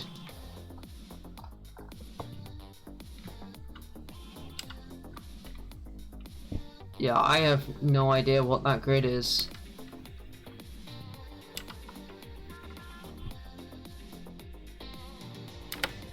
Yeah, but it doesn't really help me in this case because it's just off. It doesn't matter at the moment if it's imperial or metric. I can't actually get the grids to align to anything on the board. Point in case. Oh, I did try to do that.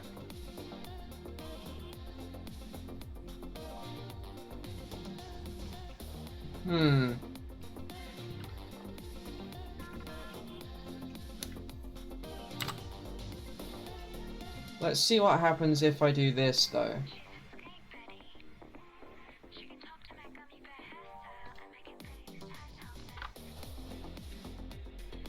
It's doing this single-threaded.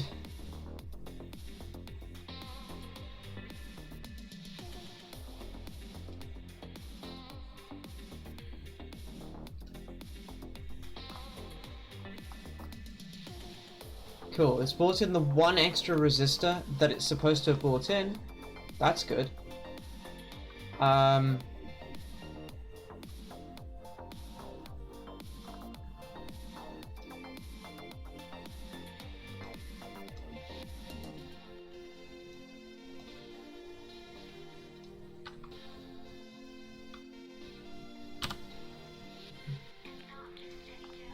That'll do for where to put it for right now.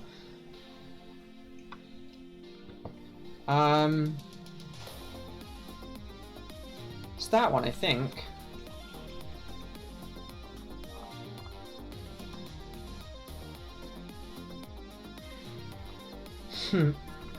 Fair. But if I do that, it's still... Oh, I see what you mean. I can set the grid to be like there. Okay. Okay. Now we're in business.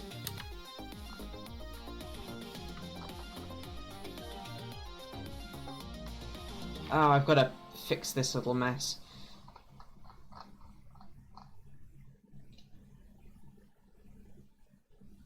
Ah, yes. I did this all on an imperial grid, which should actually be based here. I let it snap. It snapped onto the edge of the board and that's fixed it. Ah, it's glorious.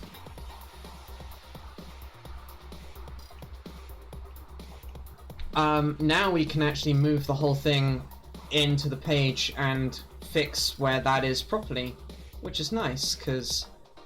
oof.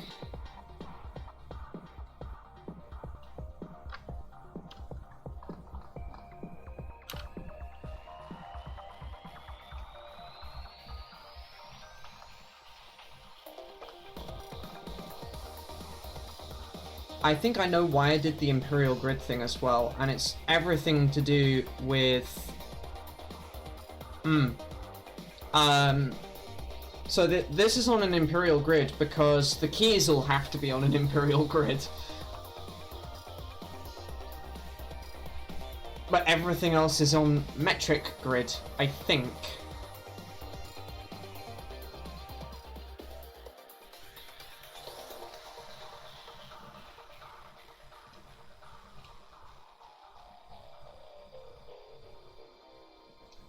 Cool. I think that actually will work. Let's go for that grid again. That's looking okay. Now I'm gonna go into high contrast. There we go. Ah, that's so much better.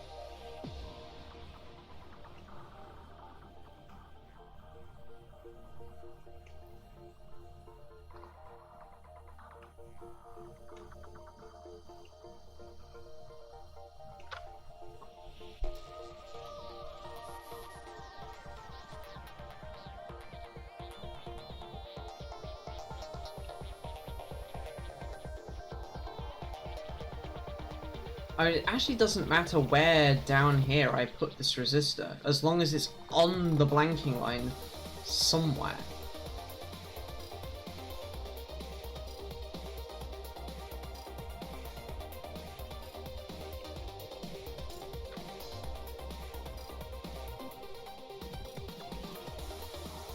With a cross connection onto 3.3 volts.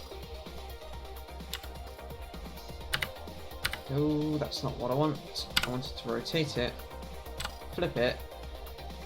Because what I can do is I could do something like shove it down in here. It would help if I could see the grid properly.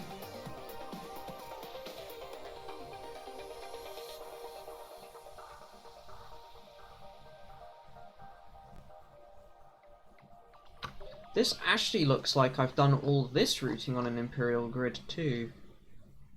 I have.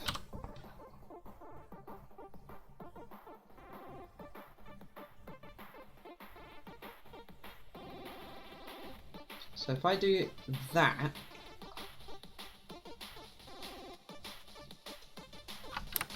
nope, that's the wrong layer. There we go.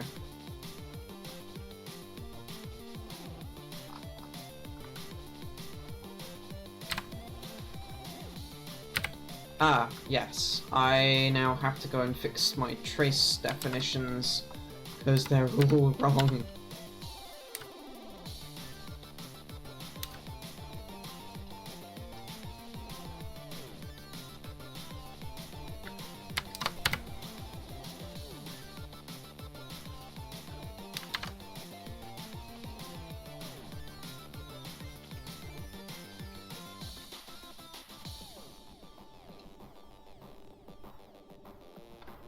No, I wanted the wire, actually.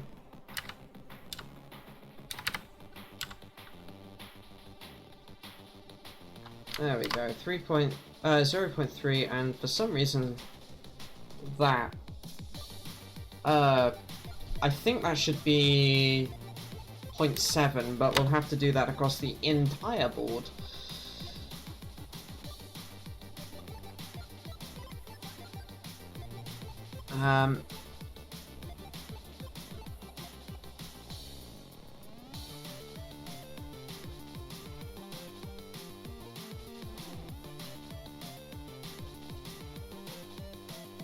What if I don't want to change that? Oh, right, because I'm not doing a track change. Yeah, okay.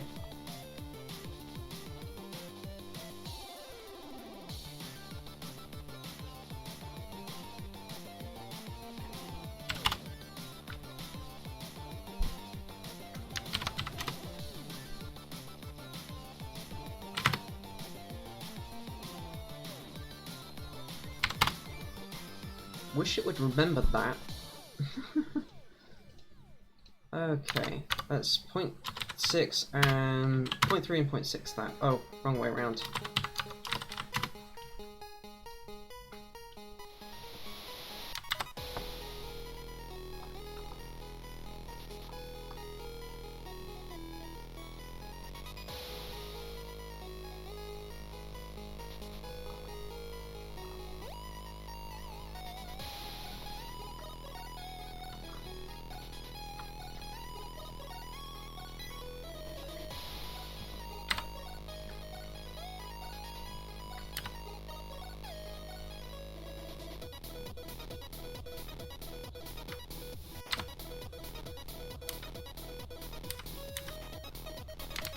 Feels like this should be more on grid. That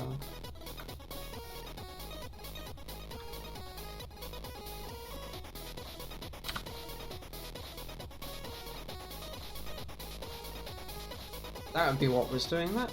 Okay.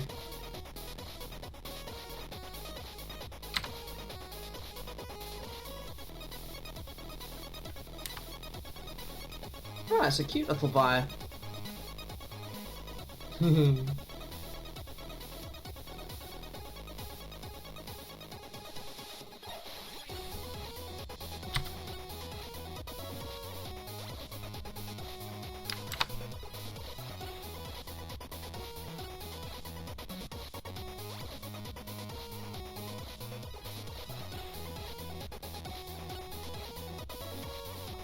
Thing is, I don't know if all the wires I've used are the same size.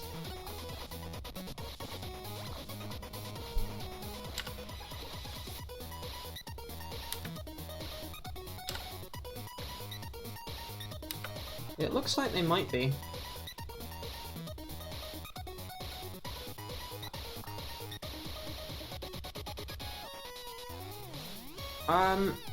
Esden, how do I ask KiCAD for a listing of all wires by size?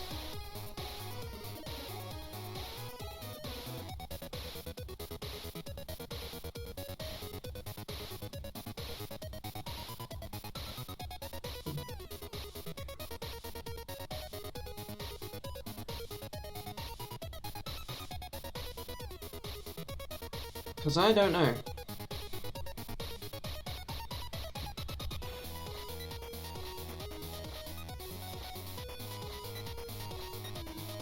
View, units, drawing mode, contrast, board.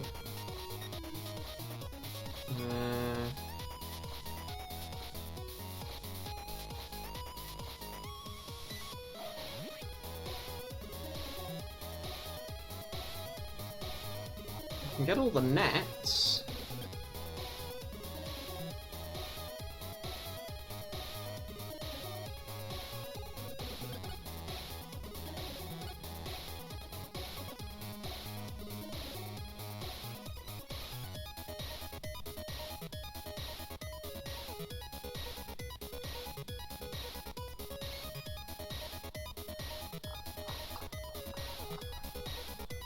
That's impressive how long it takes for it to work its way through that.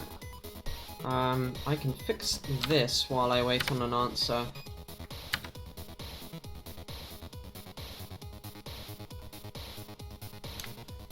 That has to be on...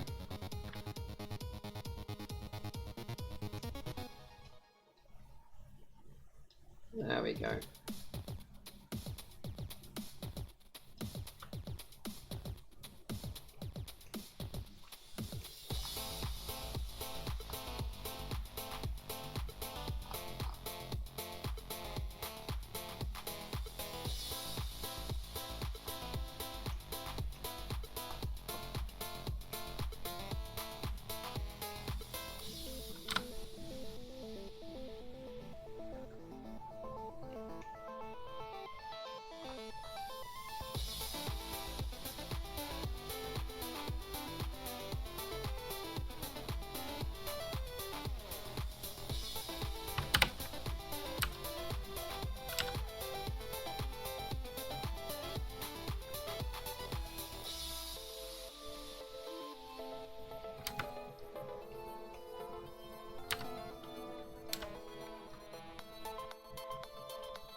Now, this is a higher priority zone, so there is no reason why it shouldn't be generating copper. I know why that one's not generating copper.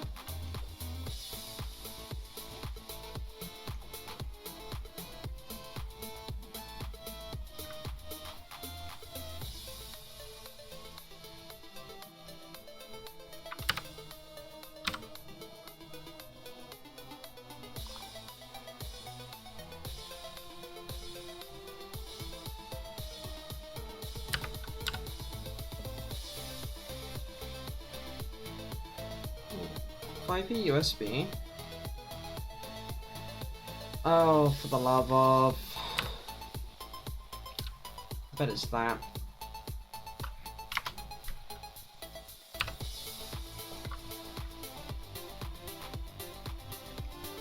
No?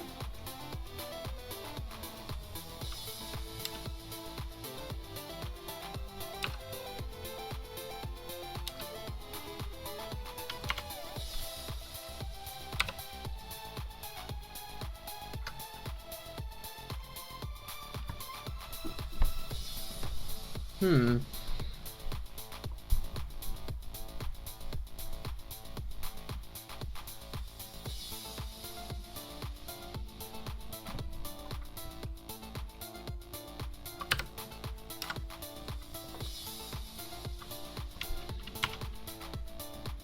Five-V USB.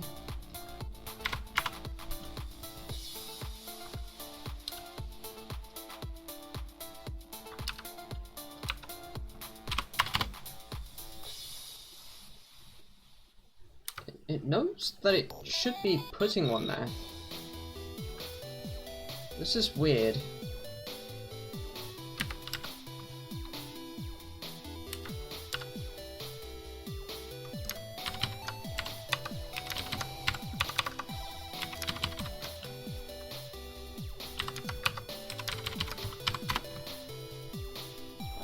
It knows about it, and then it doesn't generate it. I don't get that. Those are the right power plane. This is for the right power plane.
Yeah, the zone priorities are supposedly fine.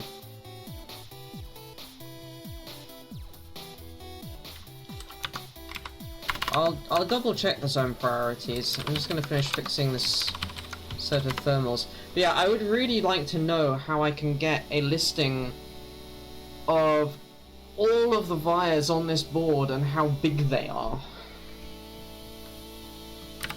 That would be really, really, really useful to know about now.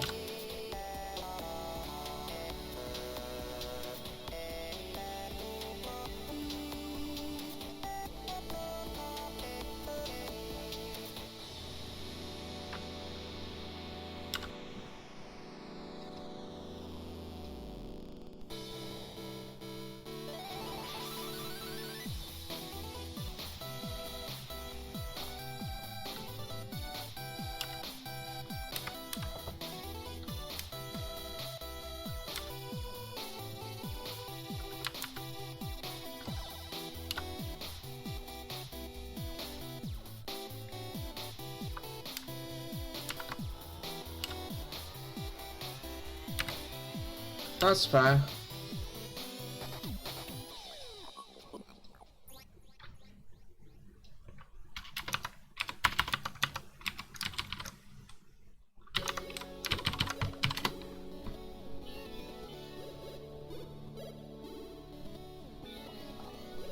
Also, welcome, Does Exor. Can I filter by size as well as type?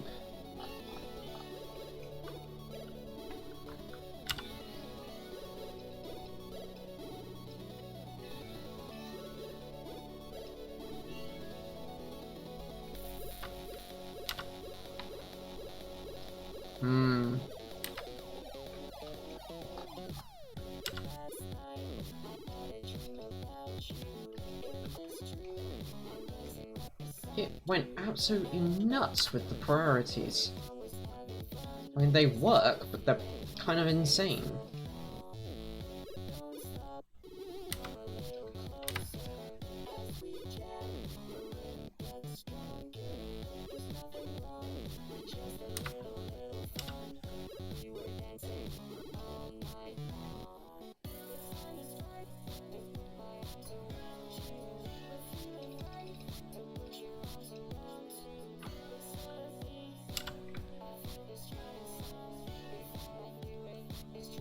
Not here, I don't.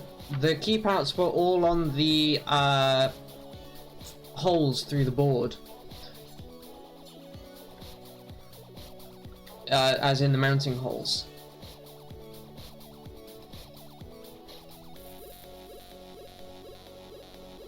Which, like, the nearest one's here, and you can just about see where the keep out should be.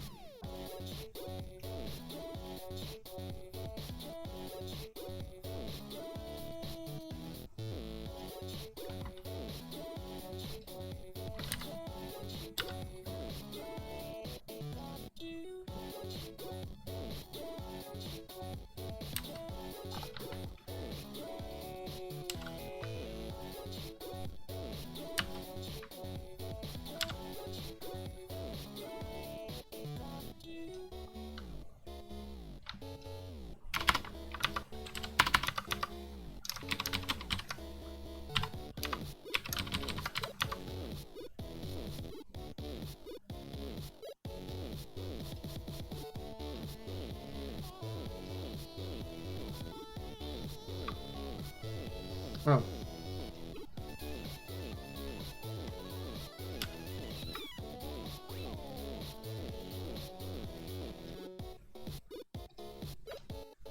That should be that.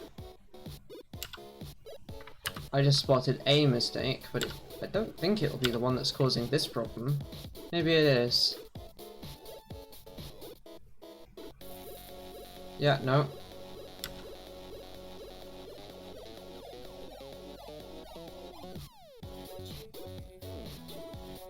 Oh boy.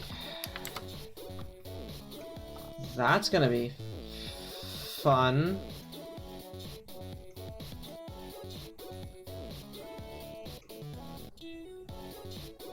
There's a lot of eyes, as you can tell.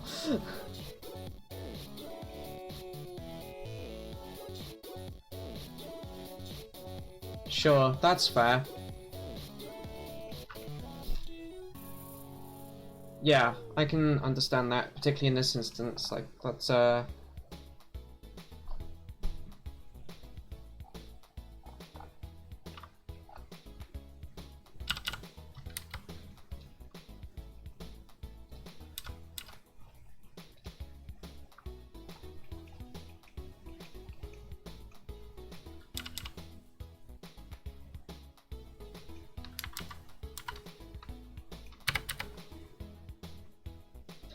yes, indeed.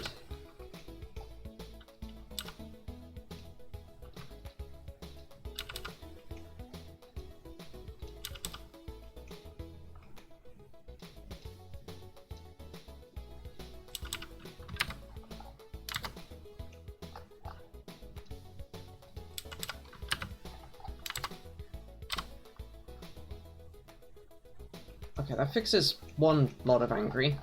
Let's do the same thing down here.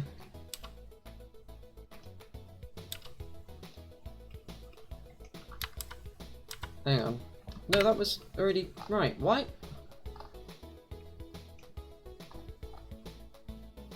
How is that not connected? Apparently that's not connected.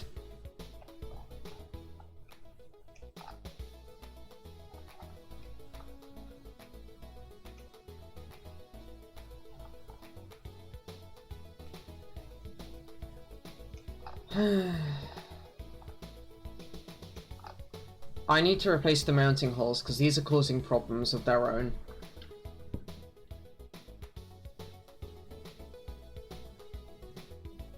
Yeah, I just don't want to accidentally edit a via that's intentionally larger.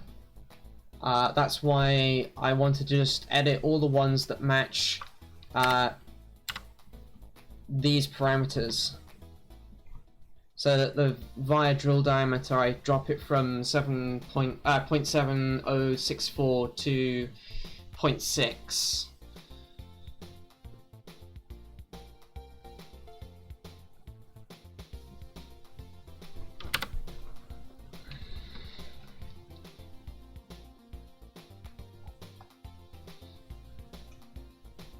I haven't defined net classes, annoyingly. I did this the lazy way when I was in Eagle. And I'm paying the price for that one now. I'll do a text editor edit on that one. It shouldn't be too bad. What I'm going to do first, though, is replace all of these.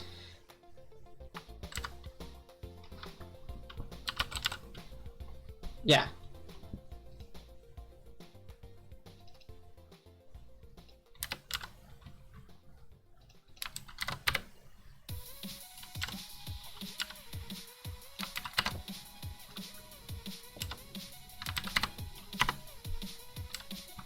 Oh, there is a way to bulk edit these, isn't there?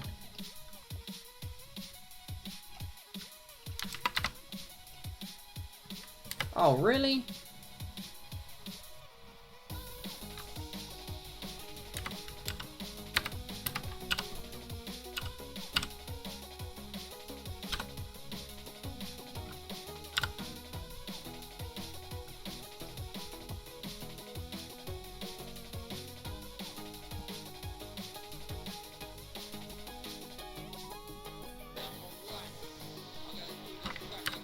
Can I not copy the...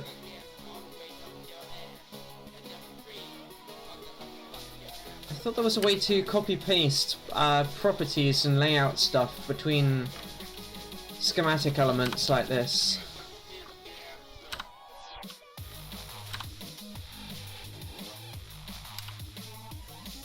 It didn't.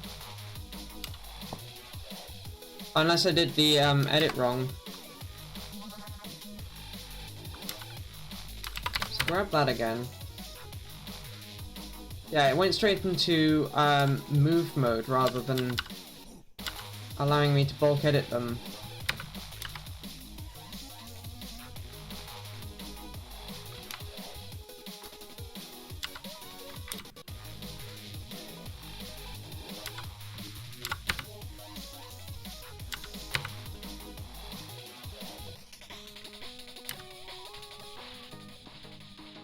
If I do that, I'm pressing E.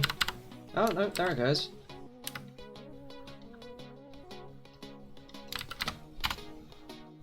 It edited one.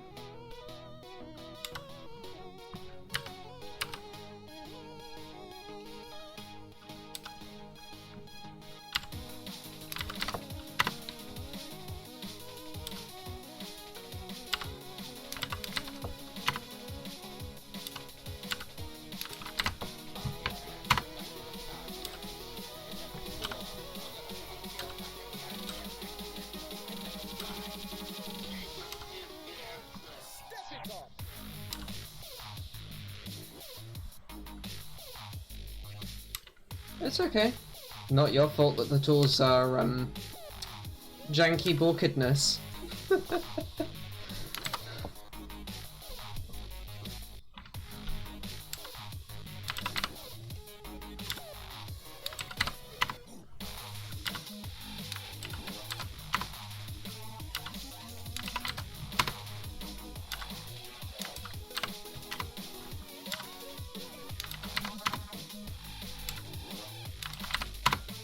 Hey, I mean, the after at least looks way better. So, there is this. Like...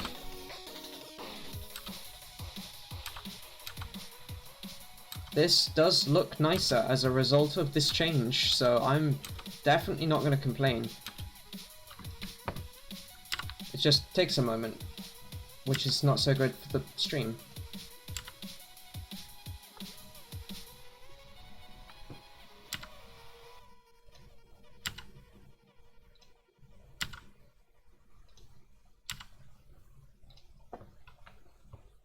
I think it was this direction?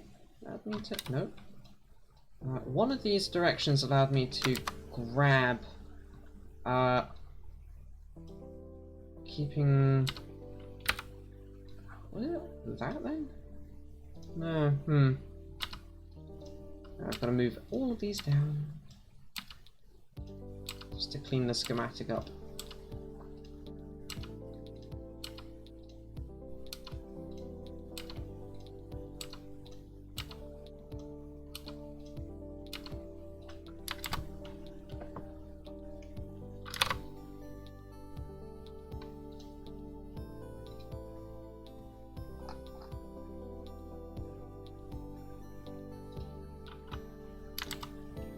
Ah, that's why these are all malfunctioning. Footprint.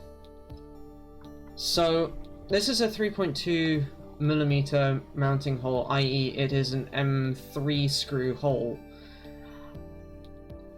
What library would I look for to find mounting holes? Mounting hole library. Now this is... Ah, that's with a pad. Wired pad.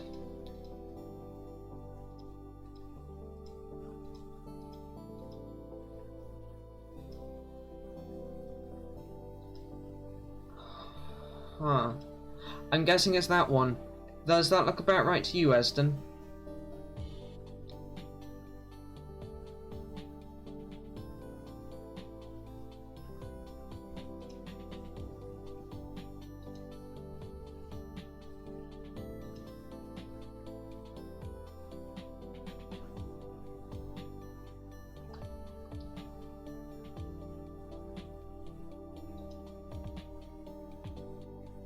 I'm gonna guess that's a yes. I think you're quite distracted right now, which is fair enough.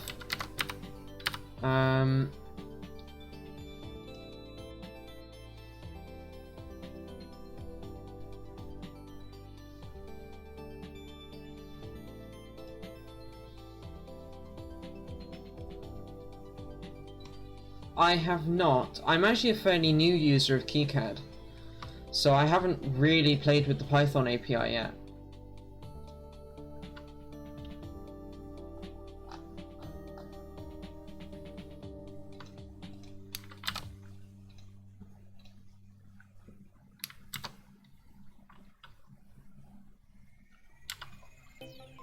Nice. They've all got changed.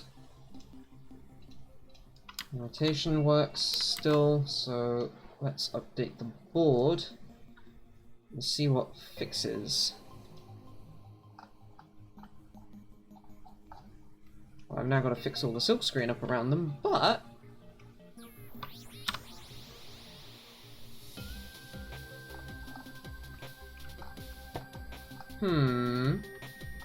That's curious. It's not automatically connected them properly. Oh, that's why. Okay. One of the layers can't get in far enough to connect. But one of them can? They're also really tiny connections, which is not great.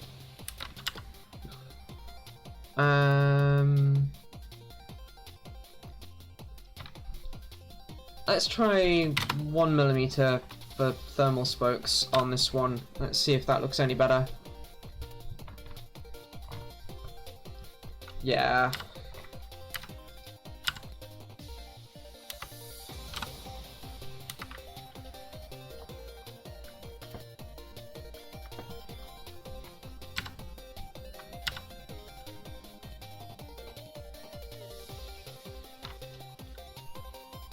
Did I actually leave the hole designations on the board? Let me just quickly go and grab one so I can check.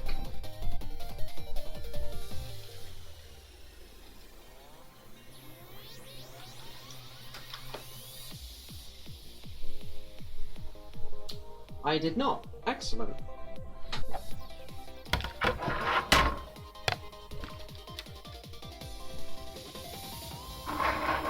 So all of the hole designations can go away completely.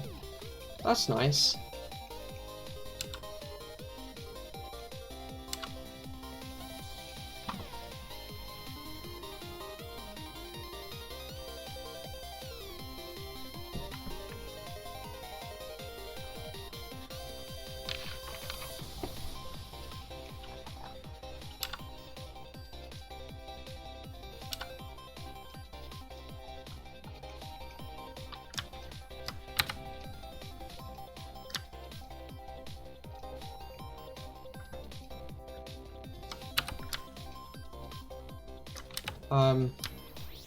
None of the above?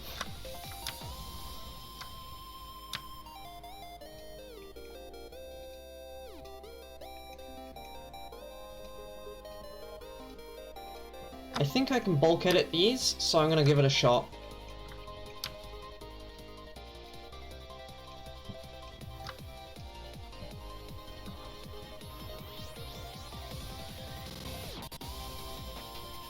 Oh, and I'm also gonna lock them in place because they're a real pain in the ass when they move.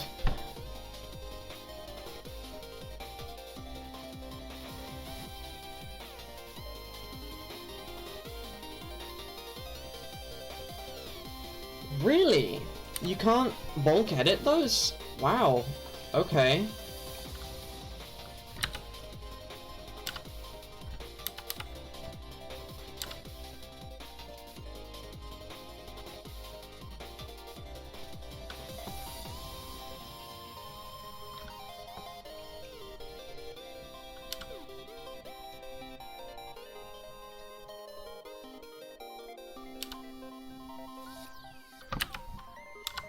Ah.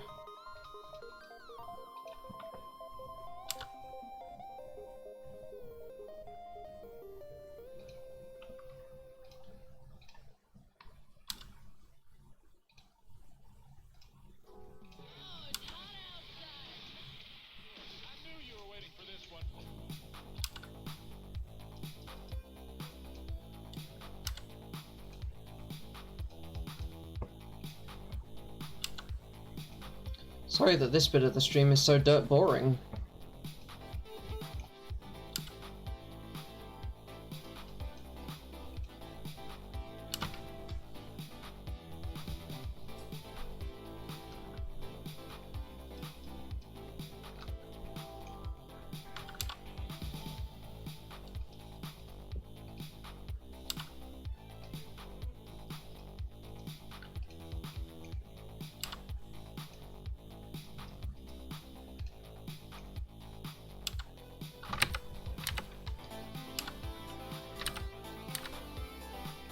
I think that might be all the mounting holes taken care of. Except I now have to go and manually fix up the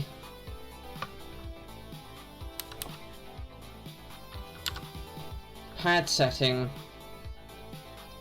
for thermal relief spoke width. Unless someone knows a better way to do that.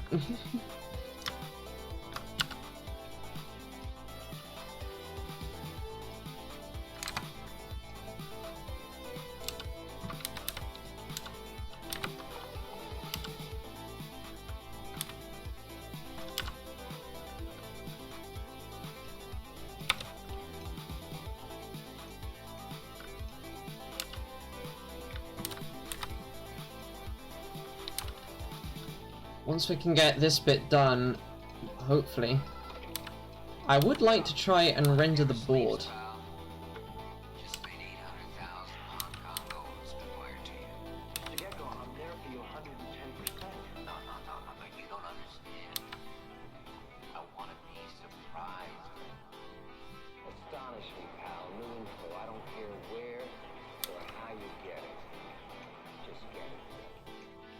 Oh, that's how I did this. The last time around I was doing this stuff, instead of messing with thermal spoking, etc., because of the way Eagle works, I built an extra suite of polygon pores. And the polygon pores are designed to, in theory, fill this area in completely. Obviously that's not what they're doing right now, but that's why I've got these three. That's a lot of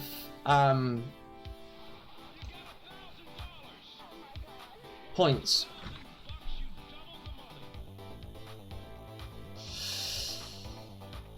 That's a pain, because I actually want to expand that.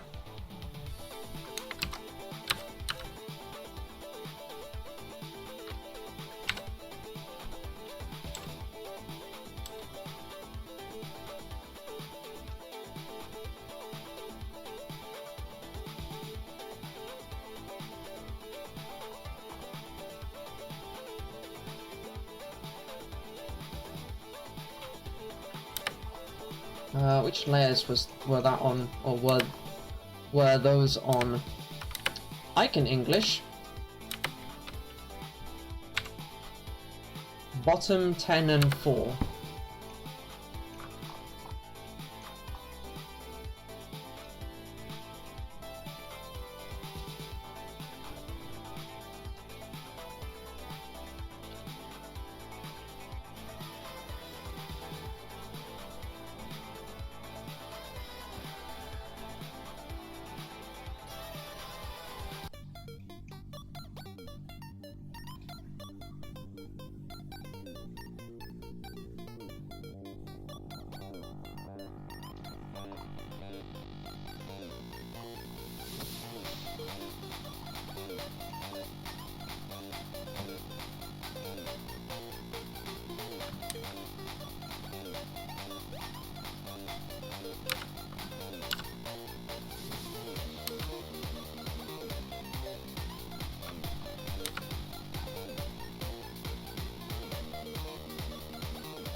Oh, okay, I know what I'm gonna do to fix this.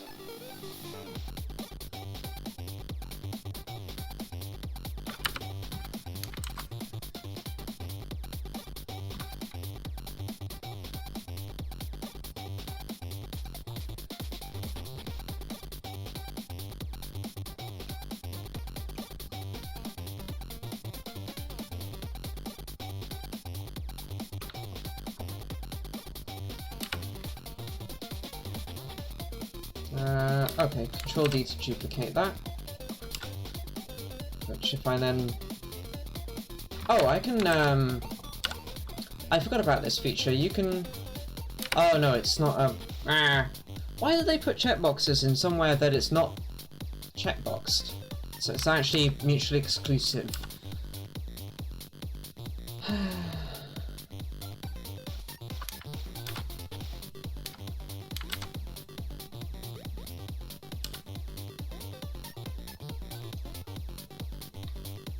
Now, in theory,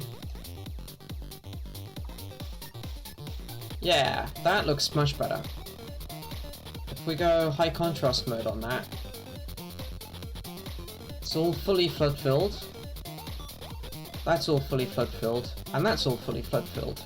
And it's no longer complaining it can't make a connection. Unlike this. Okay, we have a way to fix it. Nice.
Now, that's annoying.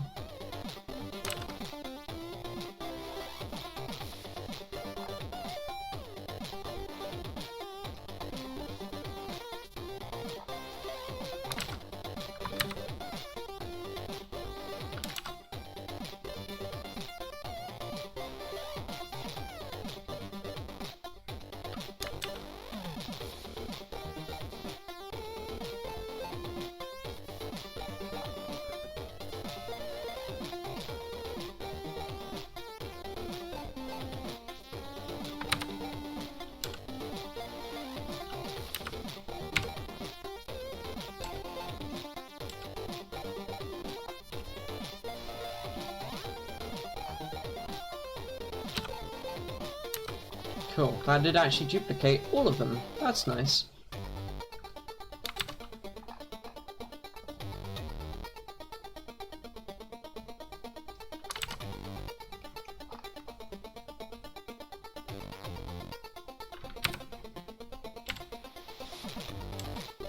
Oh, no, that's bad.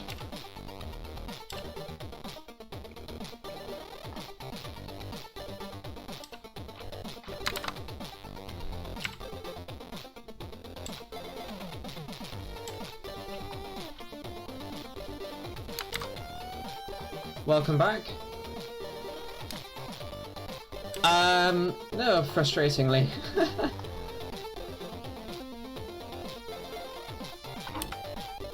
I just realized that copied wrong.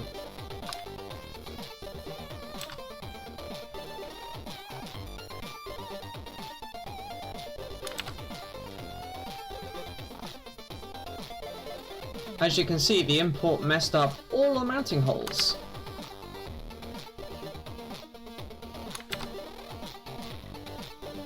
Among many, many other things.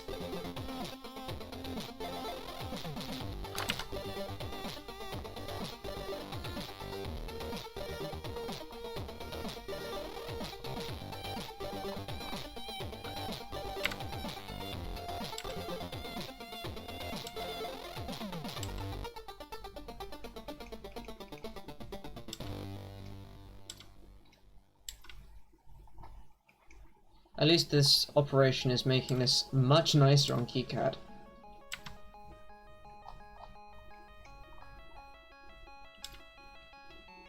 Because I'm getting rid of some very, very hefty polygons.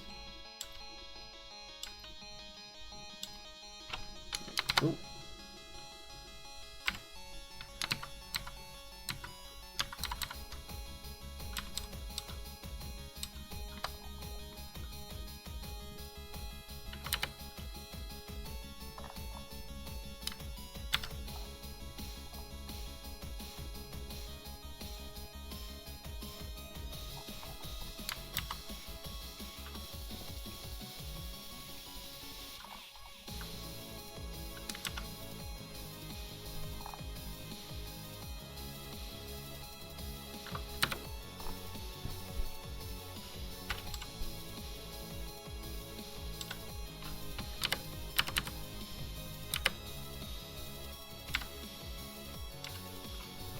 No, what? Why do you think I want to delete that, KiCAD? Why? I do not.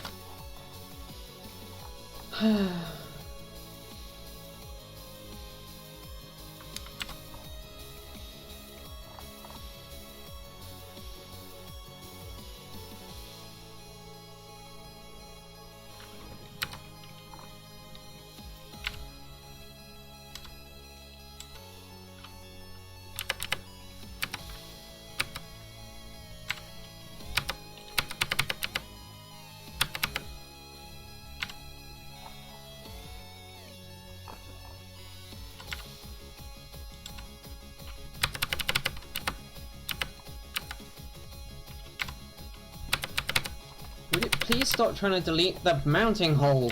Crimey.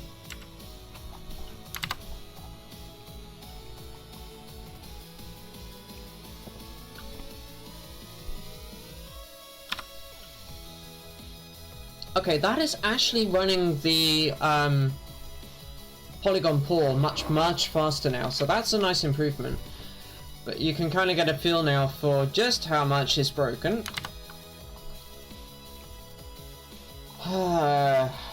Why?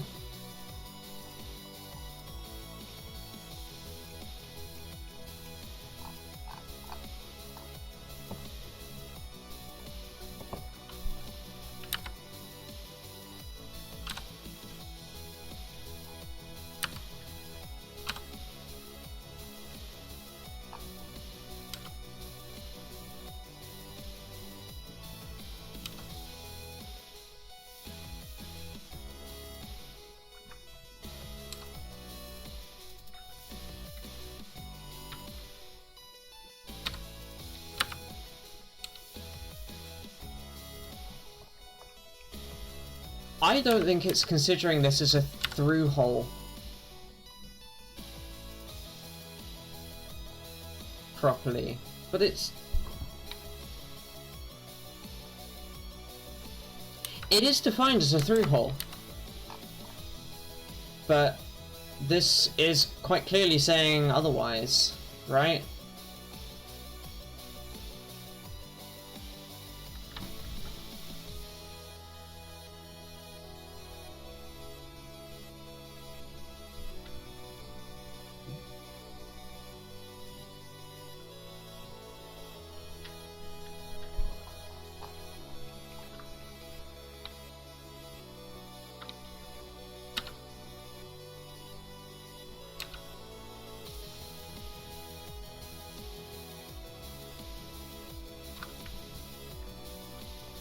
It doesn't even want to allow me to undo any routing. And interestingly, that right there is the oh, that's interesting. That is the auto router getting mad at me, saying that it's getting a collision there. Interesting. That would explain all of the angry. Well, let's see what we've got in 3D mode at least. Oh, interesting.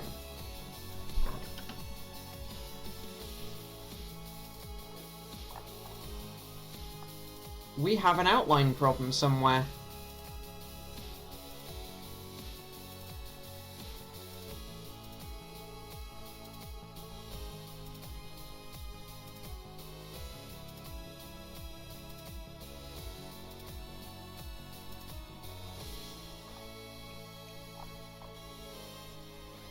I wonder if the DRC will find that.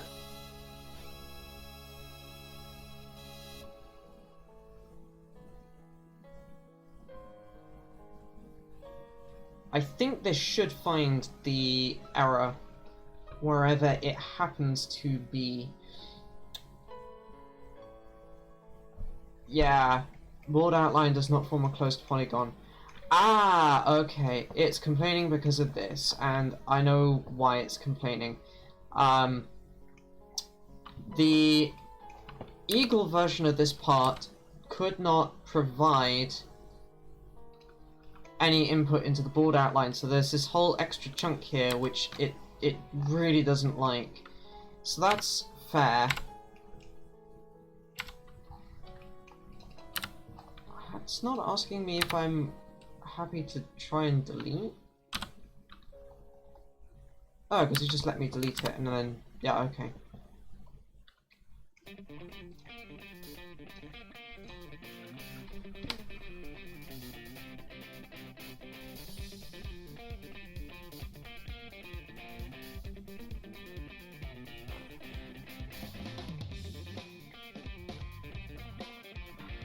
Board outline still not closed.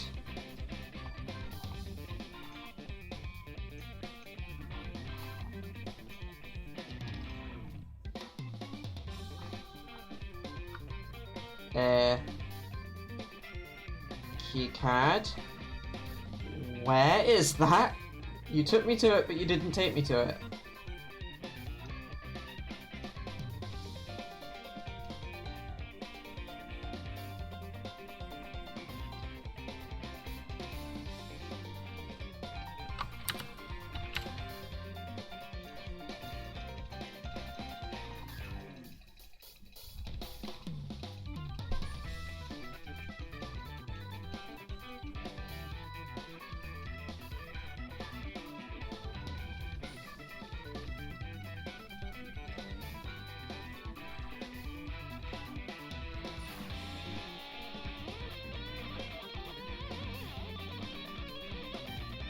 Oh boy. Can I multi-select markers? No, I can't.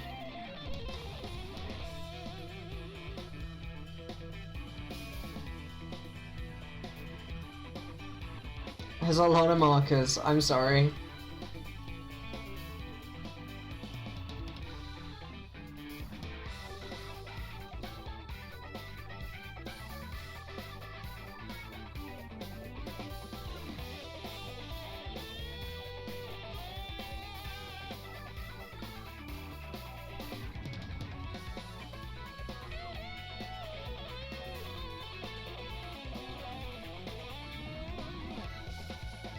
Less than 100 to go.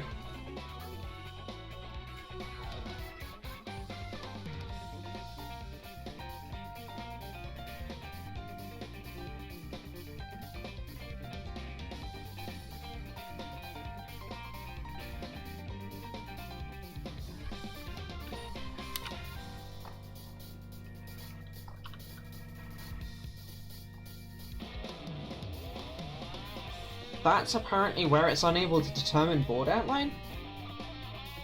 That's the only place it can't determine the board outline? What?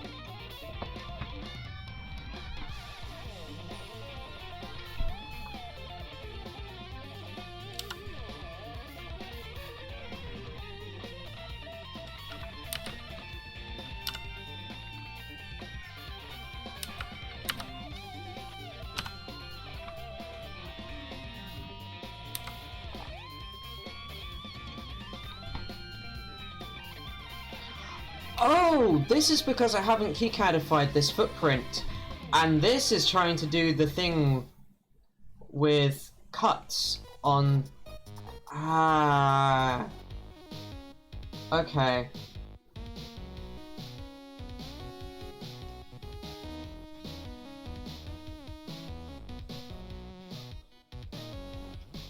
Yeah. I know exactly why it's pissed off at me now. Please, would you allow me to...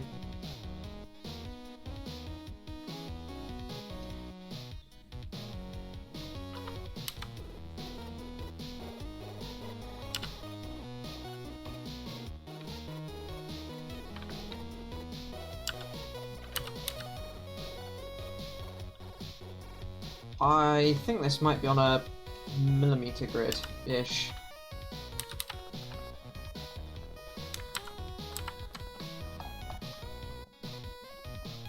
Oh, this is going to be easiest to do in this footprint. Just to get it working for right now.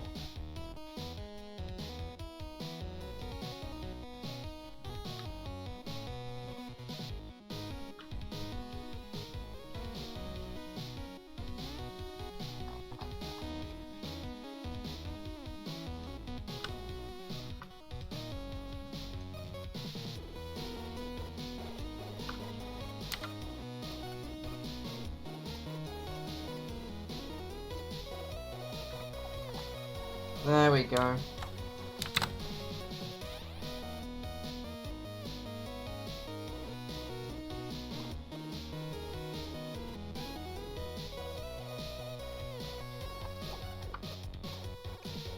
I bet that now allows us to do a 3D view properly. Yes, it does. There we go. Ooh.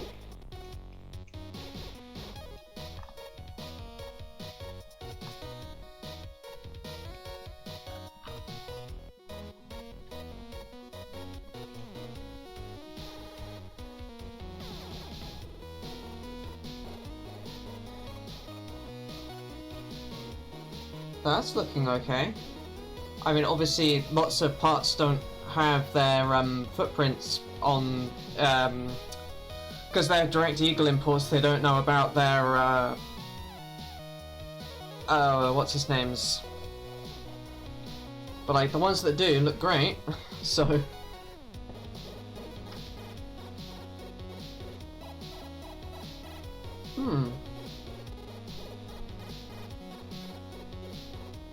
Save for some missing copper, this is looking okay.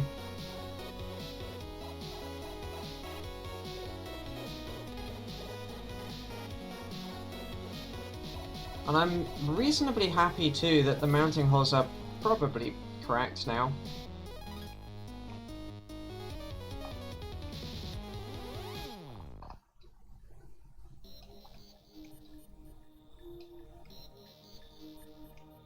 Let's see what that does.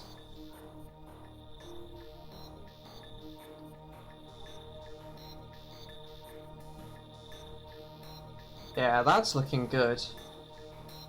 Given where we were an hour ago. Blimey, when did it get to 5¼ hours of stream? Whew.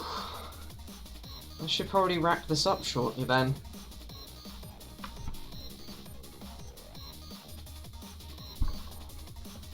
That's a little weird. Don't know why I made that trace do that. We'll fix that.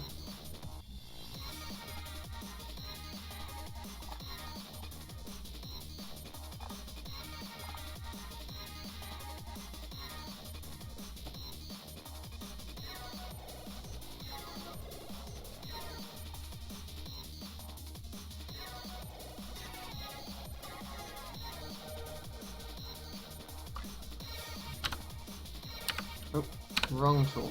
G for grab. Oh.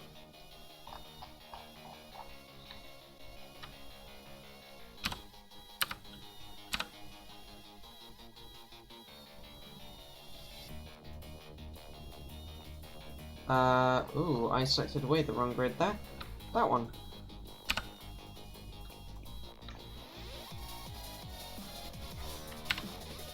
No! Just want to remove that, yep. Stupid program.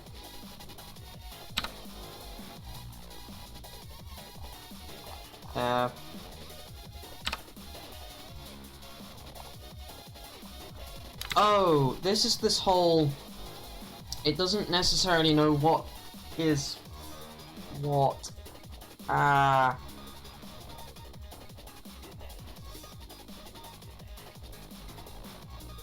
Okay, I think I know what's going on and why this has been a problem. Some of these things are not on the same page as each other, I think, or they're being interpreted as being... Sorry. This row 2 net of copper is being interpreted because it's attached to the processor as being a different row 2 to the actual pads it's connecting to, I think. And this is because of the way it's trying to handle these.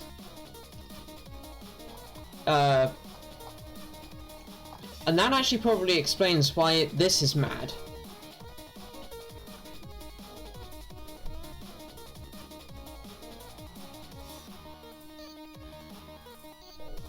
Now the question is, did I get my syntax for this wrong? Is it triple dot? I don't think it is, but let's find out.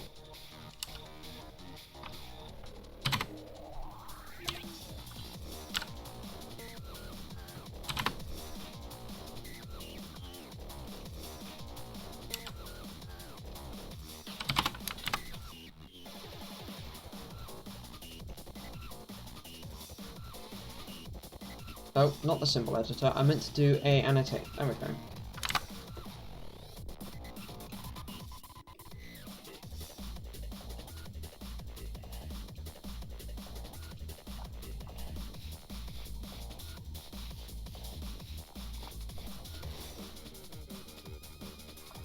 It's very hard to tell if that's actually changed much of anything.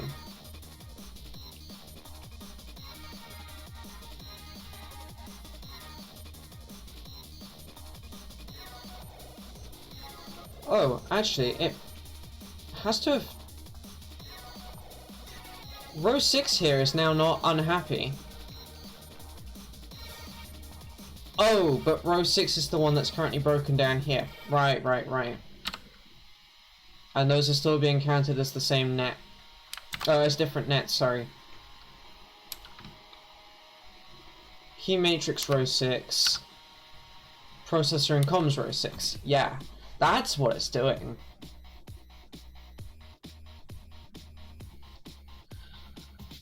Oh, that's not good.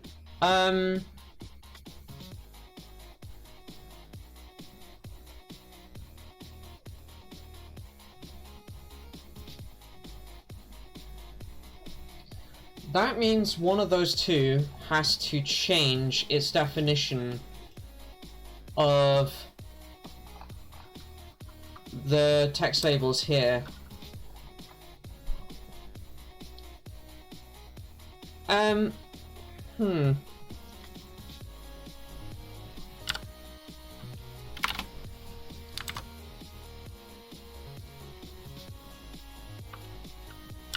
quickly put these back because I don't think that change actually was right or fixed anything. Oh, whoops.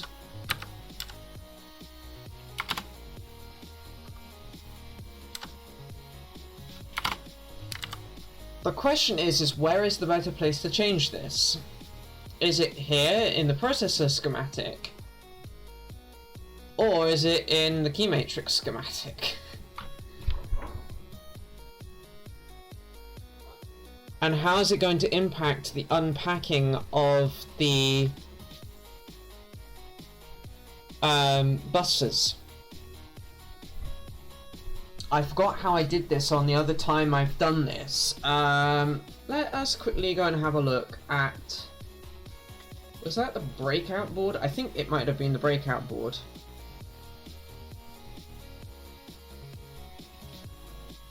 Nope. That's the wrong bit.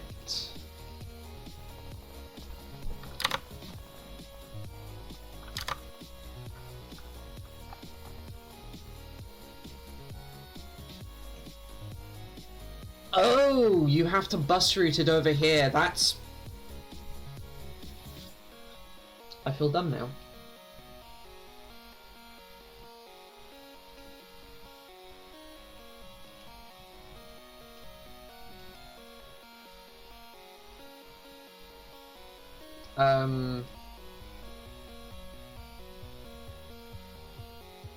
Wait, what? Wait, what?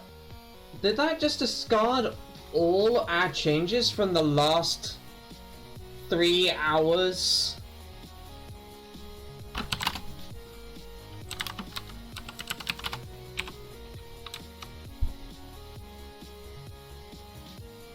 No, it just forgot where the project was.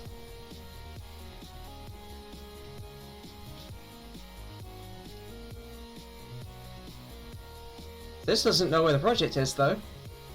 That's gonna be fun to... Oh, I see what it's done. Give me a second, I'm gonna fix that because that's kind of... obnoxious.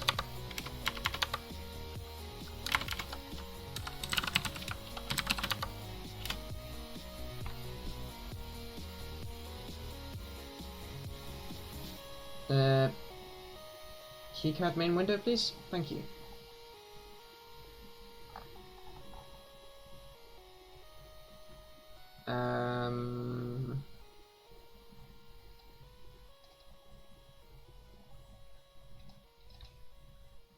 There we go.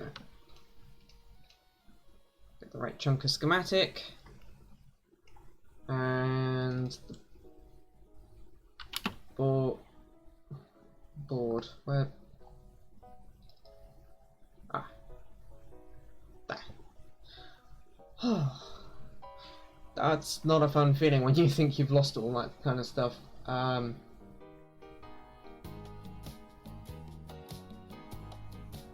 Of course, this has broken all the overlays, but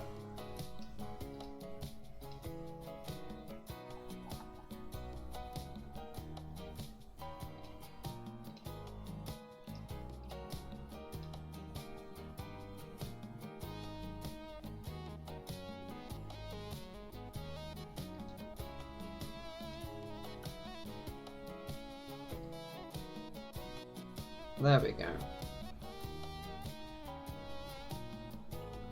So,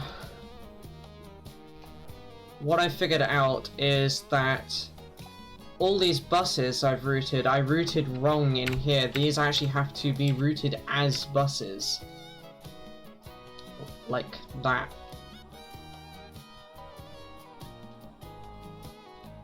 Otherwise it gets very, very angry at you.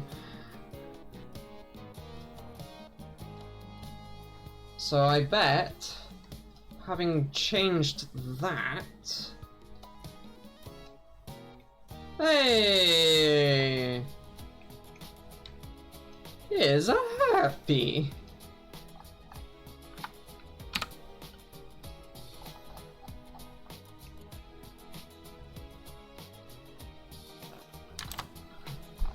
I'm not sure why These are angry now, but...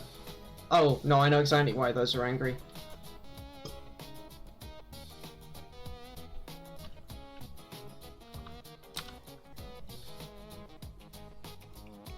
This is actually an easy fix.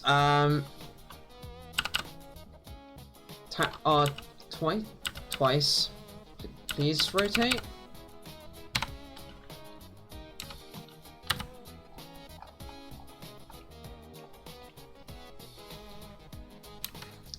This up here should be ground.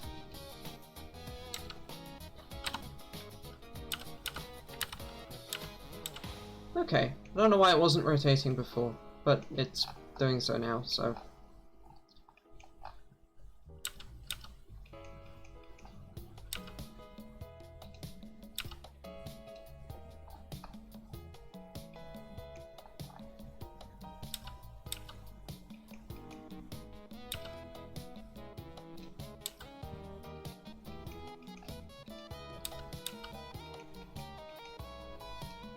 Oh, I bet what was happening there was I was accidentally rotating text.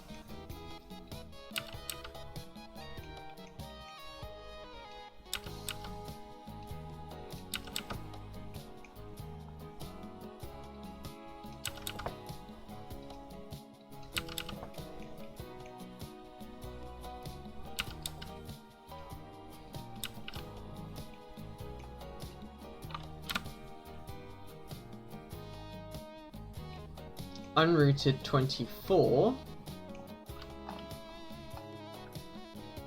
Okay, that's because I forgot to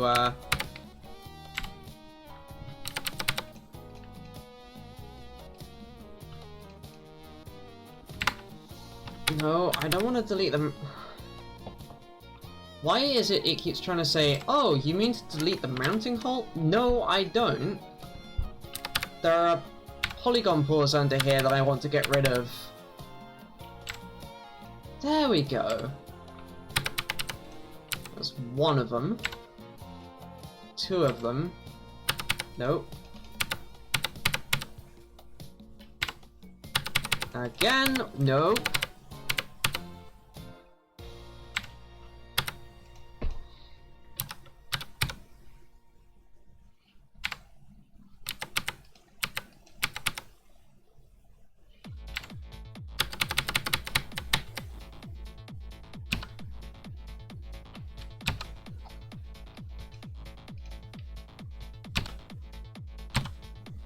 See, that's what I'm trying to delete right there. Urgh.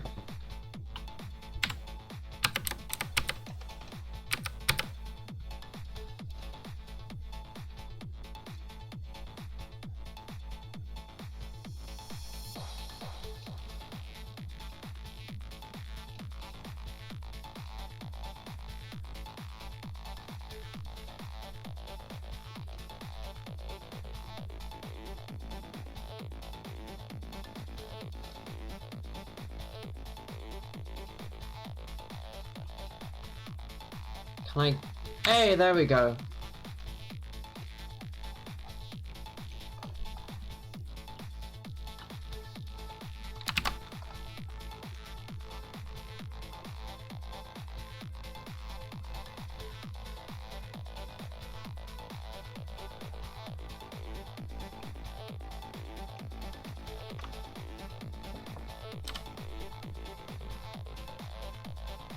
$23 unrooted. I'm not sure where the other... Oh, right. This little lot.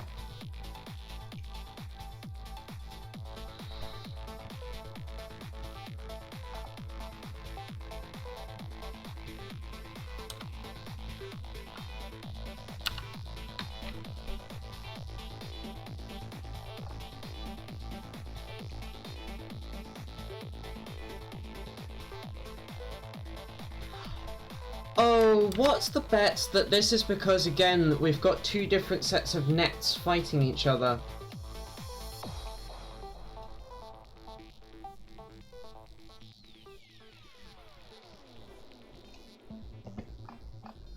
Because they are routed between pages. Dirty, sneaking tricks. I can imagine. And tonight, I am going to do the impossible. Groovy.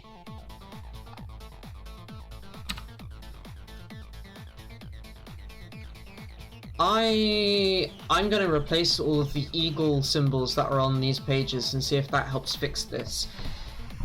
I'm half willing to bet that because these are eagle imports, they're not quite right. In fact, I think I can do this and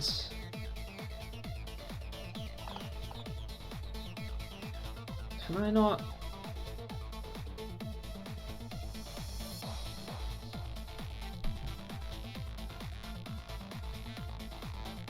Huh.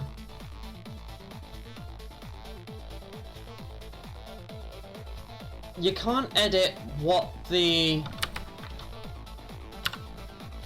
library reference is from in there.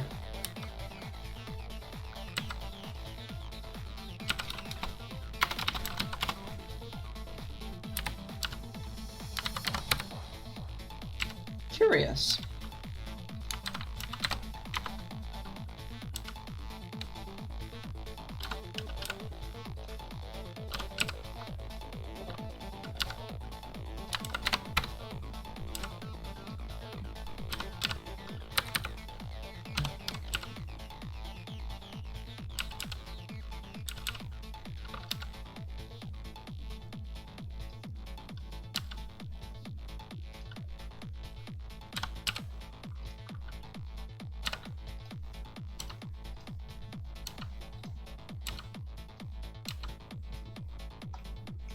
Okay.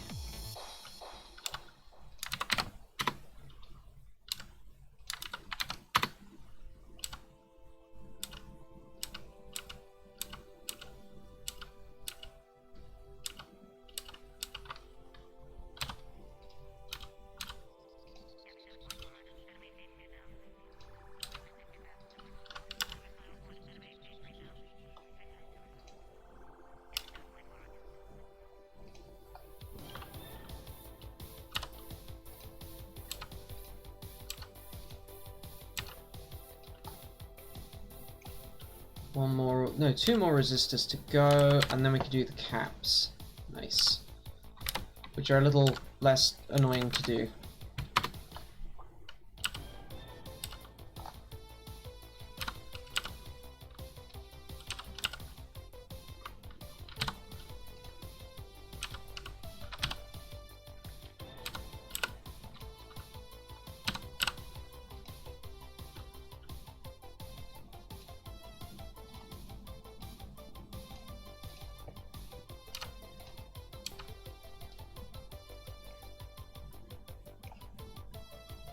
Huh, we can compress all this stuff up quite nicely, that's nice.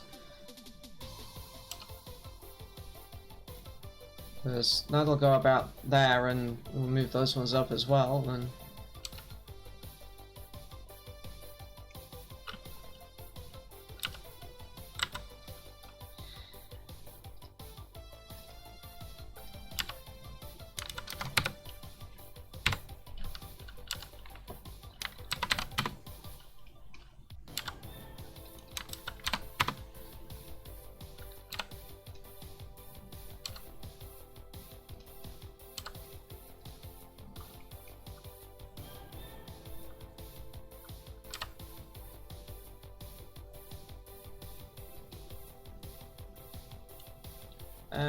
what's the grid currently set for?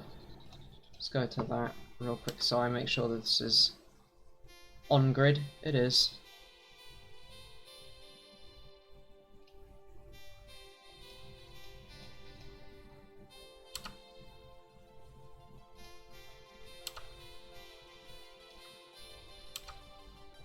Oh, that makes me feel so much better already.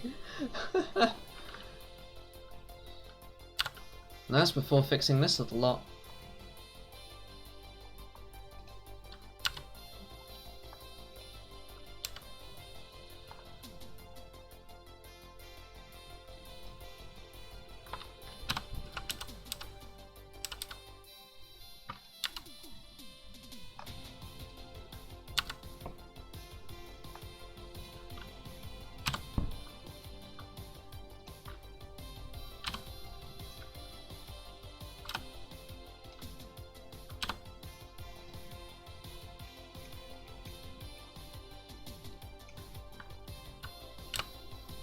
Oop. That was what I was trying to edit. There we go.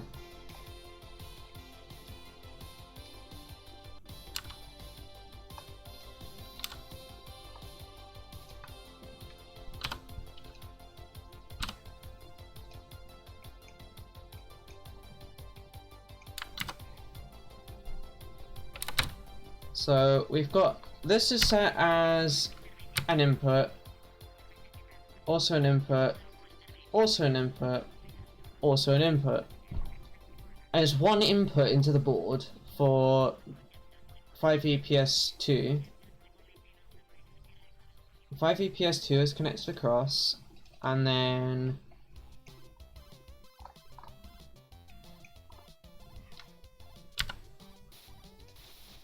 it's an output here, connected in to this NAT, which is fine. It should work, but it doesn't.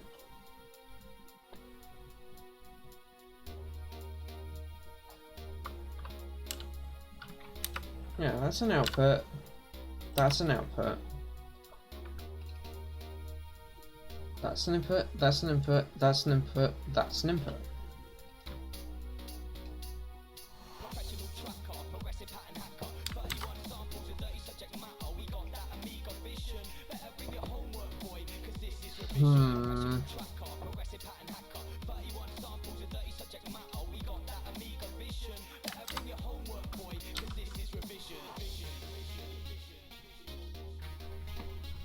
Didn't fix it, but also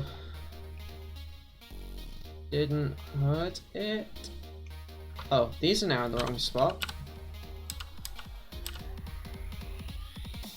They were like there before.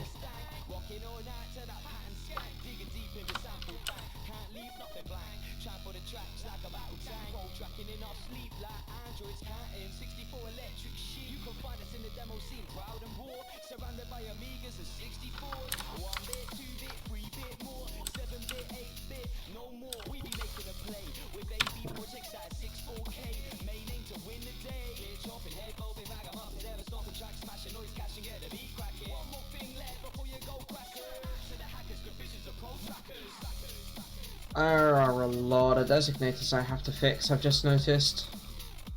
All the switches are wrong for a start. And these have just made crumpled messes.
I will finish up very shortly.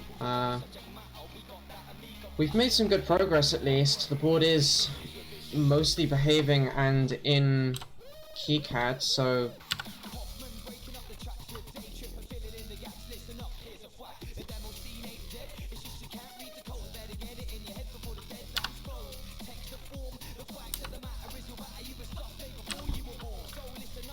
oops, I did not mean to change my grid. I like this grid.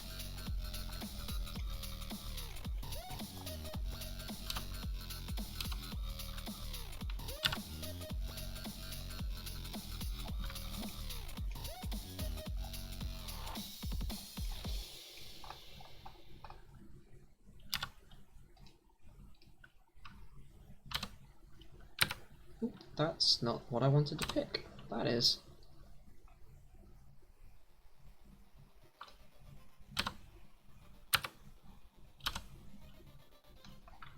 Okay.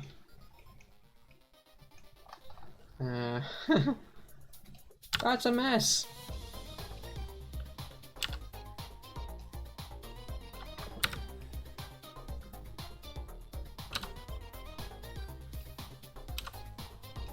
Okay, where did I put those? On the board I have here. I put them next door to, i.e. on the end here.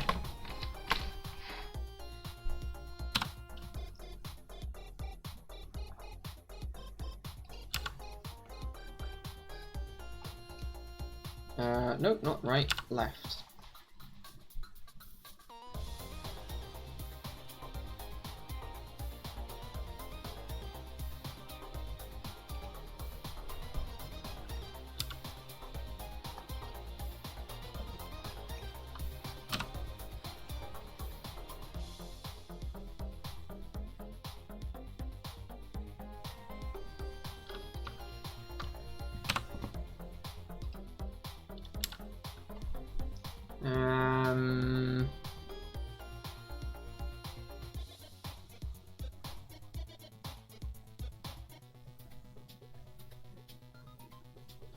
I'm trying to think.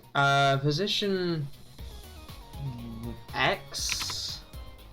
Question mark? Nope, it was position Y. I'm trying to calculate out what the text height is going to end up needing to do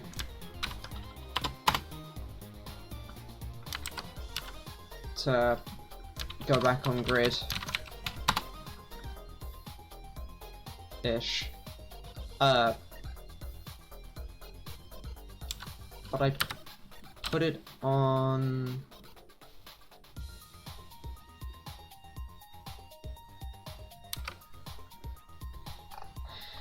This is very unsatisfactory. This should align with this-ish, and this should align with this-ish, and it clearly doesn't.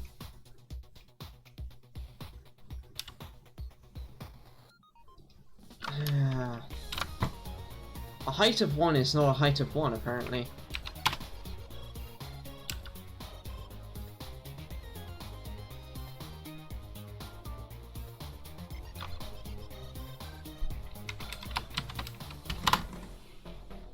Ah, there we go.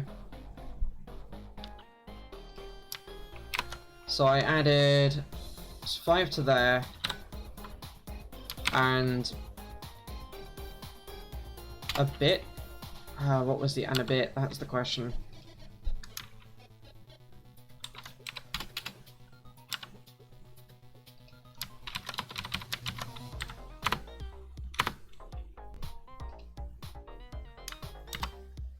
Okay. Yeah, I'll leave that as is then. Let's quickly fix the ones over here, or as quickly as I can.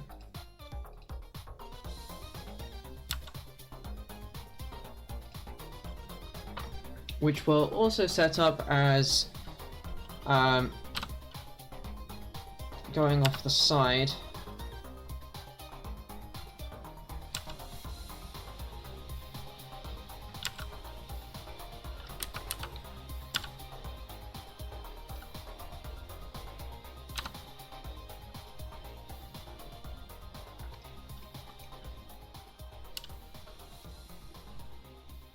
So this was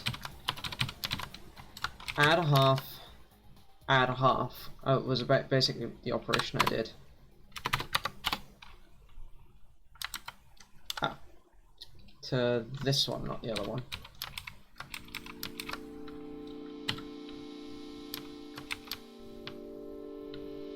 That becomes 4. That's a 7. Yeah. So it's 0.5. Yeah, 0.55 you have to add to fix this up.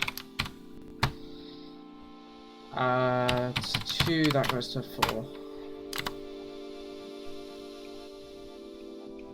Nice.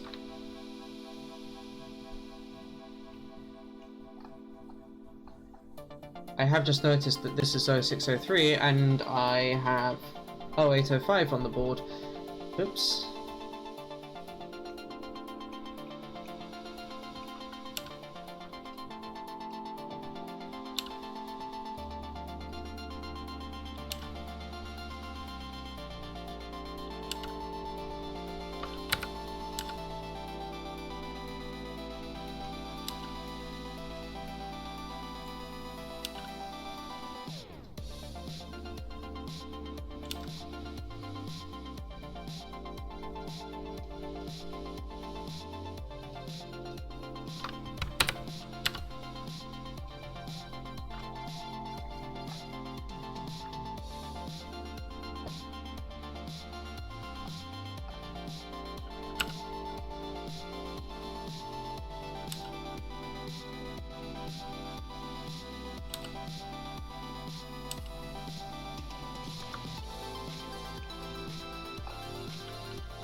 Huh.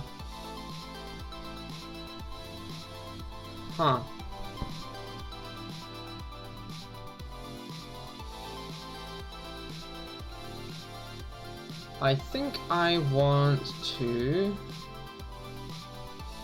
hide those layers. Actually, no. High contrast mode.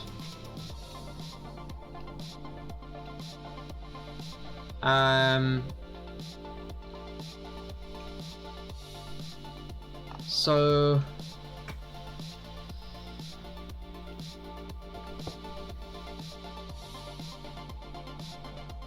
this is the bottom silk screen I'm trying to fix. R22's is now in the wrong spot.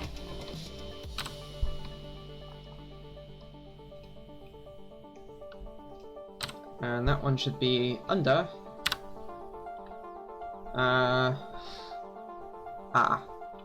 Yes.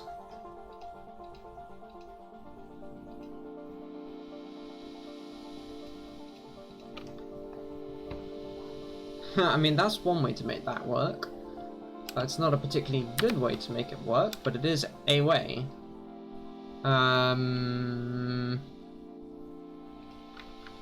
Let us add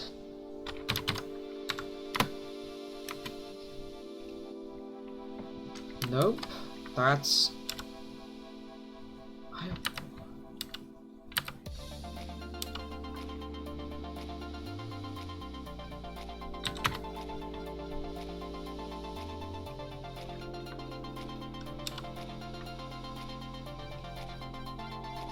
there we go. Air. That's no, that's not 4. What was I adding before? It was to that one. So this actually goes to being 5.0. What the? Oh. 50.0. There we go. Yeah. There we go. The text for Q1 is in the wrong spot because it used to be centered, and also needs having that 1.1 adding to. Right?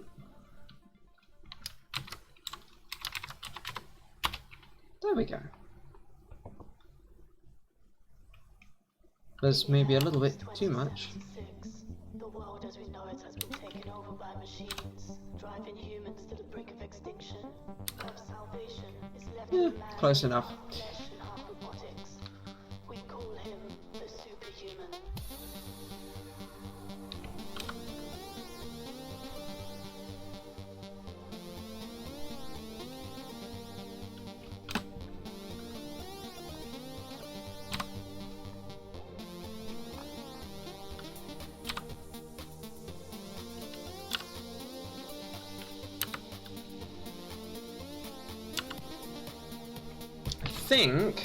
I think that, yeah, that resistor I put the silk on the bottom side. So we're gonna do that whole adding 1.1. Seems to be a very predictable amount to add, which is nice.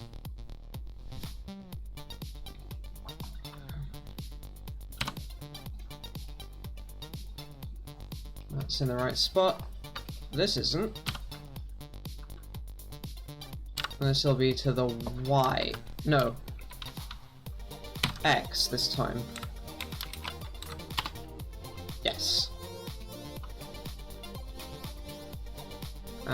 This was also put to the bottom side of this capacitor. So, 3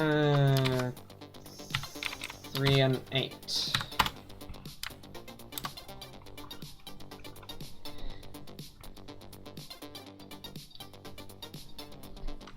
This should be stuffed right in the middle of this pad.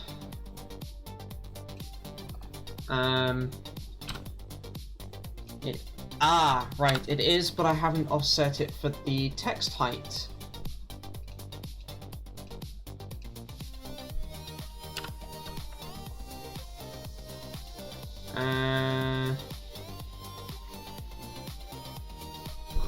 Subtract.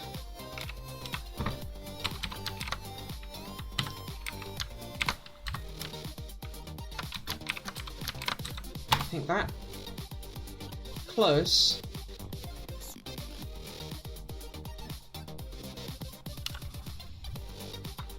I'll add the half back on. Yeah. 0.05 back on, that's what I'm trying to say. Oh. Wrong way with that number.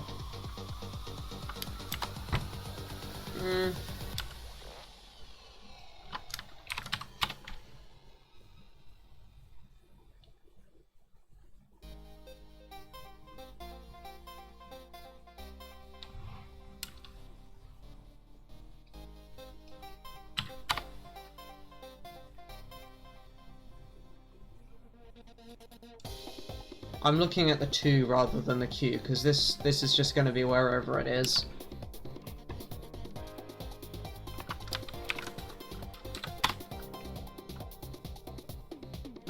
That's closer. Ooh, that's actually pretty damn close.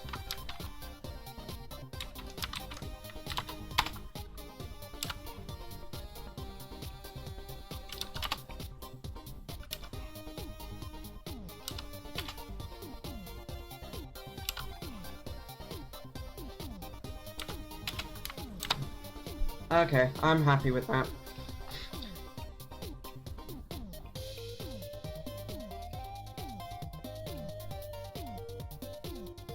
That's definitely doing better than it was. I do need to still turn that back off.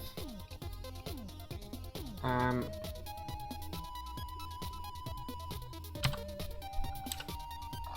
that should be somewhere around here, but with the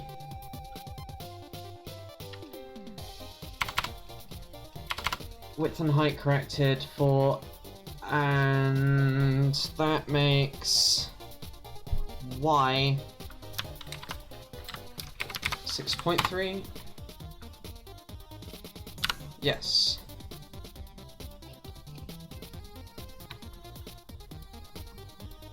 I don't know why it's put a 1 on the end. That's really naff. I think that's because it's using the designator. Only way to fix that is actually going to be enable that.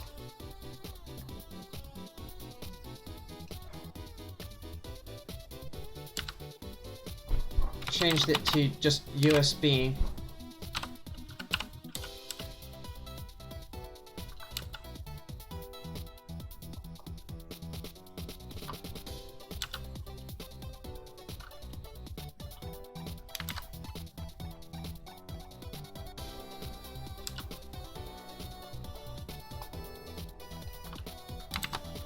There we go.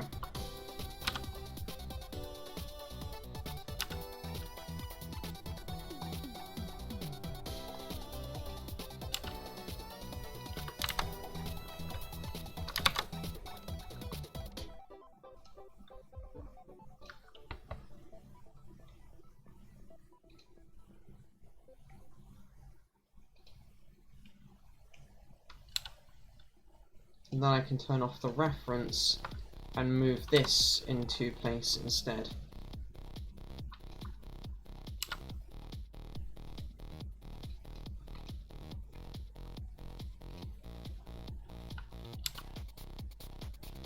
So I said I think it was 6.3. Oh, but I also changed the font size, that's right. Ah, that's better. Now, I'm going to just double check with this. It says it's 5V USB there. Whereas this is power control 5V USB. Yeah, this has done the same thing. Power control 5V USB.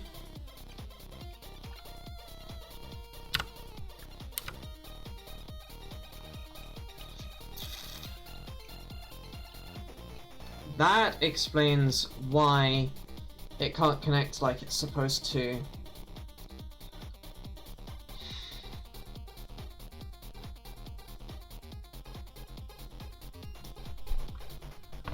I wonder if I can fix this actually by in the schematic. If I go up a level and here, if I add a global label.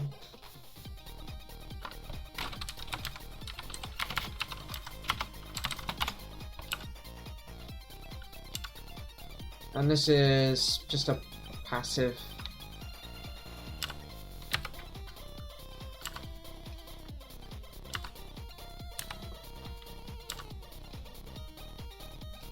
I'll do the same thing for 5V PS2, because if this works, it'll just instantly work.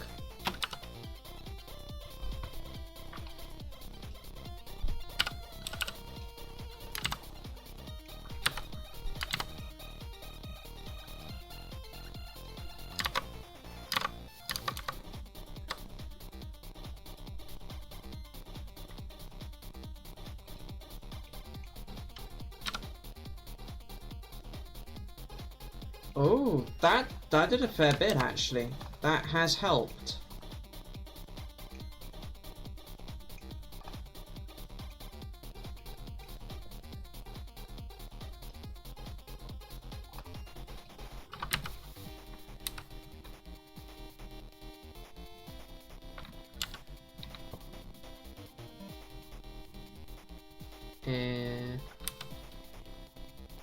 I would like to select this 5V plane on the top layer. That is a 5V plane, is it not? Yes, it is. Let's change the definition of this so that it might actually work better. Thermal clearance of 2, spoke width of 4.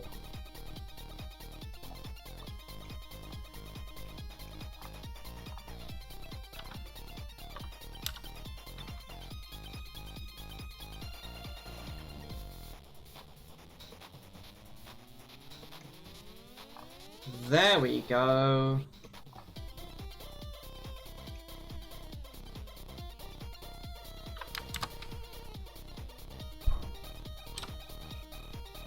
So how many? Unrouted 8. If we can fix all the unrouted nets by the end of this stream, I will be one very happy person.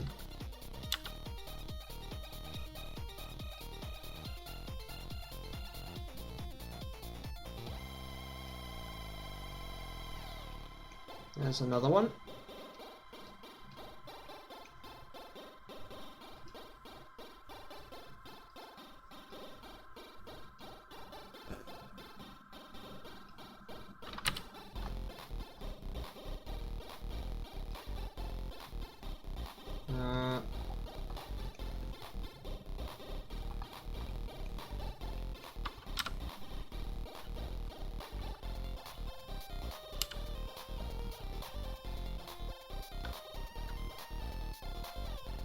Oh, right.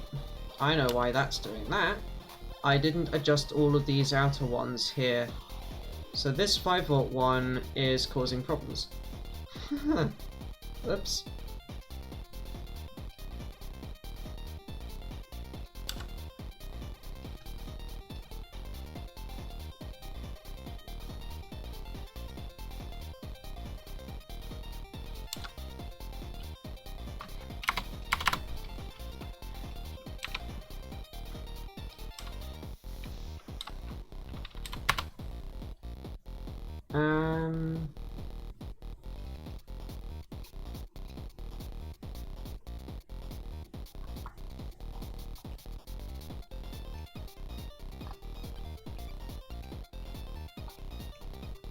see if we can make those two happy with each other.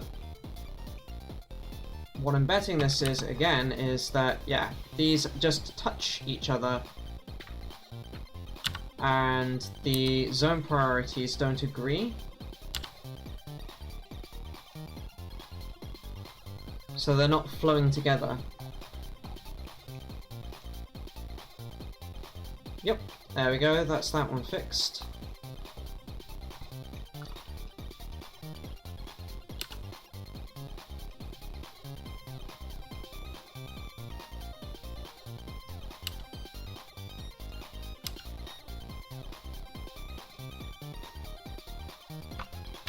There's a lot of ground planes and stuff to fix. Oh my goodness.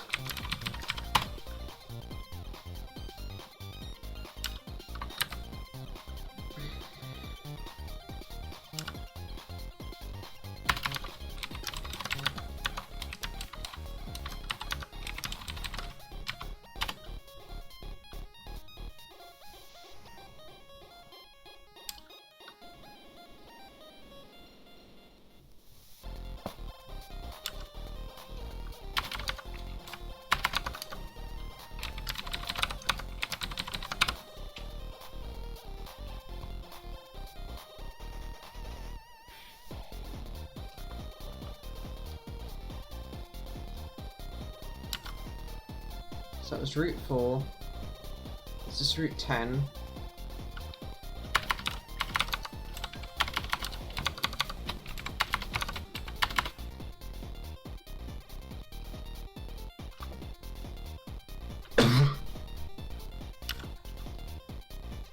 Bottom.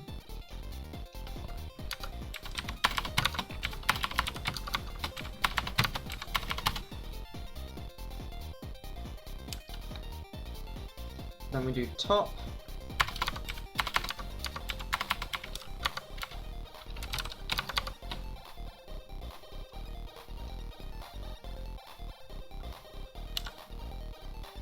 Route 12.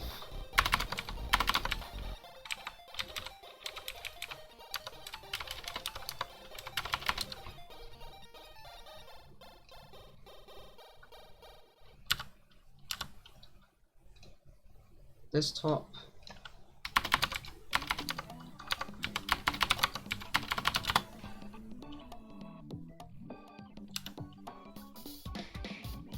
Route 6.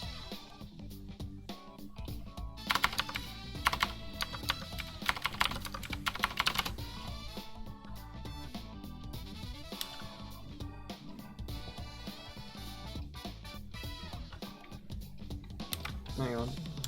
Did I just pick the wrong one? No, I picked the right one. It's fine. And that's okay.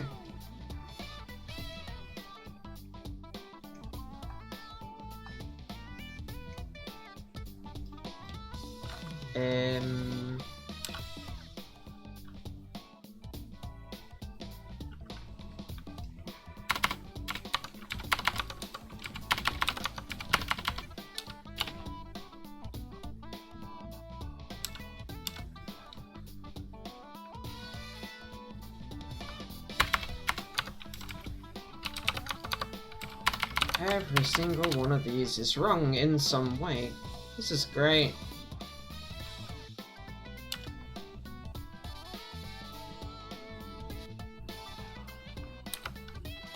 Top is fine. That one's okay.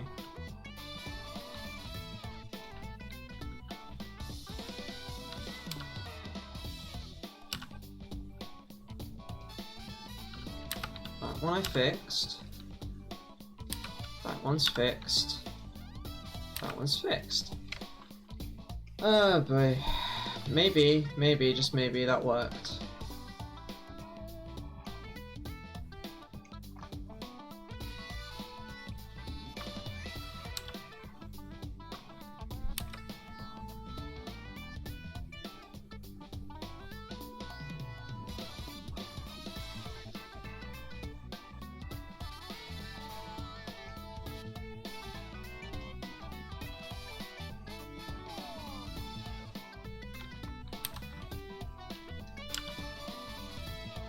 Ah. Whoops.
I'm painfully aware that this is, yeah, dragging on, so I will, I think, give myself another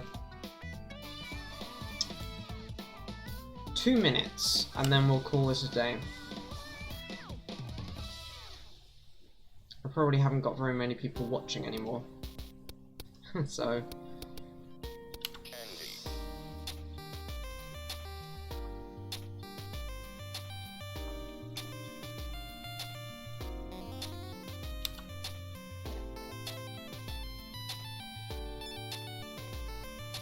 I just really want these zones to be sorted before I finish, because otherwise I will forget where I'm at, and nobody wants that.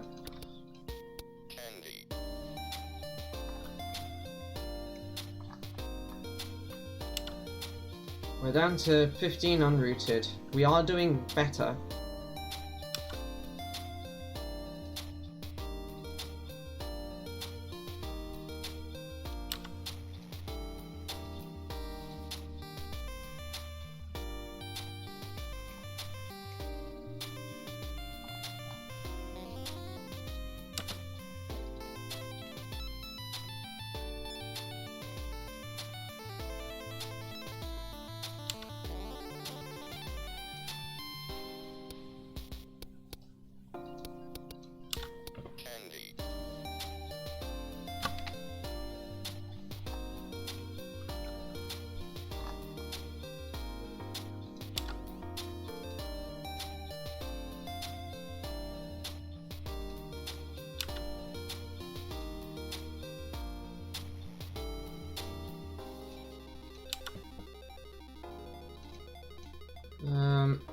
And there goes my 2 minutes.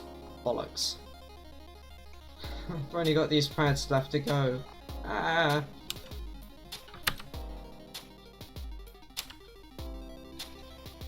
Part of it is the fact that this takes so damn long.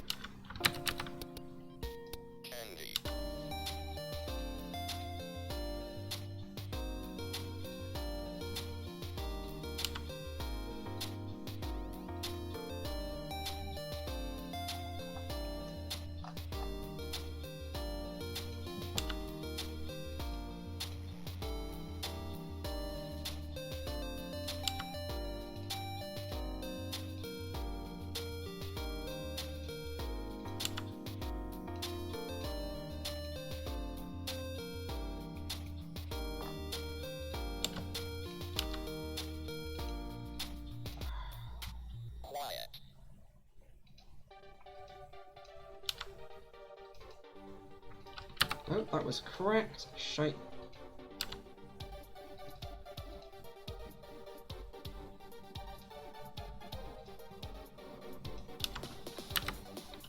There's the one I've missed. I knew I'd missed one of them. Yeah.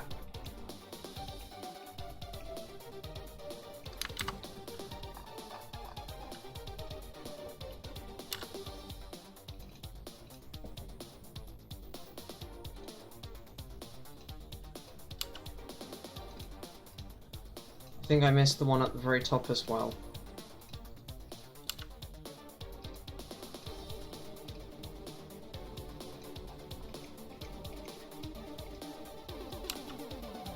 Oh no, no, I might have already fixed that one.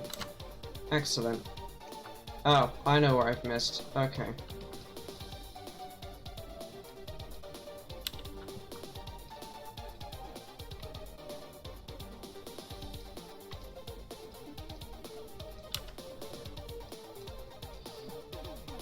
One more to go after this one, and then finished for the day.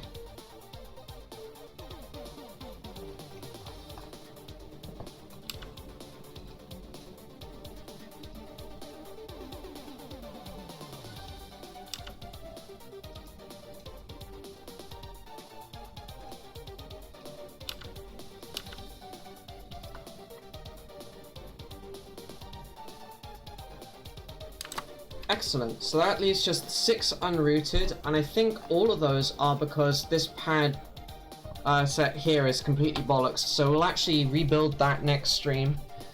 Thank you all for bearing with me on what has been a long stream. We have got a decent amount done though. I mean, at the start of this was all in Eagle, and there was no hope in hell of it working in KiCAD, so progress.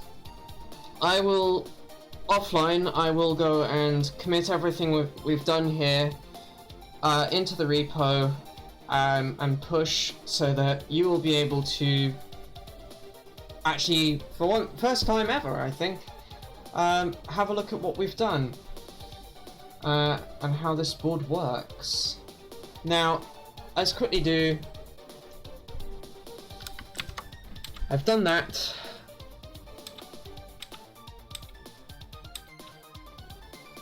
I've done that. We've done that. And we did that. So, I mean, that's not so bad.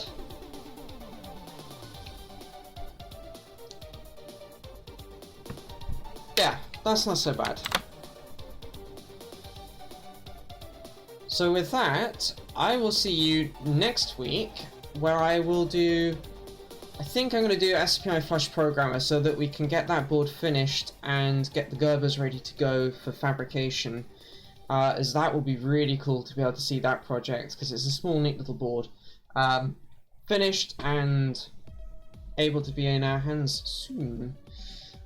So with that, I wish you all adieu, auf Wiedersehen, etc. Oh, it's auf Wiedersehen, even. I screwed up the pronunciation there. And I will see you next Saturday.